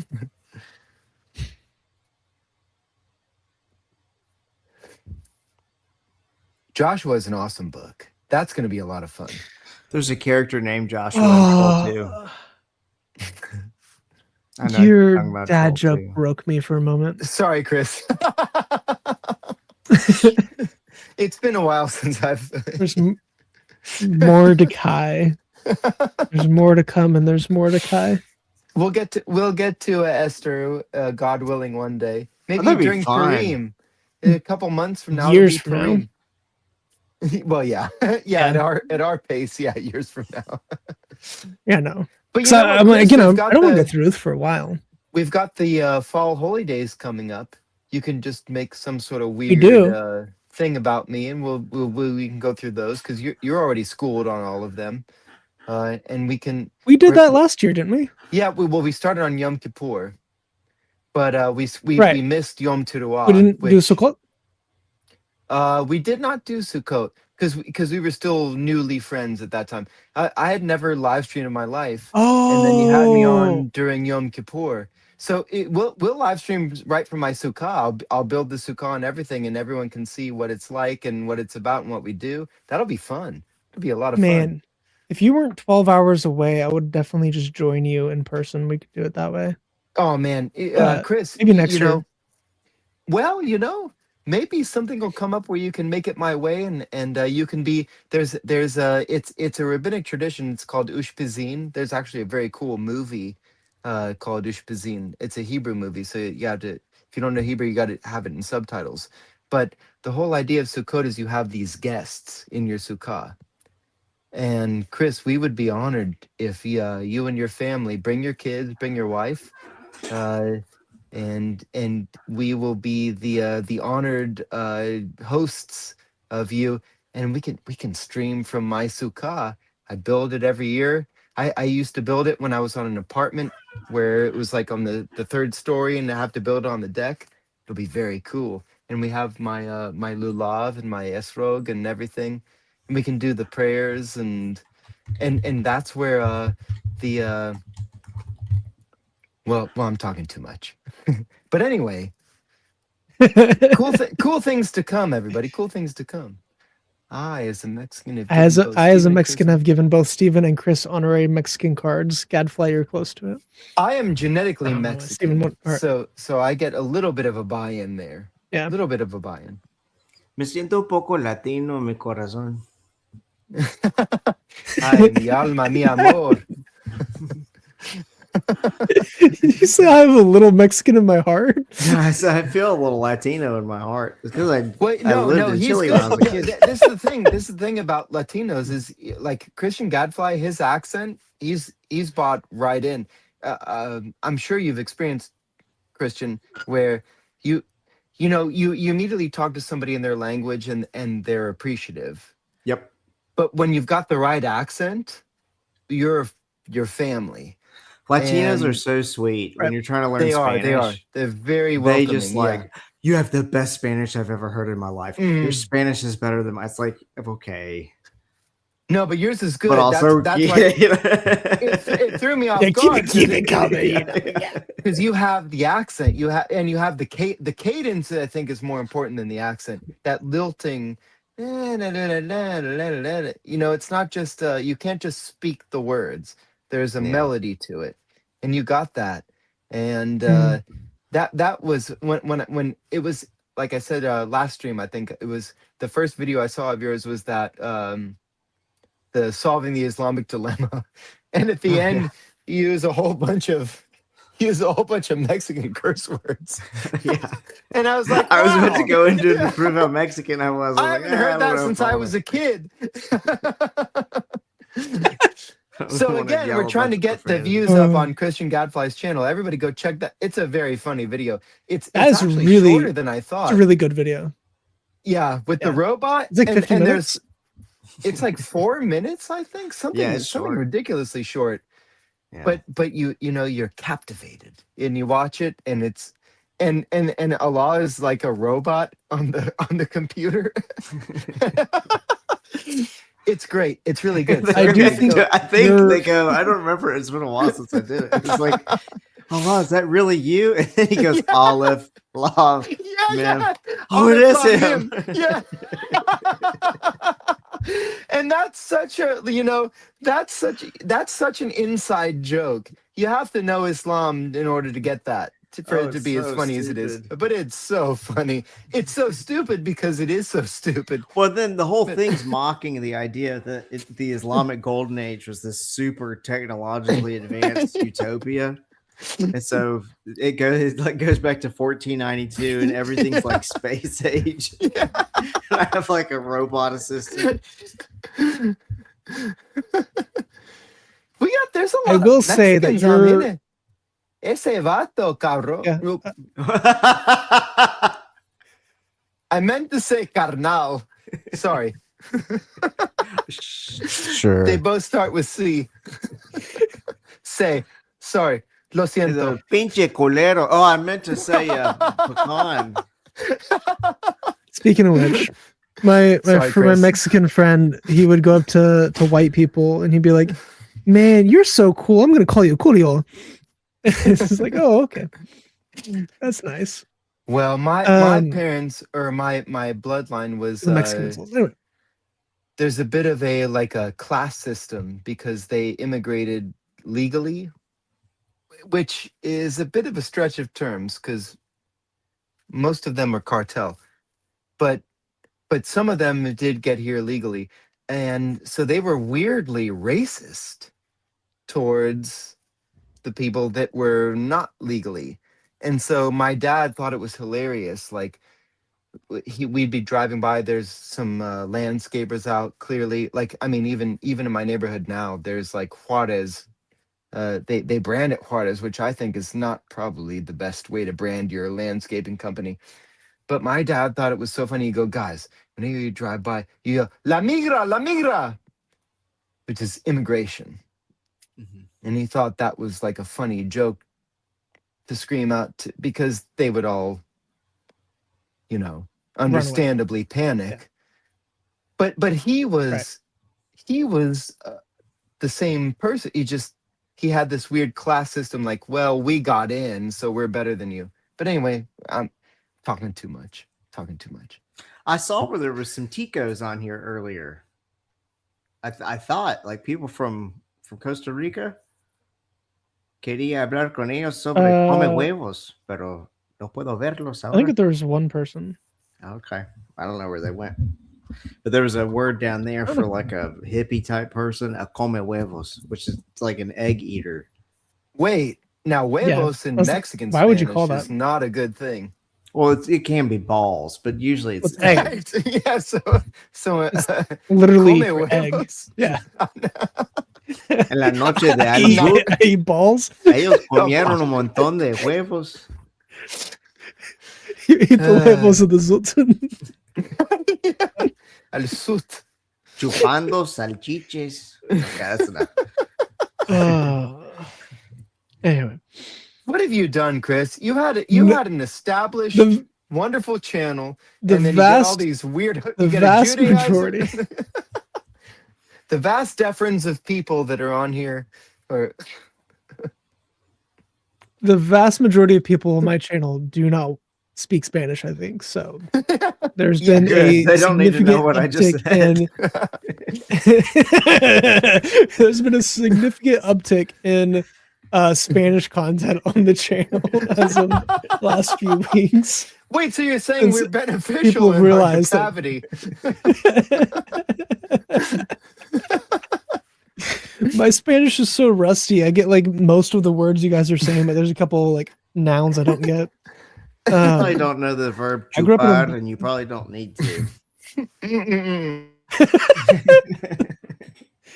I grew up in a bilingual community in Spanish, but I just haven't used it in 17 years. Anyway, Chris, you were saying about we were talking about blessed are those who did not see and yet believed. Yeah, back That's to the us. Bible. Yes. Yeah. Therefore, many other signs Jesus did in the presence of the disciples, which are not written in this book, but these have been written so that you may believe that Jesus is the Christ, the Son of God, and that believing you may have life in his name. So obviously, the Son of God here is a title of divinity and of his messiahship, and believing you may have life in his name. This is obviously Yahweh. It's a combination of Yahweh and Jesus as one entity. So Yahweh Yeshua is literally like, Yahweh is my salvation or Yahweh is my savior. If you were to take the meaning of those names, and like Yeshua is literally the word for salvation in Hebrew. So his Hebrew name literally just means salvation, and you have eternal life in his name, which means salvation. And also, Chris, would you Yehoshua, say Joshua, that this means this verse Yahweh here saves. is saying there's enough written in this book to demonstrate that Jesus is this person. Yes. Yes. These have been written so that you may believe. So this is like a proof text of it. And there is another verse, I believe, coming at the end in 21, which talks about if all things that were recorded that Jesus did, I suppose that even the world itself could not contain the books that would be written. Now, this is obviously hyperbole. I have met people, and actually I've met people who use this as a proof text that the New Testament doesn't contain all of the actions Jesus did, therefore the oral tradition is required. But this is obviously a metaphor. It's obviously not metaphor, it's obviously hyperbole. Because just Alexander, like just the Library of Alexandria could contain all of the things Jesus did in 33 years, even if you recorded every minute of his life. Oh, just like literally statistically, you're saying. Like there, Yeah, you could have in a literal frame. if you took it like Yes. second by So second, and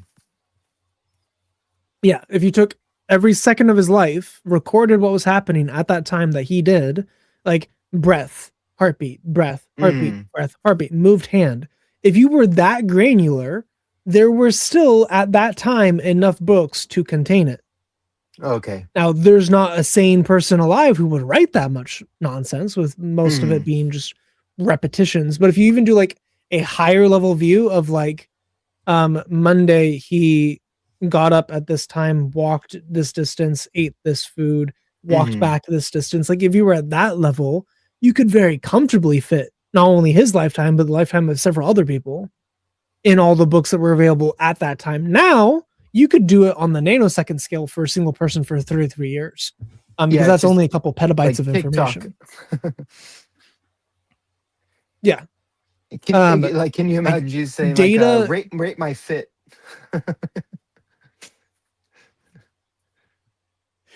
Data compresses extremely easily based on actual to analog. So the compression ratio of what we all experience with our senses versus what you can describe it with words is extremely bad. So even if you were to use all the words that are physically possible in Greek, you would not fill up all the books of the world with the events of Jesus's life in 33 years. You just wouldn't. So this is obviously hyperbole. If you use this verse for any proof text for a specific doctrine, and you're taking it literally, I would highly encourage you to rethink the doctrine that you're presenting, or even just to like try to find a different proof text. I'm not saying that every belief that uses this as a proof text is necessarily false, but I don't think this should be used literally for any Well, reason whatsoever. And again, John though, speaks in hyperbole sometimes. does this not, though? This is where Christian Gadfly can opine with his knowledge of the Greek. It says, I suppose. So is that not just right off the bat an opinion where someone, I mean, it's being presented as, in my opinion,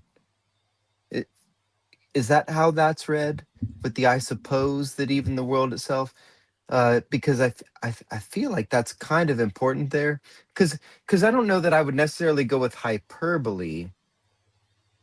I don't know. I'm I not. think just more being like poetic and romantic. That's what. Yeah, So- that's what I mean. Like, Yeah. Like he clearly I would is definitely- in love with Jesus. He loves Jesus, mhm. and this is just an expression of that. You know, Well, and I would say Mhm. he's also witnessed so many things that he didn't record in this telling of it. Right. But I feel like the verses before we Right. hear that what we've got in this is enough. It's enough. What Right. we've Yeah, got yeah, here it- is enough. and here's And the there's point. so much more, basically. He's not trying to make some scientific statement about books and papers and the size of the earth. He's trying to say Right, Jesus right. is freaking awesome. That's what he's Right, trying to say. right. Mhm. I would say I just said that the last night to somebody. So it's yeah. I feel like It's I not get li- John. I know that sounds maybe conceited to say, but of all the gospels, I feel like I'm picking up what he's putting down a lot of times. Like I Mhm, feel like he thinks like I do the most out of all of the four evangelists. mhm. You know, like I've pointed out this stuff. I'm talking about like cold posts, the bosom, and how that was parallel language in the Last Supper and with Jesus, and recognizing the voice of the shepherd, and he calls Mary, and then she knows that it's him, and the charcoal Mhm. fire. There's all this stuff that I feel like I'm good at picking up what John's trying to tell. And I Which don't know is if I'm funny just because- delusional. No, because I tend to lean towards Luke. Luke is my favorite gospel because I feel like I'm more of like a methodical thinker. And for me, Luke does I like that. You know, Matthew. he's more of like it's just like this, and this makes sense because this. John, to me, I used to view it as so like philosophical. But it Mhm. wasn't until we went through it together. Now, you know, I'm 40, I think I'm 40 or 41. I don't remember how old I am, but however old I am. 25. And I've been reading this for a long time, but it wasn't until we went through it together that I realized John is not as lofty as I mean, it's there, Mhm. but it's not like, Mhm. you know, when you approach, like, if you read like, oh, you need to read like, you need to read Tolstoy or Dostoevsky. And this is like a pinnacle of that's how I view John, is like it's like a higher thing. But then when we were going through it, there's definitely that stuff in there. But at the same time, I don't think it was written that way. I think that's kind of built into it. But Mhm. it's very approachable in a way that, like I said, until we went through it together, that I realized that it's not as philosophical or as lofty as I once thought. There's still that really approachable, relatable human element to it that is just it's really cool to see. Yeah, and he's trying to spotlight his buddies from Bethsaida more that he grew up with, or Bethesda. Yeah, I mean. yeah. No, Bethsaida. And Mhm. spotlight apostles that aren't such a big deal in the other gospels. You know, like Mhm. Nathaniel. Here's dialogue from Nathaniel. What other gospel has dialogue from Nathaniel? He's had it a couple times. You can tell he Right. loved Nathaniel. And he has dialogue from Andrew. No one else has dialogue from Andrew Mhm. Mhm. and Thomas. It's pretty cool. Even though Andrew is like, you know, one of the guys, Yeah. he he's still the just brother. doesn't Yeah. really do much. Yeah. Yeah. The brother of Peter, one of the first 2 witnesses to Jesus. Mm. He's literally the second person to ever follow Christ. He gets like what, 2-3 lines of dialogue Yeah. in the Gospels, and it's like John. It's like, oh well, John is one of the other guys. He spent the most time with him because they're also from the same region. They were fishermen together. Right. So like him, Peter, James, and Andrew were in the same region, the same profession, likely knew each other. And Andrew's the one that got Peter to believe, and then John Yeah. believed because he was a disciple of John the Baptist. So it's like such an interesting grouping there. And we have John caring more about certain people than others, and he highlights them, he shows them, which is just to be expected. But it's so neat how all of the Gospels, you know, click together so seamlessly, so easily, Yeah. while also having all the personalities of the authors themselves. It's almost Which as is just though the mind-blowing. authors had intimate knowledge of these things. Almost as if the New Testament kinda is seems what it like that. claims to be and is true. Right. Yeah, it's crazy, isn't it? Anyway. All right. Last chapter. We're going to run through this. We're not going to. Last week we went over most of the chapter, so we'll probably finish in like 15 minutes. So after these things, Jesus manifested himself again at the disciples at the Sea of Tiberias. Again, a reference to knowledge that you needed to be there to know, because the Sea of Galilee was what it was primarily called throughout history, but it was called the Sea of Tiberias for a couple of years. And he manifested himself in this way. Simon Peter called Thomas called Didymus, and Nathaniel of Cana in Galilee, and the sons of Zebedee, and the 2 others of his disciples were together. Simon Peter said to them, I am going fishing. They said to him, we will also come with you. They went out and got into the boat, and that night they caught nothing. But when that day was now breaking, Jesus stood on the beach, yet the disciples did not know it was Jesus. So Jesus said to them, children, do you have any fish? So this is unrelated to what we talked about last week, but why in the world did Jesus choose fishermen specifically? Out of all the people, out of all the professions, out of all the things, why did he choose fishermen for the first 4 disciples and for the 4 most important disciples? All 4 of them were fishermen. None of the other 12. Those 4 were fishermen. Why did he choose fishermen? It's such an interesting thought. One of the potential answers to the question, well, of course, there's the obvious, fishing fish versus fishing men. But something else interesting is that in the Old Testament, in one of the minor prophets, I think it's Micah, I can't remember, but it describes the Babylonians coming in as fishers of men, taking people out of exile. It's appointing these fishers to be fishers of men is kind of undoing the damage of the Babylonian exile. He's ending the exile. That's what I think it is. Bringing life to the people. I like to also focus in on the character you need to be a fisherman, especially back then. It's different. Like there's a different type of fishing than what we do now. To be a fisherman back then, you had to have endurance. You had to have strength. You had to have strength of character in order to, persevere through all of it.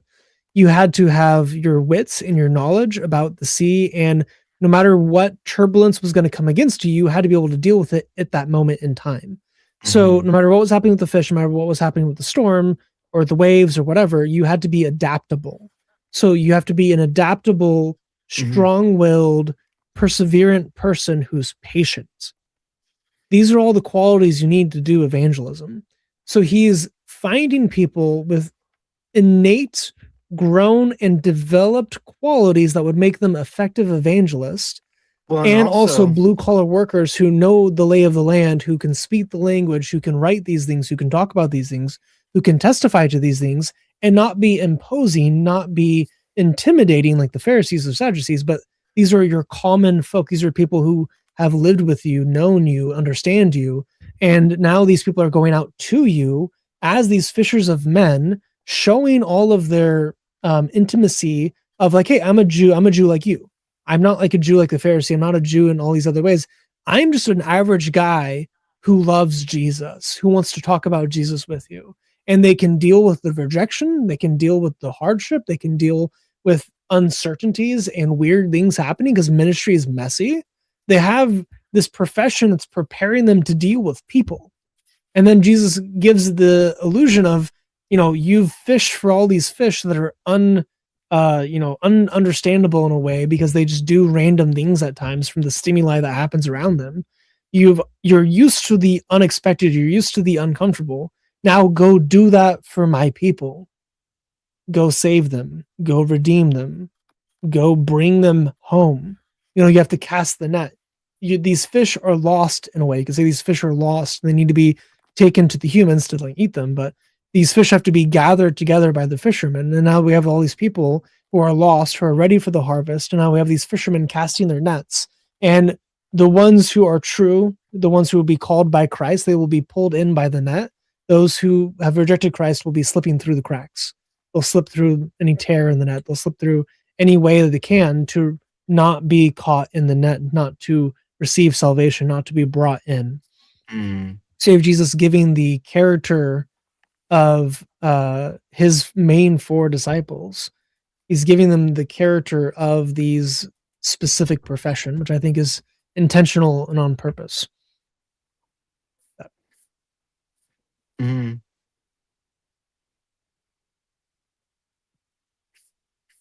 other thoughts? What am I thinking of, Chris, when Jesus says it wasn't a good day for fishing, and then he goes, cast out your nets, and they say, no, well, it's not really that good of a day, and he says, no, good, go do it anyway. Oops, sorry, I got a dog invader. Isn't that the beginning of the Gospels? In yeah, I think so. Yeah, Luke or Matthew. And so back to what you were talking about. This is a parallel. Mm-hmm. Sorry, go ahead. Oh, so when you were talking about fishermen specifically, they did have an experiential knowledge of what they were doing. And what they had to do was override that. They trusted. Jesus said, no, let's go, let's go do this. And then it was beyond their best day. But at first, their natural knowledge told them, no, we've been at work all day. It's not working out. But in trusting him, they go and do that, and it ends up very differently. Right. Which we see that mirrored in both the beginning of the ministry and the end of the ministry. And so again, there's a lot of circular parallels happening all throughout John, with the middle of John proving Jesus is God in John 8 and John 10. So you have the beginning of it, the end of it shows he's God. You have the virgin tomb and the virgin birth. You have the calling of the disciples with their professions, how they go back to it. You have the reaffirmation of Peter. You have the anointing of Jesus. You have Jesus teaching both at the Sermon on the Mount and in the synagogues. You have Jesus going out and resurrecting the dead and taking care of people. He resurrects the little girl, then he resurrects Lazarus. You then have Jesus claiming to be God in the temple during Passover a year before he's going to be killed. So you have all of the parallels at the beginning of his life, and it's all just circular all the way throughout. And then here we have him teaching them, oh no, you're not going to fish based on your knowledge. You're going to fish based on my knowledge. I will show you who to cast your net on. And I will show you who to evangelize to. And the idea of the right side of the boat versus the left side of the boat mattering, if anyone's ever fished, this is incredibly stupid. The space between that side of the boat and this side of the boat is 5 to maybe 15 feet, depending on how wide the boat is. It's not much. It might be even less than 5 feet. It's going to be enough, almost no effect whatsoever, especially with the type of nets they're using. And yet they did it anyways. And because they listened to God, even though it seemed little, even though it seemed insignificant, even though it seemed like it was stupid, they still did it anyways. And because of that, they cast, and then they were not able to haul it in because of the great number of fish. The first time they were able to haul it in, but the nets started to break.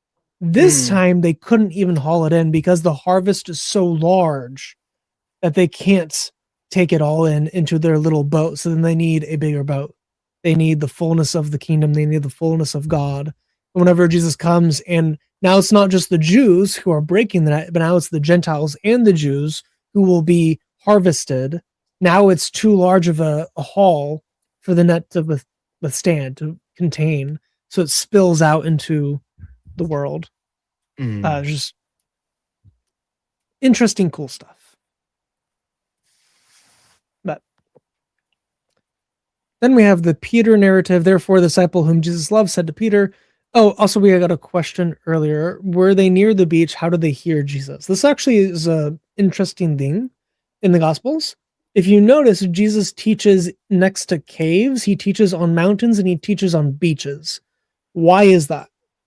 Those are natural amphitheaters. The wind on the beach will carry your voice, and the surface tension of the water, as long as it's not stormy out, will actually echo your voice further.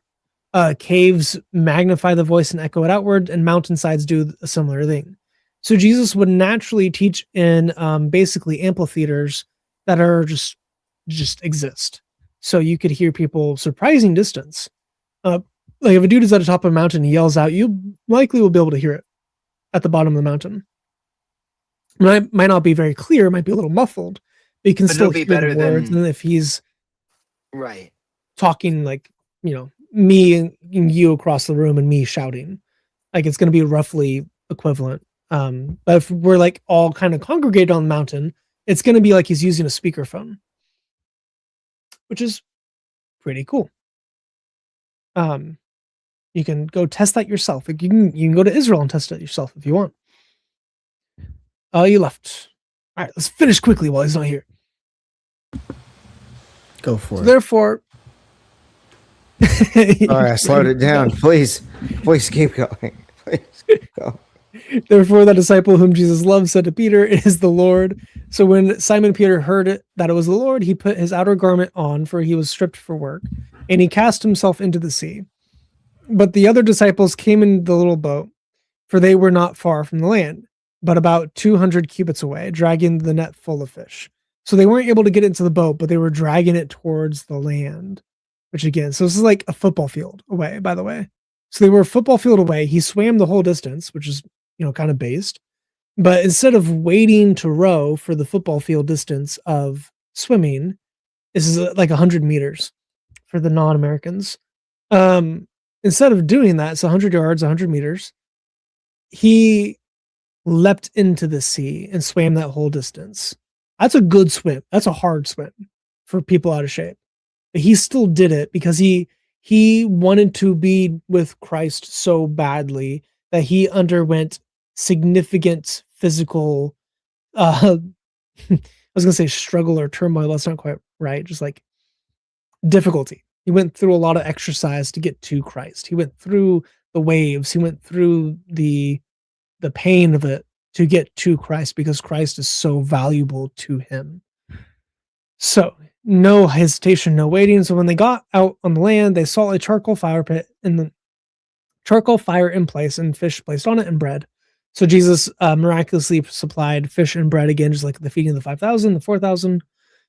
We went through this last week, so I'm not going to go through it too much, but it is interesting that even though he may have felt shame from his denial of Jesus, whenever Jesus called out to him, he still did not hesitate to go to him, which is good for us. Even whenever you're failing, even whenever you're sinning, even whenever you are a sucky person,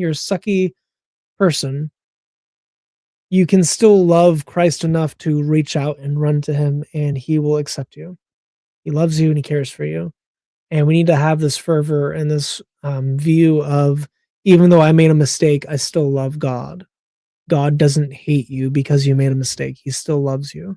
And he still will open, like the prodigal son, he will welcome you back. He will guard you of shame, and he will call you his beloved son and daughter again. Anyway. So he goes up, and there's 153 large fish, which is quite heavy.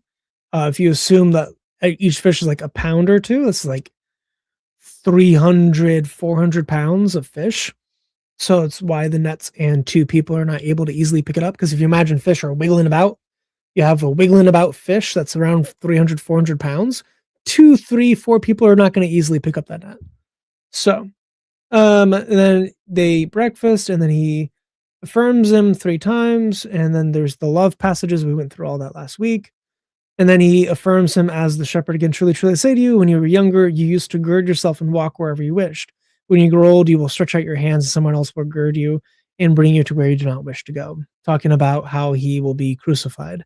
This signifies that Peter was already dead whenever John wrote, which would also indicate that in chapter 19 or 20, whenever he outruns him, he is saying that of his friend who has already died and been crucified for the faith. So he's still able to be like lighthearted with his friend who was either, recently killed or killed like within the last 10, 15 years. It's very interesting. The view of Christians, and this is what one of my favorite evidences of Christianity is the immediate disdain of death that Christians exhibited during the persecutions by the Romans and the Jews. There's even, I think it was Pliny the Younger. I think he in his letter to Rome wrote about the Christians and they were describing them. And he talks about how they had a disdain for death. I can actually pull up that document real quick and read it. It's one of my favorite phrases. And I have that in my Confidence in Christ video series notes that I never actually made. Fear of disdain.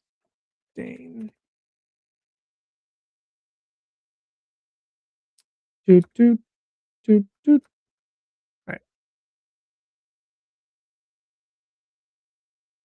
All right. So this is all of the quotes we have on Jesus. So this is Lucian of Samosata. So I was wrong. This is 150 AD or so. The Christians, worship a man to this day. So they worship a man in the hundreds. So not at Nicaea. They worship Jesus. I can actually go ahead and present this, and I think we're about done with John 21. So we'll go through this and maybe chill. So you have this this quote I'll be reading from. The Christians, worship a man to this day, the distinguished personage who introduced their novel rites and was crucified on that account. You see, these misguided creatures start with the general conviction that they are immortal for all time, which explains the contempt of death and voluntary self-devotion, which are so common among them. And then it was impressed on them by their original lawgiver that they are all brothers from the moment they are converted and deny the gods of Greece and worship the crucified sage and live after his laws. All this they take quite on faith, with the result that they all despise all worldly goods alike, regard them merely as common property. So all the goods of the world, all of the worldly things, they are common property to Christians of the first century. But I love this phrase here.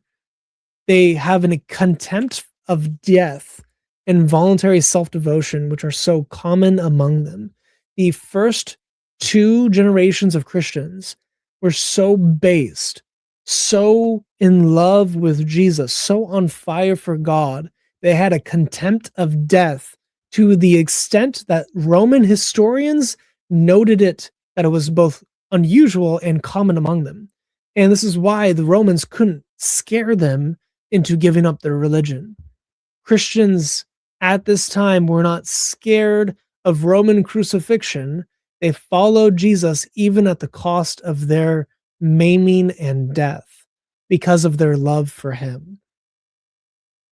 We see that in the Gospels. So like for example, here with John is like, he knows where Peter is. He knows Peter is with Jesus, and he's still able to, even though Peter was brutally killed and tortured, John is still able to be lighthearted about his friend because he knows where he is.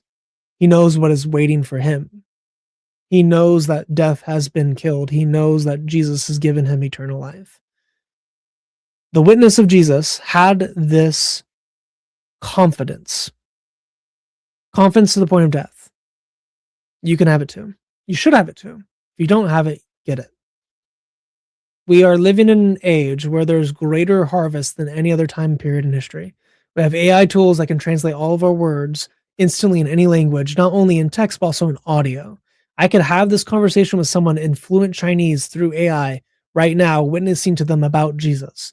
We have more ability to preach the gospel than any other generation in history. We have more access to the knowledge to do so. We have more burden to do so, and we have more responsibility to do so. And on the day we are judged, if we are not actively fulfilling that right now, he will ask us. Like, imagine if Paul had the tools we had today, what he would accomplish with them. Why is the church so weak when it comes to evangelism right now? Why is the church so weak when it comes to discipleship, when it comes to edification, when it comes to building up the younger, when it comes to building up the kingdom, the spiritual army of God who is going to bring this message to the world? Why? Are we putting the worldly goods above their rightful place of common property, or are we actually having the view that, Jesus is enough, Jesus is everything?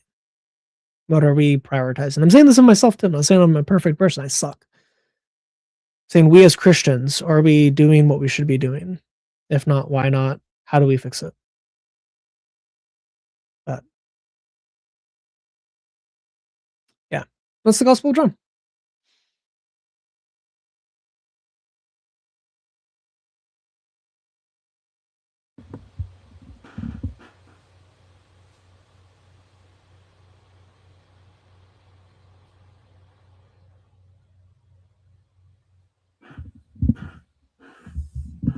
Yeah. So, if you missed any of them, go check them out on Christian's channel. Again, some really based people should just play his stuff in the background with no other YouTube videos going. He needs 300 hours. Yeah, it doesn't update constantly, so it's not going to let me know until sometime tomorrow. Like a week from now. Yeah. It's kind of annoying, but I'll update it with a we'll get screenshot there. next time it's a new number. Cool. But it is 1 a.m. and I told myself I was going to go to bed at 11:30, so I should go to sleep. Me too. I need to wake up in 6 hours. I'm not even going to shower. I'm going to go straight to bed. I love you all. I'll end it with a prayer. God, thank you so much for this opportunity to learn from your servant, John. The love he had for you is evident even in English, even in another language, even 2,000 years later.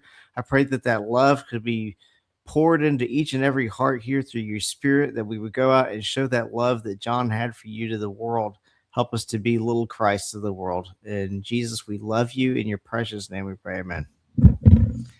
Good night, everybody. Amen. I love you all. Good night. May the grace of the Lord Jesus Christ, love of God, and fellowship of the Holy Spirit be with you always.